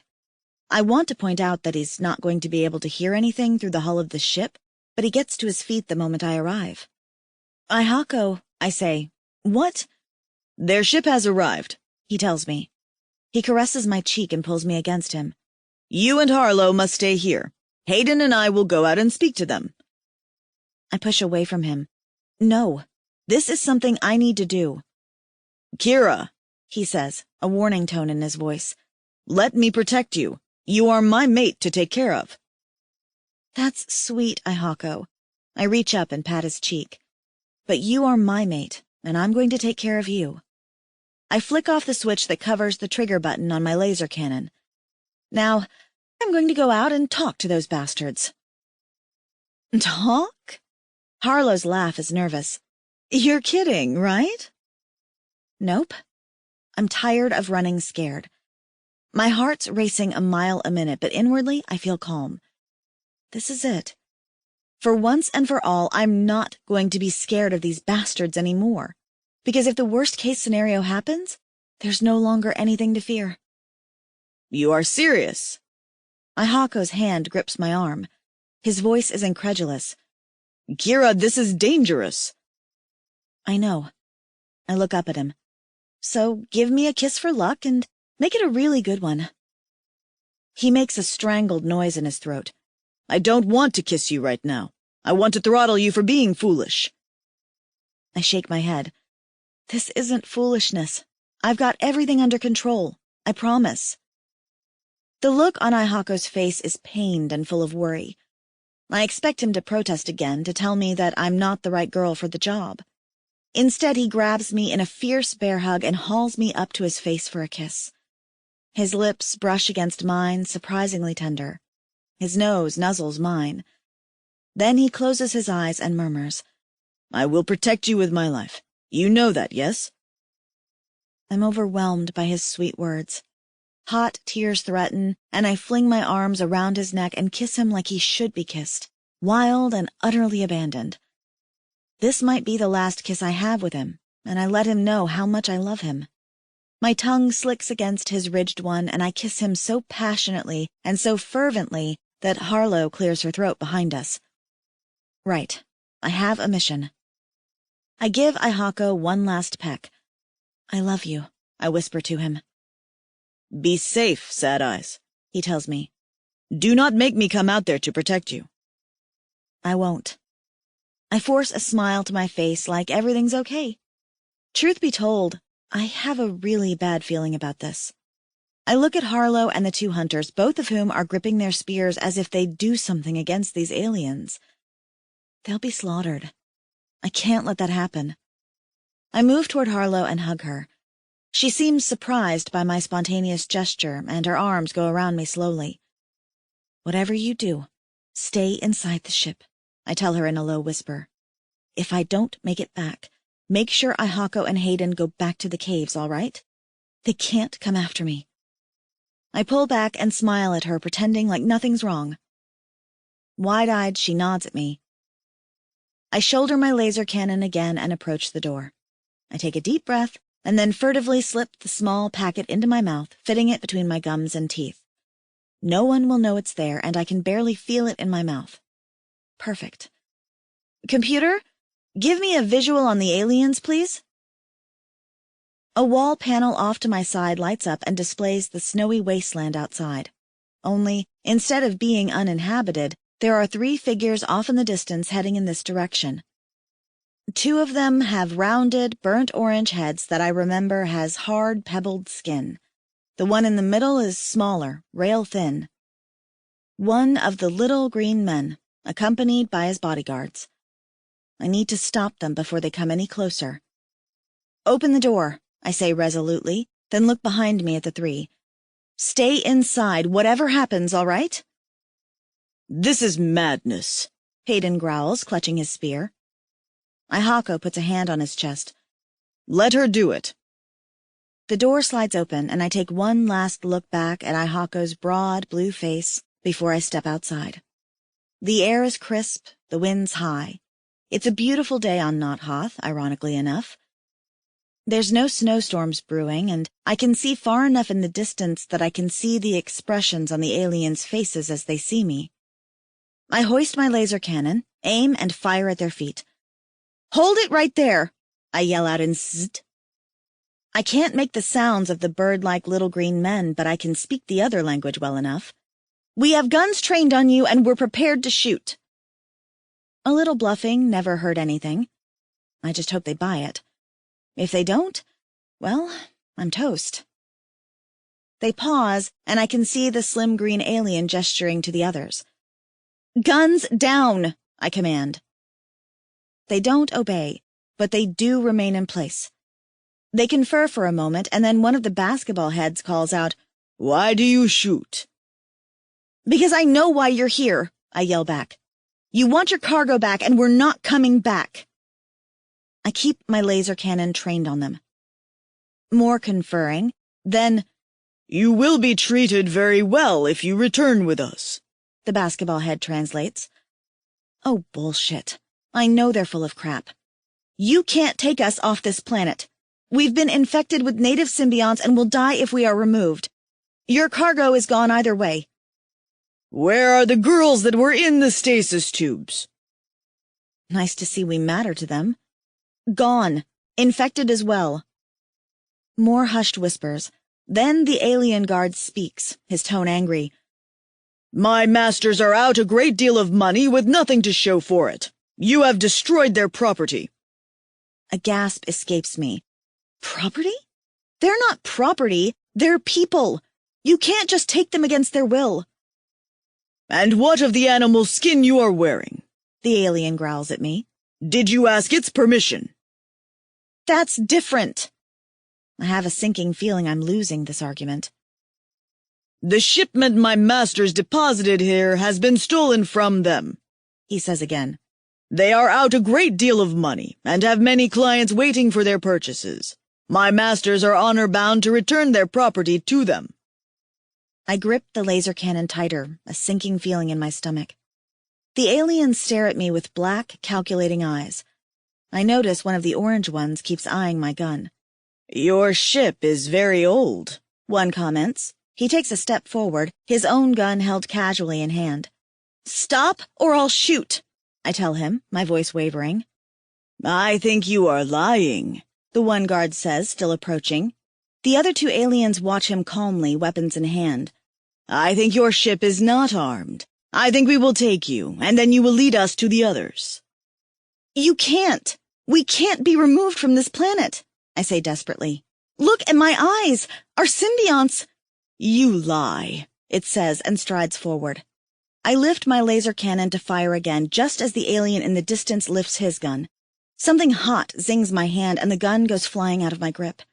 I'm smacked to the ground with a forceful blow, the air knocked out of my lungs. Kira! Ihako bellows behind me, and I hear the sound of feet slamming into the snow. No! I gasp as one of the aliens kicks my guns away. He steps on my wounded hand, pinning me to the ground. As I watch in horror, he raises his gun and fires, and I hear 2 shouts of pain. No! Ihako! Ignoring the brutal pain in my arm, I twist around to see. The 2 men are flat on the ground. Hayden's lying in a pool of blood, his leather tunic smoking. Ihako is face down and unmoving. My chest constricts with agony. Ihako! No! The bird-like little green man chirps a question. Are they dead? The basketball head tilts his head, and as I watch, I see Ihako twitch and lift his elbow, trying to rise up off the ground. There's no sign of Harlow. I'm relieved. She's hiding in the ship like I told her to. Not dead yet, the guard says and lifts his gun again. I will fix that. No, wait! I scream in the alien language. I'll go with you. I'll take you to the others. Just leave them alone. The guard lowers his gun and looks over at his master. An irritated chirp sounds. They don't matter. Just bring her. The boot lifts off my hand, and a strong arm hauls me off the ground. Ihako. I fight off unconsciousness as wave after wave of crashing pain moves over me. The intruders moved so fast. I barely saw them raise their strange weapons before Hayden and I were flattened on the ground. I hear Kira's cry of worry and her frantic jabber in the strange language. Then silence. I try to sit up, but my body won't obey. It's like an invisible net has been cast over me. The blackness I fought against so hard claims me. One thought rings through my mind even as I succumb. They've taken my mate. Ihako? A small cold hand taps my cheek. Wake up, please. Pain blazes in my side. I'm still face down in the snow and my entire body aches as if I've drank 3 skins of sasa. With effort, I push against the earth and roll myself onto my back, squinting at the late afternoon sunlight. A face swims into view, pale, freckled, with a bright orange-red mane. Not Kira. I struggle to sit up, and her weak human hands try to assist. Are you okay? She asks in a tremulous voice. I am not dead, I grit out, though my ribs might complain otherwise. I run a hand down my side, and pain stabs through me again. Punctured with one of their strange weapons, but not the fatal wound. It aches and bleeds, but will not kill me. Where is Kira? The girl's eyes fill with tears, and she sniffs hard. Gone. They took her. Agony pounds in my chest. No, not Kira. Not my sad-eyed soft mate. I'm helpless and filled with rage all at once. I must save her. Your friend? He's not doing so well. I look around. Off to one side, Hayden's body is slumped. There's a dark stain under him that makes my chest clench with new worry. Is he? He's breathing, but I can't get him to wake up, and I can't carry him. She wrings her hands. I don't know what to do. Kira told me to take you guys back to the cave. She what? I get to my feet with great effort, sending another wave of sheeting pain through my body. The red-haired one, Harlow, wrings her hands again and paces. She said that if they took her, I need to take you back to the cave so you can be safe. She doesn't want anyone coming after her. She is my mate, I roar. I won't leave her. I'll get my spear, take off after their ship, and demand, They have guns, Harlow cries, and Hayden is dying. Hayden, my old friend, my truest friend. I stagger over to his side, clutching my wound, and roll him onto his back. His breathing rasps shallow in his chest, and the wound is in his gut. I can see the white of his innards in his wound, and there's blood everywhere. He needs to get back to the healer soon, or he will die. I'm torn.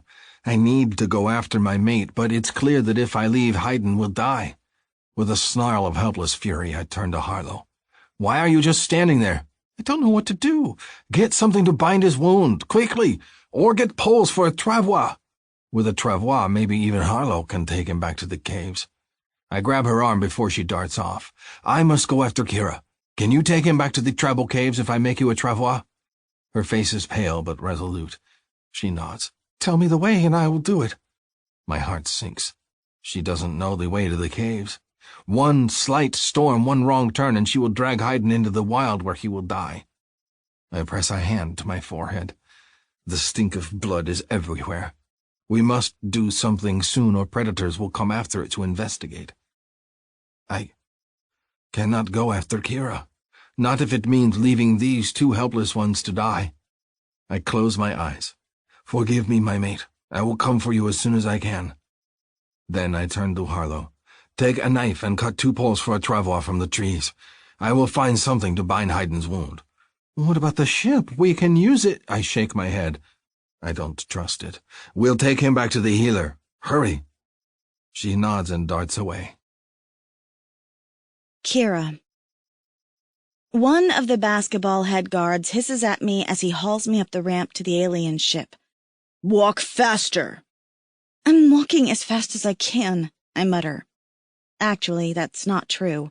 I'm dragging my feet deliberately. I don't want to go on the ship. I want to run for the hills, but I have to be brave. I knew this was coming if we couldn't scare them off.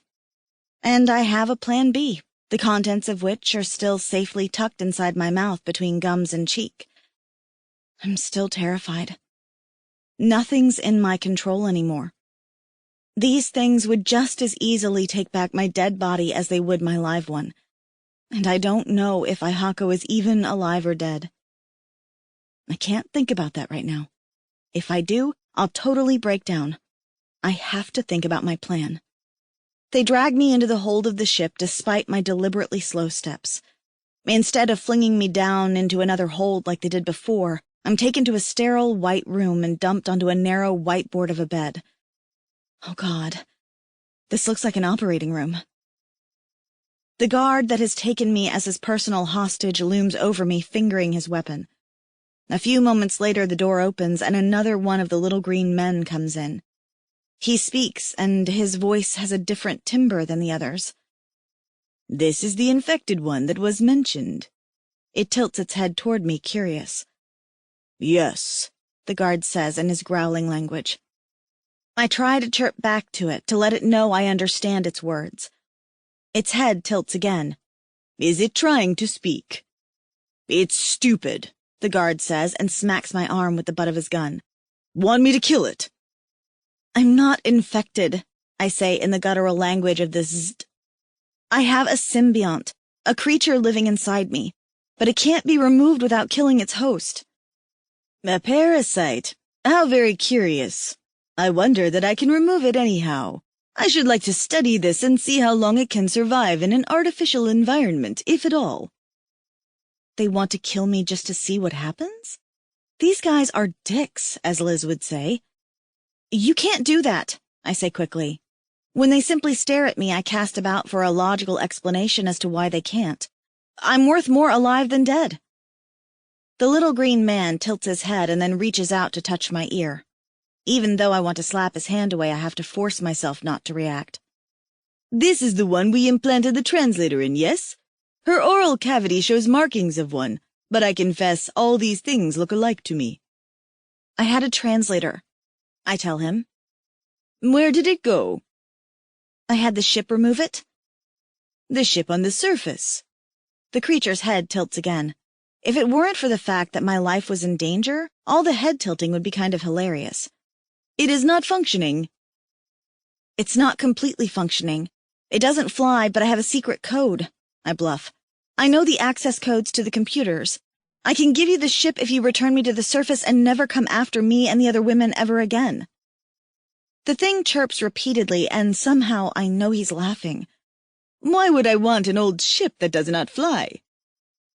You can tow it, I tell him, staring into the enormous black eyes of the alien with what I hope is a confident expression.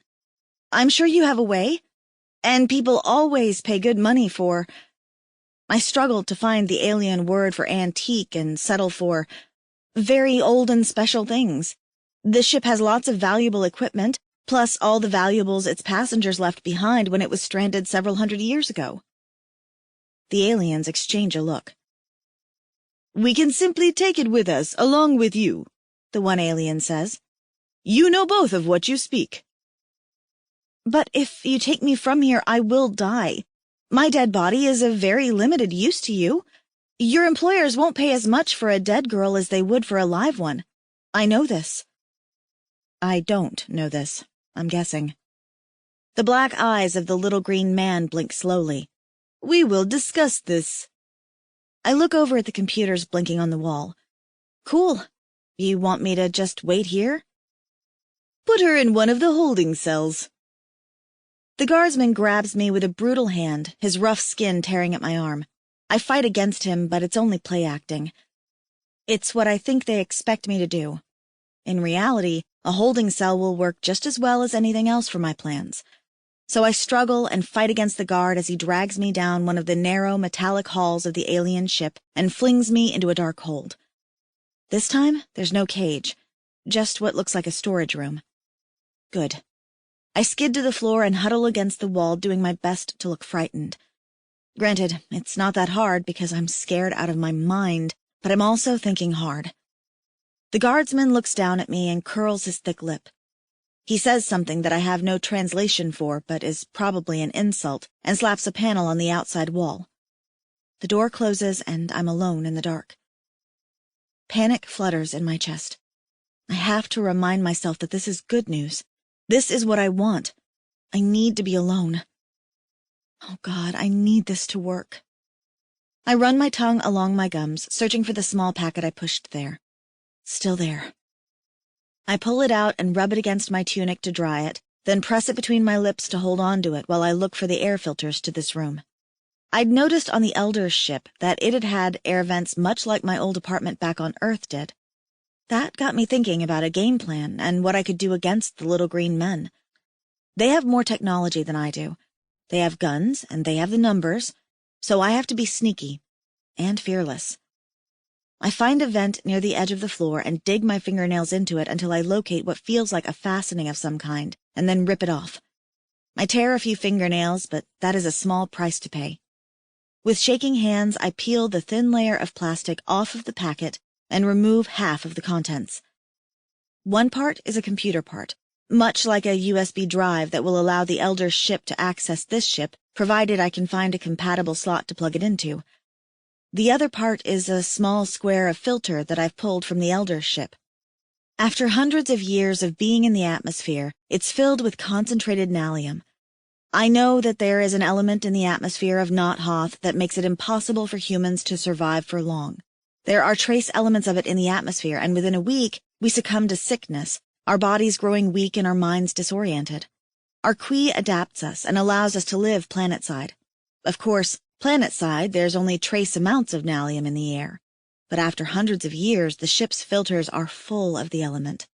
And if I add it to the air supply in my room, I'm hoping it'll poison my guard. The computer assured me that this tiny amount that I drop into the air filtering system is enough to do it. But the computer's also 300 and some change years old. It could be wrong. This ship could be more self-sufficient than I hope. A million things can go wrong. All I can do is cross my fingers. I replace the filter cover and sniff the air. I don't smell anything. The air doesn't taste weird. I have no idea if it's working or not, if the poison is seeping into the air of my small chamber or throughout the ship. I tuck my body against the wall and wait. Hours later, I'm in a frenzy of worry. There's no difference in the air that I can tell, and all I have left is the small bit of computer I'm supposed to somehow interface to one that's 300 years younger. This is the stupidest plan ever. Despair threatens to overwhelm me. I ignore it because there is no plan C. This has to work. This has to. A mental image of Ihako's fallen body flashes before my eyes, and I clench my fists, determined not to cry. He's not dead. He's not. I'd know if he was, wouldn't I? But we're not connected by Qui. We're only connected by heart and mind and choice. We don't have that deeper bond. We never will because of my body. Someone fumbles at the door. I jerk to my feet, my stiff muscles complaining. My body's instantly on alert, my heart hammering in my chest. Did they decide to take my offer after all?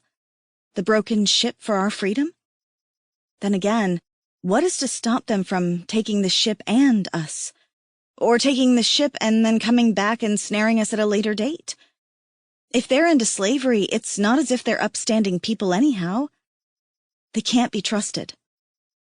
The door slides open and the guard walks in. No, he staggers. His steps trip, but he manages to catch himself and he raises the gun. "Come on," he says. His words sound slurred. My hands fly to my mouth. Oh my God. It worked. He's sick. I'm immune to it because of my qui, but it's affecting the guard. Maybe it's affecting everyone. Hope flowers in my chest like a sunburst. I get to my feet. He stumbles forward again and I dart behind him. He turns groggily and I kick the back of his knee. The guard falls forward, weapon clattering to the ground. I grab it and race to the other side of my cell. There's a place to put the hand that's similar to my laser cannon, and I aim it at my enemy and fire before I can think twice about it. The gun blasts, shooting forth a bolt like liquid flame. It slices through the guard's head like butter and he slumps on the floor dead. My throat closes and my nostrils flare as the hot smell of charred flesh saturates the room. I did it. I killed him. I'm not even sorry. These monsters don't care if I live or die, so I'm not going to waste a minute on regret. I step over him, clutching the gun, and head for the door. It slid shut again, and no amount of me slapping my hand on the panel will open it. Shit. This wasn't something I considered. I turn and look back at the fallen guard. His arm is extended out to one side, his rough palm face down. Oh, man. Swallowing hard, I lock the gun under my arm, aim, and shoot again. The dismembered hand flies across the room. Ugh. I swallow hard and move to pick it up, then lay it across the panel. The door opens a moment later, and I step into the hall. I'm one step closer to freedom. You can do this, Kira, I tell myself. Just find the bridge, find a place to wire the two computers together remotely, and you're golden. There are 2 doors on one side of this narrow hall and a door at the far end.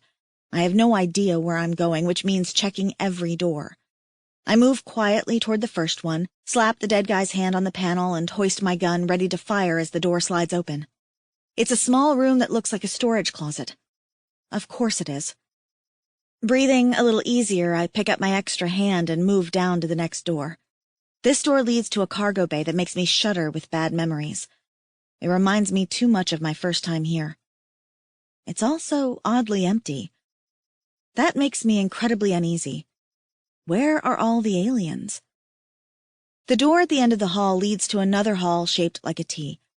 I head directly across instead of forward because I want to narrow down all possible ambushes. The last thing I want is to be close to freedom and then have it taken from me because I wasn't careful. So I explore the other wing of the ship. I find the medical bay again and resist the urge to use my gun like a flamethrower and burn everything to the ground. I also find the dead body of one of the little green men sprawled on the floor. My poison's working better than I thought. I push away the twinge of sadness I feel at killing them. They wouldn't have thought twice about me, and they aren't worth my pity. 2 doors over, I find a room with 4 small, strange doors lined up in a row. They're rounded, almost like bubbles in the wall, and I can't quite figure out what they are. I push my severed hand on one of the panels next to a bubble and speak in zzzt. Computer, can you open the door to one of these? What are they? The doors in front of you are emergency deployment units. Escape pods? They are alternate methods of egress, yes. Shall I ready one for you? The computer's voice sounds as pleasant as the one back on the surface, despite the guttural tones of the language I'm speaking. I get a wild idea. Ready all of them. The panels light up and then flash green. How do I deploy them? The unit can be deployed via an internal panel. Alternately, you can deploy a panel remotely from the control panel behind you on the wall. I turn to the wall, and sure enough, there's a flashing schematic of 4 pods. Writing flashes across the screen indicating the various system checks. What do I push to deploy? The computer gives me the instructions, and I press the sequence with the guard's dismembered hand. A door locks in front of one of the panels, and I watch as it moves backward down a tunnel, then shoots out into the air. Sunlight streams in from the place it once was, and I can see snow and the mountains far below. Quickly, I deploy 2 more of the escape pods until just one is left. Then, I grab my hand and my gun and head off to figure out how to take over the rest of the ship. My badass takeover of the ship ends up not being quite so badass. When I find the bridge, all the aliens are unconscious or dead. There's 3 little green men sprawled on the floor and 2 more guards, and even though they're the enemy, I can't find it in myself to put my gun to their temples and kill them in cold blood. So I step around them and try to figure out how to interface with the chip I've so carefully smuggled on board. It doesn't work, though. No matter what I do, I can't figure out how to get the stupid chip interfaced, and no amount of questions I ask the computer itself seem to help. Frustrated, I slap the panels with the disembodied hand that is my keycard to accessing the ship. The world tilts. I catch myself before I can tumble to the ground and stare at the control panel, alarmed. What did I hit that made the ship move like that? Through a little experimentation, I find that one of the panels is touch-sensitive and acts a bit like a steering wheel. I tilt the ship downward and then figure out how to make it accelerate instead of simply hang in the air. Then, with one last slam of the controls, I push it into gear. The ship groans and moves forward, and I watch as it begins to pick up speed.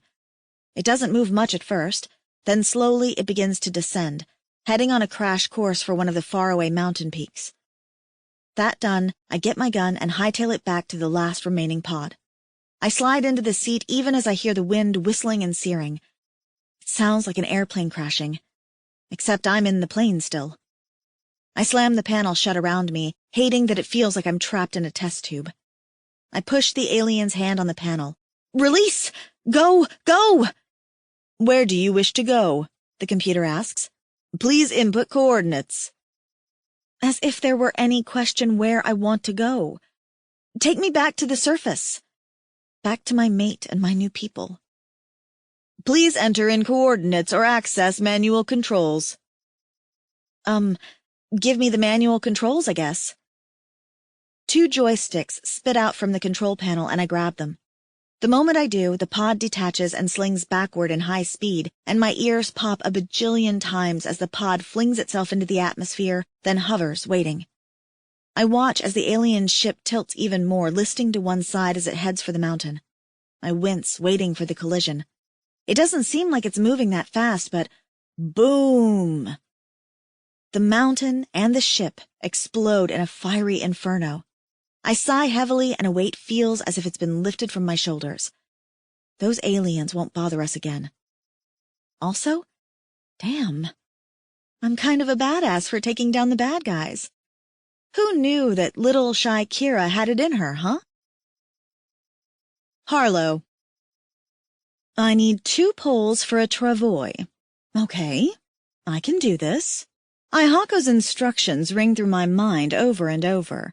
My heart races wildly in my chest as I sprint through the snow, looking for the thin, pink, wispy trees of this planet. Kira's gone, and both aliens are wounded. They need my help, and I can't let them down. My feet sink into the snow, but I trudge forward over a drift-covered hill, and when I see trees in the distance, I pick up the pace. I have Hayden's knife, since he's too wounded to use it. When I get to the first tree, I touch the bark and wince, because it feels spongy and damp despite the chill in the air. It doesn't feel like a hard, woodsy tree at all. I have no idea if this will work, but I'll give it a shot. Kneeling down, I begin to hack at the base of the first tree. The knife sinks in with a squishing noise and sap squirts out onto the snow. Ugh. I wrinkle my nose and keep cutting. The snow crunches nearby, and I stand upright, surprised. It almost sounded like a footstep. Hello? I turn around and look. Ihako? No one's there. I must be imagining things. Or maybe it's a rabbit. Or whatever the rabbit equivalent on this planet is. I can't be a silly chicken and freak out at every little sound, though. I turn back to the tree and continue hacking at it. I hear the crunch of snow again, and a moment later, a heavy thudding. No, not quite a thudding, a Purring? What on earth? Something slams into the back of my head and I pitch forward into darkness. Even there, the purring follows me. I Hako. There's no sign of Harlow. Damn the human for abandoning us. I'm loading an unconscious Haydn onto a makeshift travois when a roaring sound comes from overhead. I look up and watch as the black smudge of the alien ship on the horizon approaches. My heart slams in my chest as I watch it slowly crawl across the sky. Is it leaving? Taking my Kira with it? Helpless fear burns a track through my guts. The oddly shaped flying ship seems to be tilting to one side, continuing its slow descent. It flies overhead and I turn, then realize it's heading directly for the side of the nearest mountain. No! My hoarse shout echoes on the lonely, snow-covered plains. It doesn't stop the alien ship from plunging headlong into the rocky slope, or the crash and fiery explosion afterward. Kira! I fall to my knees in agony. No. My mate, my sweet, sad-eyed mate. The pain of loss is like nothing I've ever felt before. I've always been a lucky one, born into a large, loving family. We were spared when the Kui sickness hit the caves hard many years ago. I've never lost someone I loved so intensely as I loved Kira. The thought of going on without her staggers me. I fall forward and press my fist to the icy snow, trying to contain my rage and grief. Haydn needs my help, even though I want nothing more than to chase down that black, smoking tar of a ship and find any traces of my sweet Kira. Was she in fear when she died? Hurt? A harsh sob breaks in my throat. She deserved better than this. Dully, I look over at Haydn's unconscious form. It would be easy to just roll onto my back and wait for my own end to come, to give up and join my Kira in death. But Haydn is here, and he needs the healer, and for a moment I feel a wave of ugly resentment for my wounded friend that he won't let me join her. But that doesn't mean I cannot grieve for her. I sit up on my haunches, ignoring the stabbing pain of my wound. I grab a fistful of snow and begin one of the mourning songs, the one for a mate. I have no ashes to pour over my horns, so I let the snow trickle down over my brow, and I give my dead mate the respect she deserves. I will have a better ceremony when Haydn is safe. I will give my horns the proper cuts, smear ash upon my brow, and chant songs of our love before I can go on without her. If I can go on without her. Right now, the thought seems impossibly cruel. I pour another handful of snow over my brow and horns, my mourning chants growing louder. I'm so lost in my grief that I don't hear the noise around me until a shadow passes overhead. Then I realize there's a thick buzzing in the air, a hum not unlike the Elder's cave. I wipe the snow from my eyes and watch as a pod, the same dark color as the alien ship but much, much smaller, lands delicately in the snow nearby. There's a whoosh of air, and then a hatch opens like an egg cracking. Something is immediately flung out onto the snow, and the scent of blood and char touches my nose. It looks like a severed hand, an orange alien hand. Then a small figure stumbles out of the pod and lands face first into the snow. It's a human with pale brown hair, dirty, torn leather clothing, and the most beautiful eyes I've ever seen. "Ahako," Kira chokes. "My mate," I growl, surging to my feet. I forget my wound, I forget the mourning rites, I forget Haydn lying unconscious nearby. All I care about is that my Kira, my beautiful, delicate, human Kira, is in front of me, alive and whole. I stagger toward her and sweep her into my arms, clutching her against me so tightly that I fear I'm going to crush her. I can't let her go, though. She's never leaving my sight again. "Ahako," she sobs again, and her voice is full of laughter and joy as well as tears. Her arms around my neck are the most beautiful thing I've ever felt, and when she grabs my face and begins to press sweet kisses to my mouth, I nearly explode from joy. "Kira, my mate, how is this possible?" My fingers dig into her hair, and before she can answer me, I claim her in a rough kiss, my tongue seeking hers. The need to brand her as mine, to take her before she can be stolen from me once more, overwhelms me. I want to devour her whole, if only so she will never be apart from me again. It takes every ounce of my strength to stop kissing her long enough for her to draw breath, and when she looks up at me with a dazed, hungry look on her face, I kiss her all over again. I will mate with her mouth for days on end now that she is back in my arms. There is no part of Kira that will be safe from my hungry tongue. I will worship every bit of her. Her breathless moans are utterly intoxicating, and I want to rip my loincloth free and thrust my throbbing cock into her welcoming cunt. I press her back into the snow, only to hear her gasp, "I smell blood, Ihako." "It is nothing, my mate," I tell her between fierce kisses. "Let me mate your mouth with my tongue before I mate you with my cock." Her hand pounds on my shoulder, and her outraged gasp echoes in my ear a moment later. "Ihako, you're bleeding." I sigh and simply hold her close, hugging her against me as her frantic hands move over my chest. Has ever a Sakui male been so happy? I stroke Kira's soft hair and inhale her scent. Nothing else matters except my mate is alive. "You're wounded!" Her cry of surprise screeches in my ears. "Ihako, stop! Let me look at you!" I cannot stop smiling, cannot stop touching her. "My wounds do not matter, Sad Eyes. Where have you been? How did you escape?" "Your wounds matter to me," she fusses, and it feels good to have my mate's small hands pulling at my clothing, determined to care for me. I could die happily in this moment. As she strips my tunic from me and binds my wound, she tells me how she escaped from the ship. Her eyes are troubled as she presses a thick piece of leather to my wound. "I killed them all, Ihako. I'm not even sorry about it. I just keep thinking of what would have happened if we went back with them. I couldn't let that happen." "You protected your people as fiercely as any chief," I tell her, caressing her cheek. "I am proud of you." Proud and so utterly beside myself with joy that she is alive. "I keep telling myself that maybe I should have negotiated more," she says in a soft voice, wrapping a long strip of torn clothing around my chest. "That maybe they'd have listened to reason and left us here, but I couldn't take that chance." I say nothing. It's clear that she's working through this on her own. All I can do is support her and love her. 2 easy tasks. "And I just thought—" Her thoughts stop and she looks around, then back at me. "Where is Harlow?" "Gone," I say, unable to stop the irritation from flooding my voice. "Abandoned us and fled like a coward." Kira's brow furrows. "I didn't think Harlow was a coward. I wonder what happened."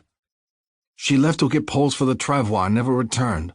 She has ran for the hills seeking safety from your aliens. She is foolish and has caused her own death and possibly that of Haydn." I force myself to get up, even though I want nothing more than to remain here, seated in the snow with my mate as she fusses over me. We must get him to the healer, and soon. I do not know if he will last another night. Kira's eyes are wide. "But Harlow, we must choose," I say gently. "We can wait here and hope she returns, and Haydn will almost certainly die. Or we can leave her to her fate, and take Haydn to be healed." I leave the choosing to her. It is not my choice to make because I will never be able to choose flighty, fickle Harlow over the man I have grown up with and whom I think of as a brother. Kira's gaze moves to the travois and then back to me. "Of course we can't stay," she says, her voice soft with sorrow. "I just thought—" She shakes her head. "I guess it doesn't matter. Poor Harlow. I hope she can find her way back to the caves at some point." She gets to her feet and then presses a hand to my bandages as I stand. "Let's get Haydn back safely. If he dies, I'll blame myself." "Then we will not let him die," I tell her in a firm voice. Kira. The return back to the caves is brutal. I worry about Harlow, who's gone missing. She's so secretive, though. I don't know if she's all right and just in hiding, or if something else has gone terribly wrong. Ihako is wounded and Haydn is hovering at death's door, so there's no time to wait and see if she's going to return. We load Haydn onto the travois and pull it across the crisp snow. For once, the weather holds on us, and the day fades into night with clear skies and not a bit of snowfall. We don't stop even when the sun goes down. We walk through the night, endlessly trudging back to the tribal caves. Ihako's weaker than he tries to let on. He has to pause and rest several times. I take the poles of the travois from him and drag it for a while to help out, though my strength is not even half of his. He kisses the top of my head and murmurs words of thanks at my efforts, though. It's a long, miserable night. I make it by simply concentrating on putting one foot in front of the other. As long as I'm with Ihako, it doesn't matter. Nothing matters. I wish I could hold his hand, but when he doesn't have the travois poles, I do. So I just tuck my hands into my fur cloak and imagine what life is going to be like when we get back to the caves. Because I'm moving in with Ihako. He's mine, and I'm not waiting any longer to claim him, qui or not. Eventually the sun rises. My feet feel heavy and cold as ice, but when we pause to check on Hayden, I can tell that Ihako's worried about him. He doesn't need to say anything. It's obvious that Hayden might not make it back to the caves. I bind his wound tighter, take off my fur cloak and wrap it around his unconscious body, and then we continue on. I'm utterly numb with exhaustion when I hear a high-pitched cry. It sounds a bit like a bird. I look over at Ihako, and his face lights up with joy. He cups a hand to his mouth and repeats the cry, adding a shrill yee-yee-yee at the end. "Hunters," he tells me. "Rahash is near. They will help us." Oh, good, I breathe. Right now, I'd take a piggyback ride all the way home if it was offered. "There," Ihako says and points over a rise. 2 fur-covered bodies are jogging toward us, one wearing snowshoes and a thick fur cloak, the other dressed in simple leathers and a loincloth. One horn twists up from his head where there should be 2. Sure enough, it's Rahash and Liz. "Marco," Liz calls, laughing as they approach. I want to laugh at her joke, but I'm too tired. I lean against Ihako's arm as we wait for them. I could fall asleep on my feet right about now. Actually, I don't think I've slept in a long time. "Yo, dude, you're supposed to say polo," Liz says, hopping over to us before flinging her arms around me. Then she blinks, takes one look at my pale face and the travois, and then at Ihako. "What's wrong? What the hell happened?" "We were returning to the caves because we saw the alien ship," Rahash says in a grim voice. "Yeah, but it left again, so I thought everything was cool," Liz says. "It didn't leave," I tell her. "I smashed it into the side of the mountain." "We can tell you on the way back," Ihako interrupts. "But we must get Hayden to the healer before it is too late." Rahash's eyes narrow and he moves to the travois, ripping my fur cloak down and uncovering him. A moment later, he gets up, replaces the blanket, and takes the travois poles from Ihako. "I will run it in. Stay with the women." Ihako claps him on the shoulder gratefully, and we watch as Rahash takes off like a dervish, hauling the travois behind him with a speed and energy that makes me exhausted to watch. "You okay, Kira?" Liz asks. "You look ready to faint." "I'm fine," I assure her, though I weave unsteadily on my feet. "I'd offer to carry you, but my muscles are kinda puny," she says, flexing an arm. She adjusts her bow, slung across her back. "But I'm happy to give you a shoulder to lean on if you need it." "There is no need," Ihako interrupts, and in the next moment he picks me up into his arms. "You're wounded," I protest. "You can't carry me." I try to slither out of his grip, but Ihako only holds me tighter. "You guys okay?" Liz asks, worried. "I am fine, and you weigh nothing, Kira," he says, and then nuzzles my throat. "It is my honor and pleasure to carry my mate." "Oh my God," Liz cries and claps a hand to her mouth. "You two resonated? Really?" I shake my head, but Ihako interrupts. "No resonance. We have chosen each other." "Aw, that's romantic, I think," Liz says, and there's a wrinkle in her brow as if she's not quite sure if she should be happy for us or not. I know what she's thinking. What happens if one of us resonates to someone else? So I distract her as we start walking, heading down the path that Rahash has cut through the snow.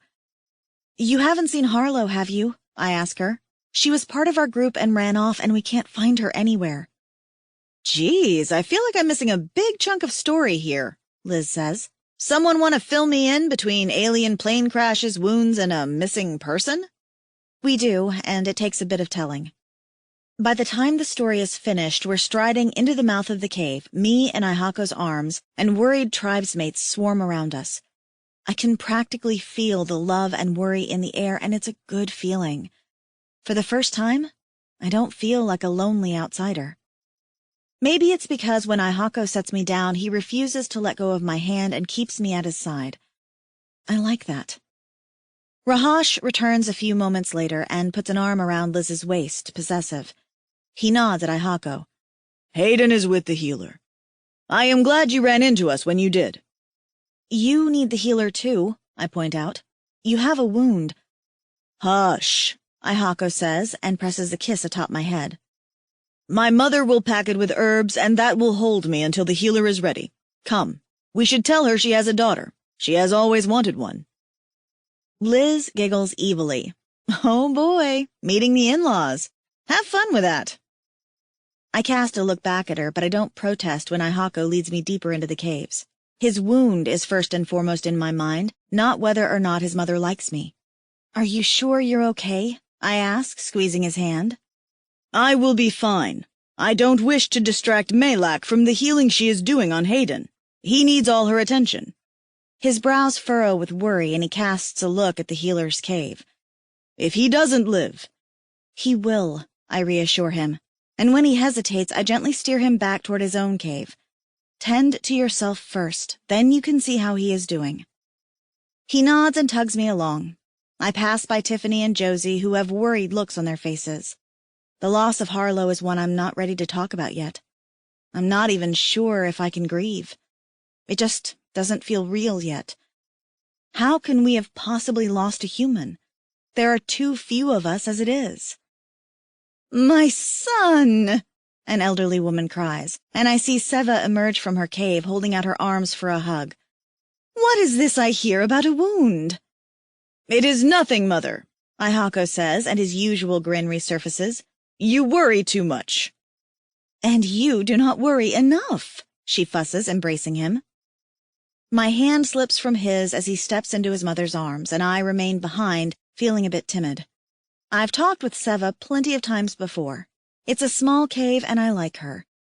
She's lovely, with gray braids looping around her horns and the same pale blue her son is. She looks regal, and there are lines at the edges of her eyes from laughter, which is good. I shouldn't feel weird about walking right in and sitting down as she leads her son into their cave. I mean, she's invited me in for tea before. It's just that the last time I was just one of many humans, not a daughter-in-law. A daughter-in-law that will never resonate. I swallow hard. Where are you wounded? Seva fusses. Ocean, bring me my herb bags. Sessa, move away. Go play with Farley. As I linger at the mouth of their cave, Sessa, a boy that can't be more than 10 years old or so, bolts out of the cave giggling. I always forget that Ihako has a much younger brother. I know he has an older one named Rokan, but the sight of Sessa's skinny body and twig-like horns makes me feel a curious kind of longing. Is that what Ihako's children would look like?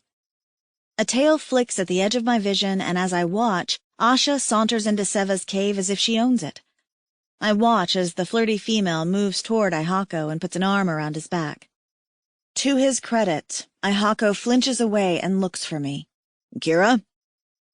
I bite my lip and head in, though I feel like an intruder. Seva's giving me a curious look, and Asha's shooting daggers at me with her blue gaze. Oh dear. I am really not good with confrontation, and this feels like confrontation. Ironic that I took out the aliens without an ounce of anxiety, but approaching the man that loves me while his ex-girlfriend tries to slide in on my territory, while his mother watches? This is hard. Meekly, I step to Ihako's side and lace my fingers with his again. Hold this? Seva asks and hands me a small bone bowl full of herbs and what looks like fluff. Now, Ihako, tell me what sort of things you have been up to, you naughty scamp. His mother's voice is loving, the affectionate tone of a woman who knows just how much trouble her son can be. Did you miss me? Asha demands, pushing her way to Ihako's other side as if I'm not there. He frowns at her and shakes his head. No. As I watch, her hand slides to his tail and she grips it at the base. I gasp because that seems incredibly sexual. How dare that bitch touch my man? My hand leaves Aihako's, and before I can even stop to think of what I'm doing, I slap her hand away from him. "Quit touching my mate!" The words tumble out before I can stop them, and everyone in the cavern stares at us. Aihako's father, Ocean, his mother, Seva, Asha, they all look at me as if I've grown another head. Then Seva gasps, and a smile breaks across her face. "My son! You resonated! And to such a lovely human!" She beams at me with matronly warmth. "No resonance, Mother," Aihako says, and pulls me against his side, carefully steering me away from a gaping Asha. "I've chosen her as my mate, and she's chosen to be mine." I wait for Seva to question this, but she only smiles. "Equally wonderful." She pulls at the laces of Aihako's leather tunic, but it's clear it's not going to come off like that. I step back out of Aihako's grip. "Take off your shirt so your mother can see the wound." He removes his clothing and then hands his tunic to me with a wink. "Not back an hour, and my mate's having me stripped down. You see why I took her as my woman. She's demanding." I blush. Asha's still standing there, and I sneak a peek over at her. She's frozen in place, an unreadable expression on her face. It's clear she doesn't belong, and it's also clear she's making no attempt to leave. This is awkward. I feel bad for her. I know she's throwing herself at Aihako, but it's clear that she's miserable, all thanks to a Kui that picked someone else. Her gaze flicks to me, and I offer her a tentative smile. She scowls at me and storms away. So much for sympathy. Seva shakes her head and takes a handful of the woolly herbs out of the bowl I'm holding. "That one has a hard head. Perhaps now that you've taken a mate, she'll get it out of her mind that you should be together." "One can hope," Aihako says dryly. He hisses when Seva presses the bundle of herbs against the wound. "This should be stitched," Seva tells him. "Maylak can fix it." "Maylak will be exhausted trying to save Hayden," Seva insists. "I won't have you bleeding out while you wait for her to recover. You have a pretty mate to take to your furs. The last thing you want is to spend your time moaning in pain." "Not when I'd rather spend it just moaning, eh?" Aihako teases. Oh my God. I can't believe he just made that joke with his mother. I stare at him horrified and unable to laugh. As if she can read my thoughts, Seva rolls her eyes, taps his cheek with her hand and says, "Behave, you randy fool." A giggle escapes me and Seva flashes me a grin. Maybe the whole mother-in-law thing won't be so bad after all. "So," Seva says as she readies an awl and a thick length of cord. As she pulls up a small stool, her husband Ocean retrieves a bowl from a shelf over the fire pit and carries it forward with gloved hands. Hot water. He sets it down nearby, and Seva dips a bit of leather into it, then dabs at the edges of Aihako's deep wound. "Where will you and your new mate be caving?" "Caving?" I ask. "What? You don't want us here, Mother. I am wounded." My eyes widen. Sharing a cave with Aihako's big family? And trying to have sex while doing so? The idea is unthinkable, but there's no place else to go either, and Harlow and any hopes of a stonecutter are gone. This is something I haven't even considered, and I shoot Aihako a worried glance. Does he really want us to live here? But even as I look over, he winks. Seva snorts. "The last thing a young mated pair needs are 2 old ones and 2 boys snuggled up in the furs nearby. Your mate will want more privacy than that." She dabs at his wound again, then looks at me. "Since there are so many newly mated pairs, there is talk of opening the caves to the south for the winter and splitting the tribes." "Then we'll go there," Aihako says, wincing as his mother tends to him. "Kira and I will definitely need our own space." "A noisy one, is she?" "The noisiest," Aihako says proudly. I'm so going to die of embarrassment.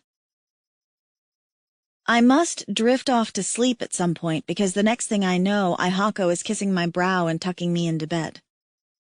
I should get up, but it's so warm and safe and I'm curled up next to him, so I just snuggle down closer and drift back to sleep. It's heaven, pure and simple. I wake up at some point because I feel like someone's staring at me. I squeeze one eye open and Sessa, Aihako's much younger brother, is gazing down at me. I feel a little awkward and shy under his scrutiny. "Good morning," I say in his language, since I know it now.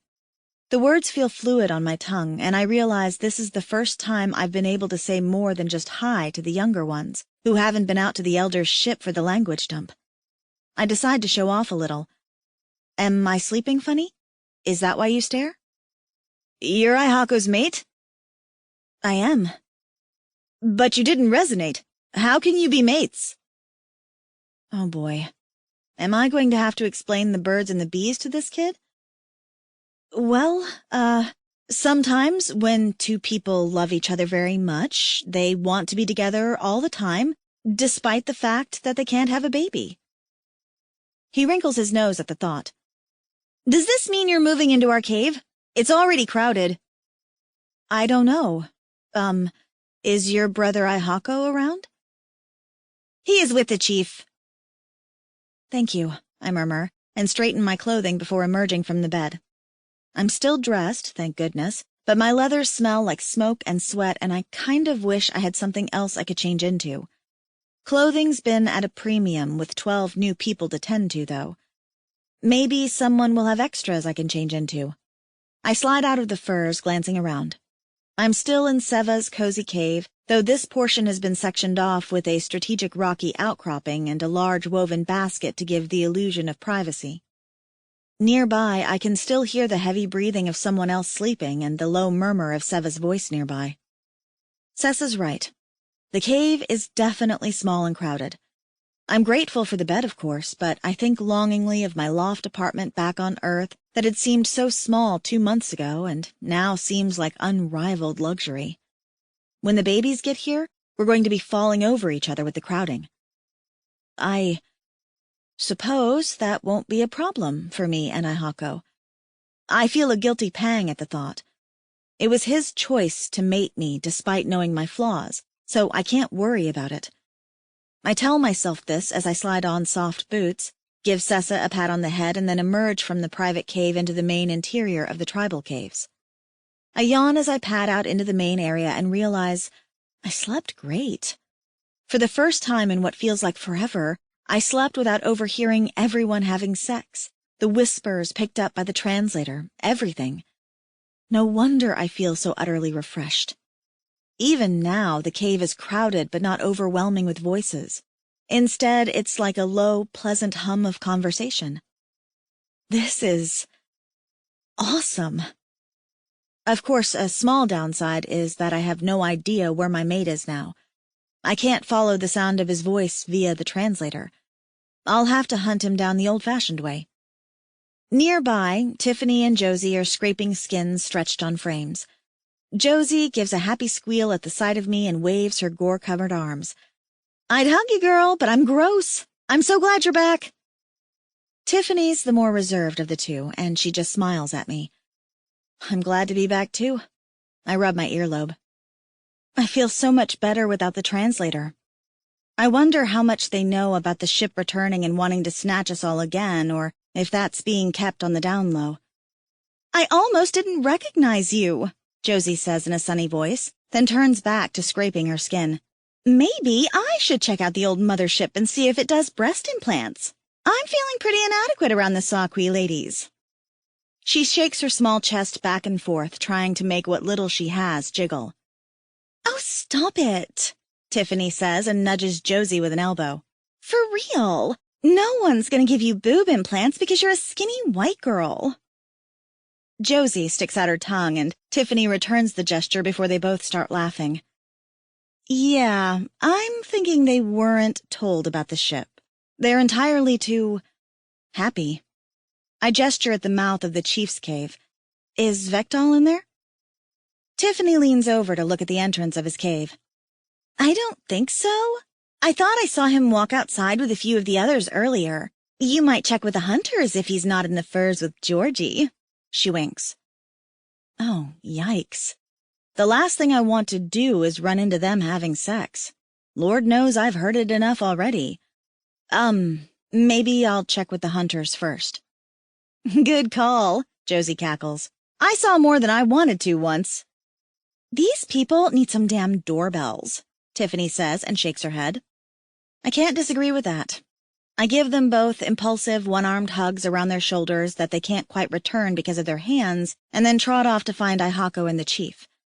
Marlene is tending to a small fire where the cooked human food is prepared and offers me a root cake, not unlike a hash brown cake, for breakfast. I nibble on it as I walk. If there was some coffee around here, I'd say this cave was downright cozy. I find Ihako and Vektal talking near the entrance to the cave. They're up on a rise just far enough away not to be overheard. Georgie squats nearby in the snow, dry heaving as Vektal strokes her hair. I cram my root cake into my mouth and chew rapidly. Probably a bad idea to eat around the pregnant lady with morning sickness. Poor Georgie. She's been barfing ever since she got knocked up. Of course, I'd gladly trade places with her. I'd barf every day for 3 years in a row if it meant I could have Ihako's child. My mate looks up at that moment and sees me approaching, and a smile crosses his broad face. I bask in the warmth of his approval, so happy I could burst. The aliens are gone, my translator's removed, and I have the love of a sexy, delicious alien. Oh, it is so tough to be me. Ihako kisses me on the mouth as I move to his side and then swipes at the corner of my lip. You have grease on your face. I scrub at my cheek, blushing. I was trying to eat fast so I wouldn't bother Georgie. I look over at my fellow human sympathetically. How are you today? Not bad, actually, she says, and stands up, wiping her own mouth. She looks pale and tired, but gives Vektal a small smile of thanks as he hands her a water skin. She rinses her mouth and then spits off to the side. Vektal studies me, arms crossed. His tail flicks once. I did not recognize you without your shell, he says, and gestures at one ear. I had the translator removed, I tell him, feeling awkward. Am I truly so forgettable? But as I watch, his gaze devours Georgie and my hurt feelings dissipate. I'm probably just another human to him, when Georgie's the only one that matters. It's clear that Vektal is obsessed and utterly in love with his human mate. I think it's cute, even if he still intimidates me a little. Georgie leans against Vektal and his arm goes around her waist. It's good that you arrived, she says. We were just discussing things. How is Hayden? I ask. Recovering, Ihako tells me. He takes my hand in his and twines his fingers with mine. Malak has worn herself out working on healing him, so I will stay wounded for a bit longer. He pats his stomach at the bandaged spot. I guess you will have to be gentle with me in the furs, my sad eyes. I see flirty Ihako is back in full force. I snort and ignore his overt words. And Harlow? Any sign of her? Georgie shakes her head. I hate that she's just completely disappeared. Something about it stinks. She didn't strike me as the type to recklessly throw her life away. Then she's silent again, and I know we're both thinking of Dominique. Dominique was another redhead who was captured and thrown into the hold with Georgie and I on the alien spaceship. The guards had raped her, and it had broken something in Dominique's mind. She'd survived the crash, but the moment she had the chance, she'd ran away into the frigid snow wearing only a nightgown. She'd frozen to death. The loss of her still hit hard, even after everything we'd been through. Harlow's smart, I offer, thinking of her quick mind as she'd pieced together parts for the rock cutter. Maybe she'll find her way back. I think we should send hunters after her, Georgie says. Vektal shakes his head. The brutal season is coming on fast, and we have 12. 11, Georgie quietly corrects. 11 new mouths to feed, and several of those are bearing young. We must think of the good of all of the tribe, and the hunters are needed every spare moment. If they are not leaving to hunt food, we cannot spare them. He touches her stomach. I will not put you and our kit, or all of the other new lives to be born, in danger for one foolish human girl. I don't like his answer, but as I look at Ihako, he's nodding. They know the weather of this place better than we do. If they're worried about not having enough food for the winter, then we need to worry too, I suppose. I can tell Georgie's not happy either, but she shoots me a helpless look. She'll turn up, I say, determined. We don't discuss the second spaceship and its demise. Georgie agrees with Vektal on this one. They don't want to tell the others. No one but us, and Liz and Rahash, who were out hunting and saw the craft, will know about it. Georgie doesn't want the others to panic, not when they're just now settling in. And if they're all dead, there's nothing to worry about, right? She gives me a determined nod. Right, which means we should talk about the tribe split. Split? I look at Ihako, worried. He nods. When we were young kits, our caves overflowed, and we had a second cave to the south that was also full of families. The Kui sickness took so many lives that we all moved to the cave system, but with the new families, I suggested to Vektal that we reopen them. Georgie giggles. You should see your face, Kira. Oh my God. If there is a new cave, all of the humans must remain with the healer.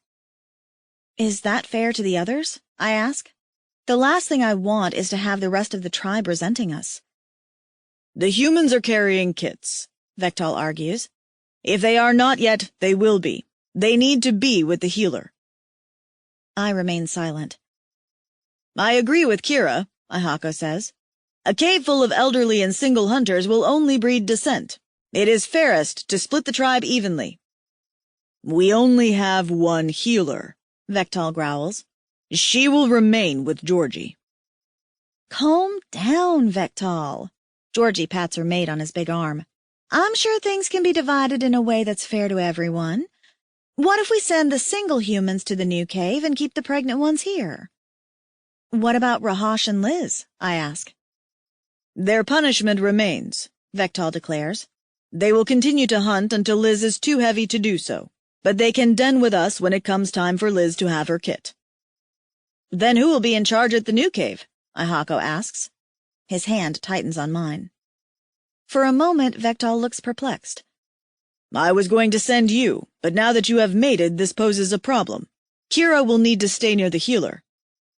I bite my lip. I guess it's time to speak up. Kira doesn't, actually. I can't resonate. I'm barren.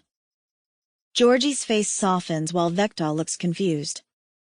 She cannot bear children. We have chosen our mating, Ihako declares and hugs me close against him. There will be no kit, but it does not matter. All that matters is that she is mine and I am hers. His declaration makes me weepy. And if there is resonance to another later? Vektal asks. Then we will handle that as it comes, Ihako says.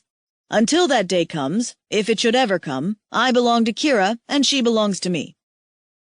Vektal nods and gives us both a look of understanding. I would have done the same for Georgie had she not resonated for me. Ihako. It takes 2 full days and nights before we are allowed to go and visit the other cave system. Kira has taken to calling them the South Caves, and the name has stuck with me as well. We have said nothing to the others. If I am to be the leader of this small fragment of the tribe, I want it all decided and carved in stone before anyone is moved. Once we are in for the brutal months, the visits between the caves will be few and far between. Balancing the tribes is a delicate matter and one that takes many days of discussion between myself and Vektal, and we include our mates, who are the voices of reason when it comes to the human women. If we do not balance things just perfectly, those moving to the South Caves will feel abandoned and useless, but if we take our strongest to the South Caves, then we handicap the tribe cave.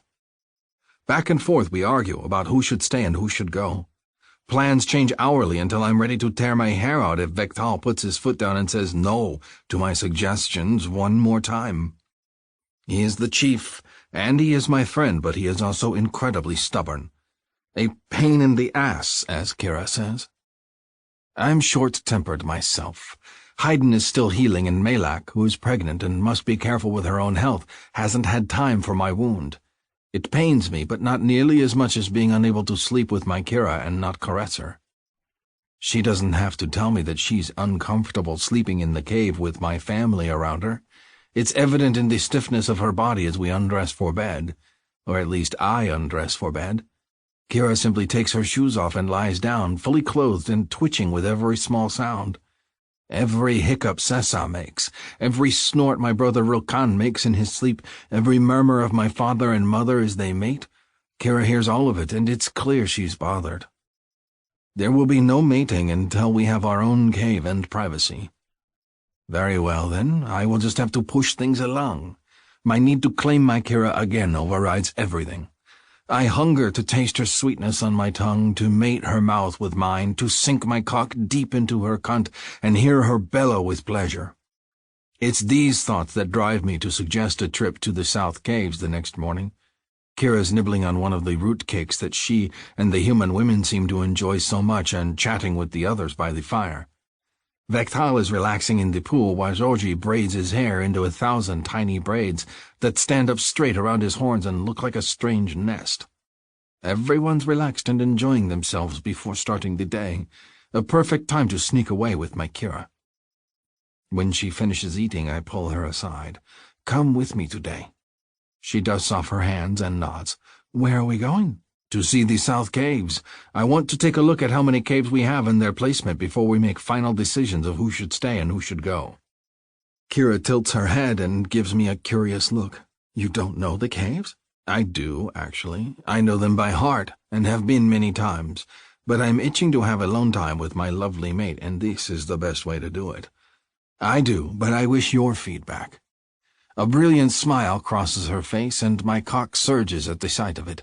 We definitely need to get away from the others, or else they're all going to watch while I claim my lovely mate, because I'm not going to be able to resist touching her for much longer.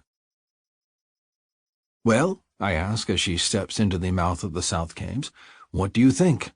I'm anxious to hear her thoughts. She gazes up at the high ceiling. You have stalactites. I do not know this word. The rock icicles, she says, and points at them. They're not in the other cave. I think Harlow was right that the elders had rock cutters of some kind when they made your cave. I admit I'm a little dismayed that her response isn't enthusiastic. If I'm in charge of this cave as Vektal wishes, she'll be with me. I want her to like it here.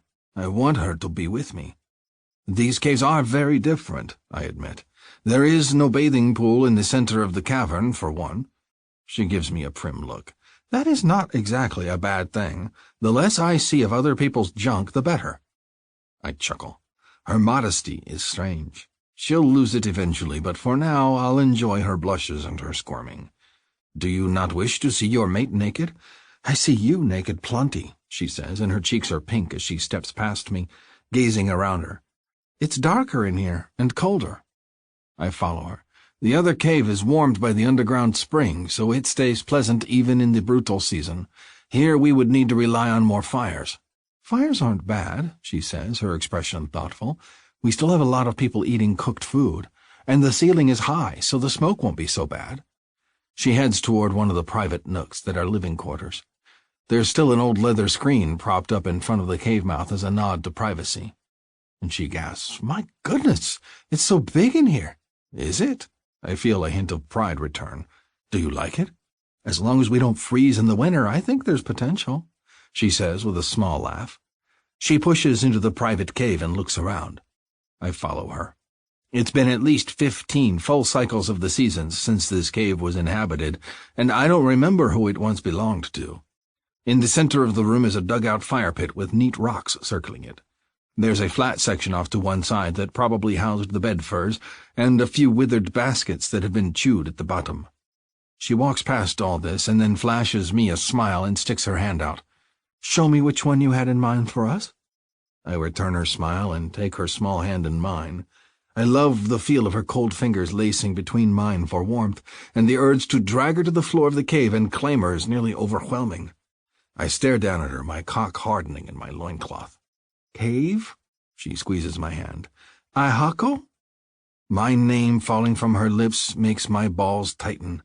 Somehow I manage to focus and turn, judging the maze of small caves attaching to the bigger one. Whereas the tribal cave is built like a ring, this one is more like a horn, where the entrance is wide and open and narrows further down into the side of the mountain. The caves at the front will be for the hunters, I have decided, and the fully Sakui families. The humans are fragile and do not retain heat nearly as well, so they will need to be at the back of the cave, away from the snowy winds. There's one particular cave I have in mind, and I steer her toward it. It's smaller than a few of the others, but it has other charms. There's a screen covering it as well, faded painted symbols dancing along the hide. Kemley had a sister once, Koloi, but she died with the Kui sickness. Colloy enjoyed painting, much like Kemley's daughter Farley now does. And her old cave still bears the remnants of her fanciful designs. I push aside the screen and duck to enter the cave, tugging Kira behind me. Her pleased gasp tells me I've done well. It's so dark in here, I huckle. But are those designs? Yes. The woman who used to live in this cave painted the walls. Do you like it? It's so pretty. She steps forward toward the fire pit, gazing up where a trickle of light comes from overhead. Smoke hole? I nod. That's handy. She gazes around again and then points at the back of the cave. What's that? I take a few steps into the shadows and recognition dawns. It's the skull of a Sokotsk. There's no bathing pool here, so they would hollow the skull out and line it with waterproof hides to make a small bathing pool. Her shriek of excitement echoes. It's a tub? I shrug my shoulders. I don't know the word. I suppose? Kira hops in place and then bounds toward me, grabbing my hand. I want this cave. This one's ours, right? I feel a sweeping sense of pride at her excitement. Yes, this is what I picked for us. Her arms fling around my waist. This is wonderful. To think that my Kira would be so excited by a bit of paint on the walls and a makeshift bathing pool. My hands go to her back and slide up and down her spine. I am glad you like it. I love it, she says. I can't wait to move in. So much privacy will be wonderful. We'll have time to clean things up and make it cozy before the winter comes. Winter is her word for the brutal season, so I simply nod. She tilts her head back and gazes up at me, and there's a hint of a smile playing around her lips. I'm entranced at the sight of it. There's one thing this place needs, she tells me. Oh? She steps back and pulls her bag off her shoulder. I know she's brought a water skin and some of the root cakes that the humans love for a meal, but I'm curious as to why we would need them now. She turns her back to me and moves toward the wall, toward the nook of the sleeping area. There's a bit of a shelf mixed among the spiky edges of the cave, and she places an object there. I see it, and a bark of laughter erupts from my throat. It's the courting gift I gave her, the replica of my cock carved from bone. She's brought it and made the cave ours by placing it here. I laugh long and hard at the sight, and her happy laughter twines with mine. The sound of her carefree laugh, her happiness, makes my entire body react, and I pull her against me. My sweet mate, I murmur, and drag my fingers through her hair. Did you bring that so I could use it on you? Her expression changes to one of shyness, and she averts her eyes. But instead of a protest, her hands slide to the front of my tunic, and she tugs at it. Ah, so my mate misses my body as much as I miss hers. Need surges through me. I dig my fingers into the silky strands of her mane and tug it back, exposing her neck. I rake my teeth over the cords of her throat and then drag my tongue over her skin. She shivers. I've missed you, Ihako. I feel like we haven't had a moment alone in forever. Look around you, my mate. There is nothing but privacy here. Kira tugs at the front of my tunic. Then why are you still dressed? I nibble on her throat before releasing her. So eager. It does a male's heart good to hear his mate is so anxious to join with him. I undo the laces of my tunic and then tug the entire thing over my head, leaving me only in leggings and loincloth. I spread my tunic on the dusty floor so my mate won't have to sit on the cold rock. She immediately begins to undo the laces of her cloak, and I stop her. I will undress you. Oh? A smile plays at the corners of her mouth. Are you going to unwrap me like a present? Like a bit of organ meat hiding under the ribs of a fresh kill, I tease. Her nose wrinkles. That sounds awful. Ah, but those are the tastiest, juiciest parts. I undo my loincloth, and she watches me undress, chewing on her lip thoughtfully. I toss it down on the floor, and then my leggings and soft boots. Then I am completely naked in front of her, my cock jutting hard, eager for her body. I clasp my cock in my hand and give it a teasing stroke, just to see her expression. She gives a small gasp, and her gaze locks with mine. Shall you watch me pleasure myself? I love how startled she looks at the sight, and I pump my cock again, just the way I like, tightly dragging my circled forefinger and thumb from the base to the crown, and then giving it a small flex of the wrist. I'd say yes any other time, she whispers, unable to take her gaze off my movements. But I really want you to touch me. Does that make me greedy? If it does, then I am the luckiest male to have such a greedy mate, I tell her, and undo the clasp of her cloak at her throat. She stands still, trembling with anticipation, and her eyes are huge as she gazes up at me. There's no fear or wariness in her face, just longing. She's so beautiful that it makes me ache to look at her. I am truly the luckiest male ever. I press my mouth to her strange, smooth forehead and kiss her tiny, too-flat nose. She is perfect for me. I bend down and touch her chin. I tilt her head back so I can kiss her mouth, mate our tongues in the slick, decadent way that the humans are so fond of. She leans into my kiss, her hands sliding to my sides and then resting on my hips, gripping me against her. My cock presses against her belly, hard and insistent. It wants attention, too. Soon, I remind myself. This is but the second time we will mate, and I must still be careful with her to make sure she is ready. So I continue my slow removal of her clothing. I take the cloak from her shoulders and lay it on the ground, spread like a blanket. Her dress is made of the softest leather Kashram creates, but the sleeve is torn and the garment is ragged and still has soot stains on the skirt from her capture. I frown at the sight of it, not only because the memory of her near loss makes my heart seize in my chest, but she needs warm, clean clothing. You need a new dress. I forgot to ask for one. She shrugs. It's not important. It is important to me. You are my mate. I want you clothed warmly. I'd like to make my own clothing, Kira says in a shy voice. I want to learn. I want to be capable. I can show you how to make leather, but not nearly as fine as what Kashram makes. I tug her dress over her head, and the moment I do, she grips my cock in her small hands, making the breath hiss from my lungs. Let's not talk about clothing right now. I chuckle. So eager? The shy duck of her head tells me everything. I sink to the ground on the furs and tug her down against me, pulling her into my lap. She settles on one of my thighs, her small, tailless bottom wiggling as she adjusts herself. I cup one of her breasts in my hand, admiring the softness of her skin and her gasp of response.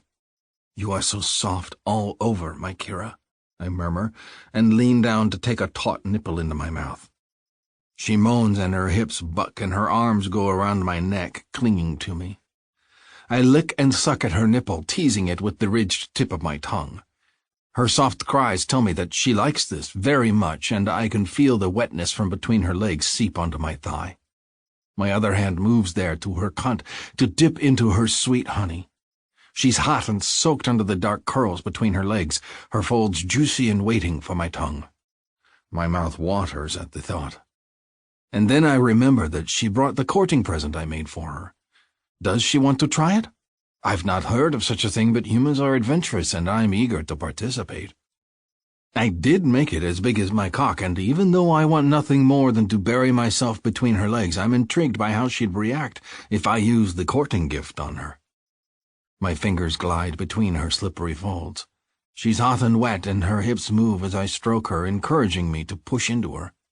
A little moan escapes her as I lick her nipple, and that decides me.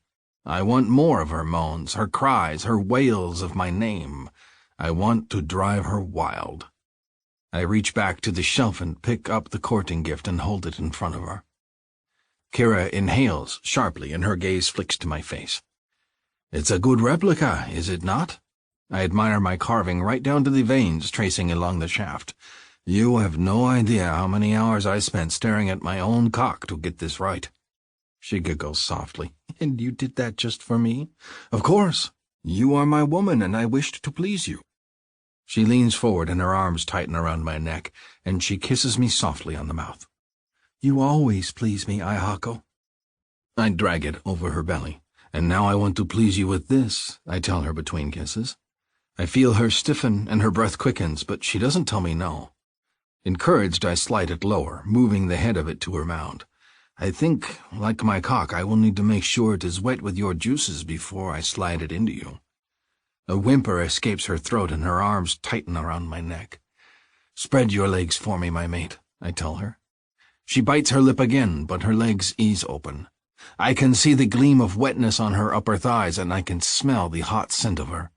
It drives me insane with need. A growl forms low in my throat. The need to claim her is strong, but my curiosity and the titillation of the toy, as well as the thought of pleasing her, drives me. I push the thick head of the toy between her folds, and it presses against her third nipple. Kira cries out and her hips lift, her arms tightening around my neck. Oh, God! The scent of her musk perfumes the air even thicker than before. Her body quivers. I drag the head of the false cock through her wet folds, getting it slick. Every movement of it makes Kira react. She is climbing off my lap with her need, her fingernails digging into my shoulders. I push the head of the false cock into her, and she whimpers. I move no further because to do more she will have to change positions, and I want her to ask for it. I want to know she's enjoying herself as much as I am. My own cock throbs with neglect, but for now it is all about Kira and her need. When I push no deeper, her whimpers increase and her hips rise up, encouraging me. Ahako, she pants, and her nails dig into my skin. Please. Do you wish more, my mate? I lean in and kiss her and give the fake cock a little push to remind her of its presence. She makes a soft, wordless sound and then nods. Do you trust me? Again she nods. Her eyes are huge in her face, her pupils dilated with need. Then lie flat for me. I pull the fake cock out, and when she simply stares at me, I lick the head clean of her juices. A low growl escapes my throat. She's delicious, and I want my tongue on her. Kira shivers and then nods. To my surprise, she flips over onto her belly and pushes her bottom up in the air, her legs slightly spread. Her stomach presses against my thigh, and I want to correct her, but stop. Her bottom is smooth, no hint of a tail to interrupt the sweet curve. I realize that if I press the false cock into her, there is nothing to stop me from sinking it all the way inside her. Entranced by the thought, I push my fingers between her thighs to stroke her cunt, and she moans hard, pressing her face into the furs. She's wet and slick and ready, and I remove my hand and push the head of the false cock at the entrance of her cunt. Her wriggle of encouragement is beautiful to me, and I press it deeper, inch by inch, until it's halfway into her. She moans as I begin to work it slowly, pushing deeper into her with each stroke. I'm fascinated by the sight of the cock, my cock, pushing into her, and my own cock jerks in response. Ahako, she moans, and her hips wiggle as I push it deeper into her. As I do, the spur presses up against her backside, and she lets out a squeal. What was that? That was the spur. Oh, she breathes and relaxes again. Oh, God. I don't know how I feel about that. Is it bad? No, and that's the problem. She moans and pushes her hips higher again, encouraging me to give her more. I thrust into her again, deeper, nudging at her bottom with the spur with every stroke of the cock. And as she cries out, a stab of jealousy shoots through me. Stupid to be jealous of a carving, but I want her moans and cries for my cock. I want her cunt squeezing tight around me, her juices soaking my cock, not a bone carving. I pull out of her and toss it aside, ignoring her cries. But when I get up and adjust her hips, raising them into the air, hot protests change to needy sounds, and she encourages me with her body. I run my hand over her smooth ass, my tail flicking. I never realized that a lack of a tail could be so utterly erotic. I spread her thighs for me and sink into her in one fluid motion, watching as my spur penetrates her bottom. Kira's cry of pleasure reverberates in the cave. Yes! The growl escapes my throat and I grip her hips. It's been too long since I touched my mate and claimed her for my own. I can't hold back. I thrust into her again, rearing back and sliding deep into her once more, and Kira cries out her excitement. She can't contain herself. The more I stroke into her, the louder she gets, and the closer together her wails become until she's making it one long, keening noise as she comes. Her cunt clenches around me like a mouth, and then it becomes even more difficult to retain my control. I thrust 3 more times before I spill inside her, my entire body feeling as if it's emptying between her thighs. I don't stop pumping into her until I'm completely spent, and when I pull my cock from her body, I feel a slight sense of loss. Already I want to return. But she sighs happily and collapses on the furs. Oh, Hako. I say, and lie down next to her, tucking her smaller body against mine. It should be criminal to be as happy as I am. I chuckle. Do we not deserve a bit of happiness? She's thoughtful as I pull the scattered clothing over her naked body to act as a blanket. I don't want her to get cold. I don't know, Kira says after a moment. I just worry that the other shoe is going to drop. You are not wearing shoes. She laughs. It's an expression. It means things are going so well that they are going to herald something bad. I kiss her smooth shoulder. You worry too much. Her smile is soft as she looks back at me. Maybe I do. Kira. The move to the new cave is not what I expect, I suppose. In my limited experience between dorms and my own apartment, packing to move involves boxing up everything at a furious rate and days of unpacking and placing items in their new homes. But the Saqui people don't have as much junk as your average American girl does, and once it's decided who is moving to the new caves, everyone's packed and ready to go that afternoon. It's a little shocking, but also exciting. My Hako and I are taking the painted cave. I have to admit, I'm excited to have my own cave, especially one that's already decorated and comes with a makeshift tub. Hako loads his furs, his hunting tools, and his carving utensils, and he's ready to go. Me? I have even less than that. My worn leather dress, a pair of snowshoes, and my blankets. I think Hako's mother, Seva, takes pity on me because she fills his arms with a few baskets and utensils from her own cave, clucking over her baby bird finally leaving the nest. Coming with us to the new cave is a mixture of old and new. Malak and her family will be staying in the primary cave since she is the healer. Vektal and Georgie, and all of the newly mated couples, will also be staying with them, since no one knows exactly how a Saqui human pregnancy is going to go. Elder Kemley and her mate Borin and their young daughter Farley will be coming with us to the new caves. The elders, all men, will be coming and split into two of the caves. Tiffany, Josie, and Claire will be joining us, along with several of the bachelor hunters who now get to split the big roomy caves at the front of the South Cave system. There's a bit of grumbling because the South Caves are full of the single and the elderly, but Vektal wants the elders to teach the humans the way of life here, and who better to do that than someone who's already lived 100 turns of the season and is still going strong. The only couple coming with us that Hako's unhappy about is Asha and her mate Hemelo. While they're a mated couple, they also don't have a small child, which means they're a natural pick to come to our cave, and all of the other caves back at the tribal complex are now back to their original uses. One of the hunter caves is now meat storage once more, and there's an empty cave that Vektal wants set aside in case Liz's pregnancy progresses faster than expected. It's a good group heading to the South Cave despite Asha's annoying presence. We hug all around, even though we're only a few hours' walk, and then set out. Claire's happy as could be, now that she knows Beck is also heading to the South Cave, and Tiffany's eager to learn more crafts from the elders. Josie's chattering happily to Kemley and Farley, even though neither can understand her. Hayden's coming to his new cave as well, and he looks rather irritated at Josie's talking. Part of me thinks that Josie's blabbering is good for Hayden, who's entirely too self-contained and lost in his own thoughts most of the time. When we make it to the South Caves, people exclaim with happiness, and for the next few hours there's a lot of eager running around and exploring, checking out each other's caves and setting up. A large fire is built in the central area for lighting, as well as to give the area a homey effect. It's nice and toasty warm for us humans, though I do notice that several of the hunters strip down due to the heat. "Can't say that's a terrible side effect of things," Tiffany murmurs at me as I gawk at Hako's brawny, sweaty chest as he sweeps a branch over the floor, ridding it of debris. "No," I say, distracted as another near-naked hunter strolls past. "I can't say it is." At that moment, Asha stomps forward and puts her hand on my mate. "I want to talk to you, Hako. I don't like my new cave. It's too small." Tiffany rolls her eyes. "Here we go. Princess is going to lobby for your cave. Just you watch." She saunters away. And she's probably not wrong. It's clear that a long, long time as one of the few single women in the Saqui tribe has made Asha rather spoiled and demanding. Of course, she's mated now. Of course, I am too.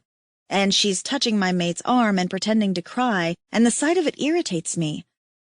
I watch as Hako reaches out and pats her shoulder, trying to comfort her. "Your cave is one of the nicest, I promise." "It's small," Asha pouts. "Oh, for Pete's sake. She doesn't have to share with anyone except her mate, which makes it twice the size it would have been if she'd had another mated couple squeezed on top of her. I sigh with irritation as she takes Aihako's hand and tries to pull him toward her new cave, as if to give him a personal tour. Enough of that. I step forward, approaching Aihako's back. As I do, I notice his expression changes to one of horror as he stares down at Asha. Worried, I quicken my steps. And hear the unthinkable. Aihako's resonating, and Asha's got her hand in his. Shoe? Dropped. Part 6. Kira. I can't breathe. My heart's pounding in my chest so hard that my blood is thumping in my ears. Aihako just resonated for another woman. I've lost him. The shock and grief is overwhelming. I stare at their joined hands and look at my mate. He puts a hand on his chest and I can hear it thrumming from over here. He's resonating. His qui is reacting to the presence of his perfect mate. And I'm not it. Asha is. I don't understand, I say. I can barely hear my own voice over the roar of blood in my ears. Asha has a mate. You can't resonate to her. You're mine, not hers. It's too unfair. Aihako is the best thing that has ever happened to me, and I'm going to lose him so quickly? A sob chokes my throat. My heart thumps a wild beat. My handsome mate stares down at his chest and then releases Asha's hand. I'm not resonating for her. He turns to me, and his eyes seem unnaturally blue and bright. The heartbeat in my ears pounds louder, faster. It keeps speeding up. And then I realize what it is. And I collapse with joy. A moment later, Aihako's big arms go around me, and he cradles me to his chest. Kira, he murmurs, and holds my head tucked under his chin. My Kira. My own chest reverberates and thrums with resonance. That pounding that I was hearing, it wasn't my pulse. It was my qui responding to his. How is this possible? Even as I wonder, my body changes. Intense feeling and need sweeps over me like a full body flush. A sexual flush. I feel my thighs press together and the ache to be filled settles deep inside me. My nipples feel oversensitive and my skin aches, even as my qui sings a humming beat along with Aihako's. I cling to him, torn between hope and despair. I don't understand. He laughs, and the sound is full of joy and wonder all at once. His mouth presses on my forehead, and he kisses me as we sit in the midst of the cave, collapsed around each other. What is there to understand, my mate? Your qui simply needed more convincing. I laugh, and my laughter turns to tears. But I can't. Perhaps you can. He strokes my hair back from my face. The qui adapts you to live here. Perhaps it changed more in your body. I stare at him in wonder. Maybe it did. Maybe the qui finds the broken parts in a body and mends them. All I know is that I've always been told I could never have children, and yet here I am resonating to the man I love. You are quiet, he murmurs, and his arms tighten around me. Are you not pleased? I press my head to his chest, listening to the sound of his qui singing to mine. It's the most beautiful thing I've ever heard. I am beyond joy. I can't even... Hot tears well up. I never imagined. More than the child, more than anything, Aihako is mine forever. He growls low in his throat, and I feel the press of his cock against my hip. Shall we go to our cave and please our quis? I choke out a laugh, clinging to him. Yes, please, please. Aihako gets to his feet, and I immediately feel bereft and needy the moment I'm no longer pressing my skin to his. But then he scoops me up into his arms, and I'm filled with such utter joy once more that nothing could break my happiness. Nothing at all. He heads toward our new cave and calls over his shoulder, "My mate and I will be busy. Do not bother us." I should be horrified that he's told everyone what we're doing, but I'm too happy to even care. I peek over his arm and look back at the others in the cave. Tiffany and Josie are standing together whispering, but they have smiles on their faces. Asha looks forlorn and lost. The other hunters simply laugh and call out jibes about Ihako and his prowess. All the while, my Kui sings and sings and sings. Ihako carries me into the cave and gently sets me down on the pile of furs that will make up our shared bed. They're still bundled into rolls for transport during the move. We've been so busy overseeing the others that we haven't had time to set up our own cave. "Wait here," he tells me, and stalks to the entrance of our private cave, propping the stretched leather privacy screen in front of the entrance. All the while, I watch his ass flex under his loincloth, his tail flicking madly as he walks. A tail has never been so sexy to me, but right now, it's driving me wild with need. Oh, wow. I press a hand to my chest, and I can feel everything vibrating from the strength of the Kui's song. It makes me want to reach out and touch Ihako, or myself. My thighs press together tightly, and I fight down the very real urge to flop back onto the blankets and stroke my clit until I come. I've never been this utterly sexualized. The Kui is making it impossible to think about anything but grabbing Ihako and licking him from head to toe. So hard to be me. So hard. Truly. Instead, I reach for the rolls of the furs and work on untying them. We'll need something to lie on. My fingers, however, don't seem to want to work properly. My hands are shaking and I'm distracted. All I can think about is Ihako and sex. Boy, they were right about this Kui thing. It's like someone flipped a secret switch inside me and made me into an instant nympho. It's so strange. But I'm not unhappy about it, not in the slightest. I have to fight the urge not to cry out of sheer emotion, and my fingers pick at the leather knot uselessly. I feel, rather than see, Ihako come and sit behind me. My Kui's acutely sensitive to his, and our matched purring sounds feel strange and yet so right. His hands come up from behind me, and he cups both of my breasts in his hands and kisses my neck. "My mate. Truly mine." The emotional tears I've been fighting finally burst free. I clutch his hands against my breasts and sob. I feel his big body stiffen. "Why do you weep, Kira?" "I just never thought it would happen for me," I babble. I'd resigned myself to being the only human amongst the others that couldn't have a baby when having children was so vitally important to the tribe. And Ihako had wanted them. I'd never considered having one myself. It wasn't until now that I realize how badly I want those things, and it overwhelms me. I weep even as he shushes me and his embrace goes from sensual to supportive. He strokes my hair and murmurs as I cry against his chest. I'm not unhappy. I'm the opposite. And I have no idea why I'm so weepy, but I'm happy and so full of emotion I could burst, and I guess tears are the way it's coming out. "Shh," he tells me as he strokes my hair. "Everyone will think you are miserable at the thought of carrying my child." A hiccuped giggle escapes me. "It's true," he murmurs, and his hand slides down my arm, gliding over my skin. "They will say she is sorry that her Kui has such poor taste as to mate a clever, beautiful girl with a fool like him." I snort at that. No one could ever accuse Ihako of being a fool. Don't be ridiculous. "I am not.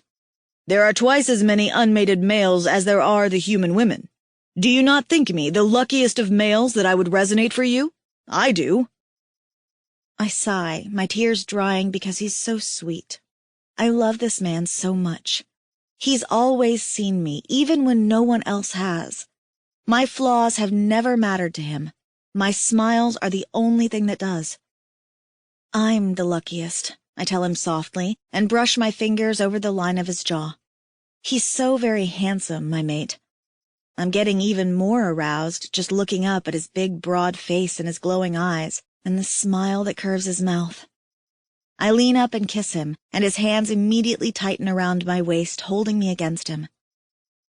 Kira, he says, and he sounds as breathless as I feel. His nose nudges mine before he takes my lower lip in his mouth and sucks on it. Oh, God. He is way too good at kissing now. When I take you this time, I will not be able to control myself. We will have long, tender nights of mating in our future. But I think now, if I do not sink inside you, I will lose my mind. He presses his ridged forehead to my flat one and closes his eyes. A tremor rushes through him, and I realize just how close he is to losing his control. Oh, wow. My response to that? I slide my hand down to the front of his breeches so I can trace the outline of his cock. His breath hisses from his lungs, and I'm practically flung off his lap in the next moment. Giddy with need, I expect to have him tackle me. Instead, I watch as he savagely rips the cords of the blankets with his bare hands, snapping the sturdy leather like it's nothing. He flings the blankets down onto the cave floor with unimaginable speed and then turns to look at me, eyes blazing. A shiver moves through me. He's so brutal with his need. That is so damn sexy. Then he reaches over to me and grabs the front of my dress, then pulls me forward for a savage kiss. Hot prickles of need skitter through me, and I moan against his mouth, my hands going to his neck. My Kira, he says roughly, and then pushes me onto my back onto the furs. He jerks my skirts up around my thighs, and the next thing I know, he's face down between my legs, his tongue seeking my clit. A loud gasp of surprise escapes me. He groans between my thighs, and I feel his tongue move over my sensitive flesh again. You're so wet. He lifts his head, and I see a feral gleam in his eyes as he licks his lips, shining with my juices. Ihako rears back and rips at his loincloth. His cock emerges, a darker blue than the rest of him, the crown gleaming with pre-cum. I could stare at it for hours, but all I get is the briefest glimpse before he's on top of me, and his hand moves to my hair. His mouth captures mine, and then he sinks in completely, thrusting into me in one hard movement. My cry is swallowed by his lips and his seeking tongue. I cling to him because, oh God, the sensation of him inside me is making my qui go into overdrive. It feels as if everything inside me is vibrating, and that only makes Ihako's cock feel that much better. I feel his spur rubbing against my clit, and my legs jerk because I already feel like I'm about to come. Am I hurting you? His voice is a gruff whisper against my jaw as he nips at my chin. I manage a breathless shake of my head. Feels good, I tell him. Good is perhaps an understatement, but I'm not sure that my lips will form around the words earth-shattering. His hips move and he pushes deep into me again. A moan escapes me and my legs quake again. I'm going to come with just 2 thrusts. I know it. I raise my legs and lock them around his hips just under his tail. Ihako growls again and thrusts once more, and I feel my qui hit a fever pitch with its humming. All I can hear is the song between us, and then, as he sinks deep into me again, stars explode behind my eyes. I come and come and come, and I don't stop. It feels as if I come forever when he thrusts into me with powerful, needy strokes. Then he groans my name, and his body stiffens on top of me, and he comes inside me as my body clenches and quivers around him. Ihako drops on top of me, panting. He puts his weight on his elbows so he doesn't crush me, and nuzzles me with kisses on my neck and jaw as we try to catch our breath. When my entire body no longer feels like it's about to splinter with sheer pleasure, I sigh heavily. Wow. I'm pretty sure the furs are shoved up under my butt. I'm also pretty sure that was probably only 3 minutes or so of sex. I can't even be sorry about that, because I'm pretty sure I came harder than I ever have before. He leans on his side and presses a hand between my breasts. Your qui is pleased. Is it? I place my hand next to his. The humming has gone down a bit, but it's still going strong. Even at those small touches, my nipples harden and my legs jerk, making me acutely aware that he's still inside me. And still hard. And I'm still aroused. I say and stroke a hand down his arm. How long does resonance last? Until I plant a kid inside you. He kisses my jaw. It might take many, many days. Dear God, I will die of pleasure overdose. What a way to go. But I'm ovulating right now, right? That's why I resonated? What is ovulate? Never mind, I say. That must be it. He wouldn't be able to make me pregnant otherwise, and all the others seemed to make it through their resonance all right. Wrecked, happy, but still whole. His hips move and I feel his cock drag in and out of me again, the movement slow. I moan, arching up. Oh, God. Are we going again? We will go again many, many times, he tells me with a nipping kiss. And then you will carry my kit. His hand goes to my belly. This is mine, he murmurs. His hand slides lower. And this is mine, he says, brushing a hand over where his spur grazes my clit. Your cunt is mine, and mine alone, sweet Kira. I moan, because it feels like I'm about to start coming again. All yours, Ayako? And then we will move back to the main cave so you can be near the healer. I shake my head even as he presses his thumb on the other side of my clit, sending ripples of pleasure through me. I don't want to. No? He sounds surprised. No, I say, and I'm confident. For some reason, I trust my Kui. I won't need the healer. Things will be fine. And this is where we're meant to be. I gaze up at the painted walls of my cave and feel a surge of joy. We're home. My home is wherever you are, Ayako tells me. I touch his face gently. I feel the same way. This concludes Barbarian Lover by Ruby Dixon, narrated by Holly Jackson and Mason Lloyd. Copyright 2015 by Ruby Dixon. This unabridged audiobook is published by arrangement with Ruby Dixon, care of Root Literary, and was produced in the year 2018 by Tantor Media, Incorporated, a division of Recorded Books which holds the copyright thereto. Please visit Tantor.com for more information on our growing library of unabridged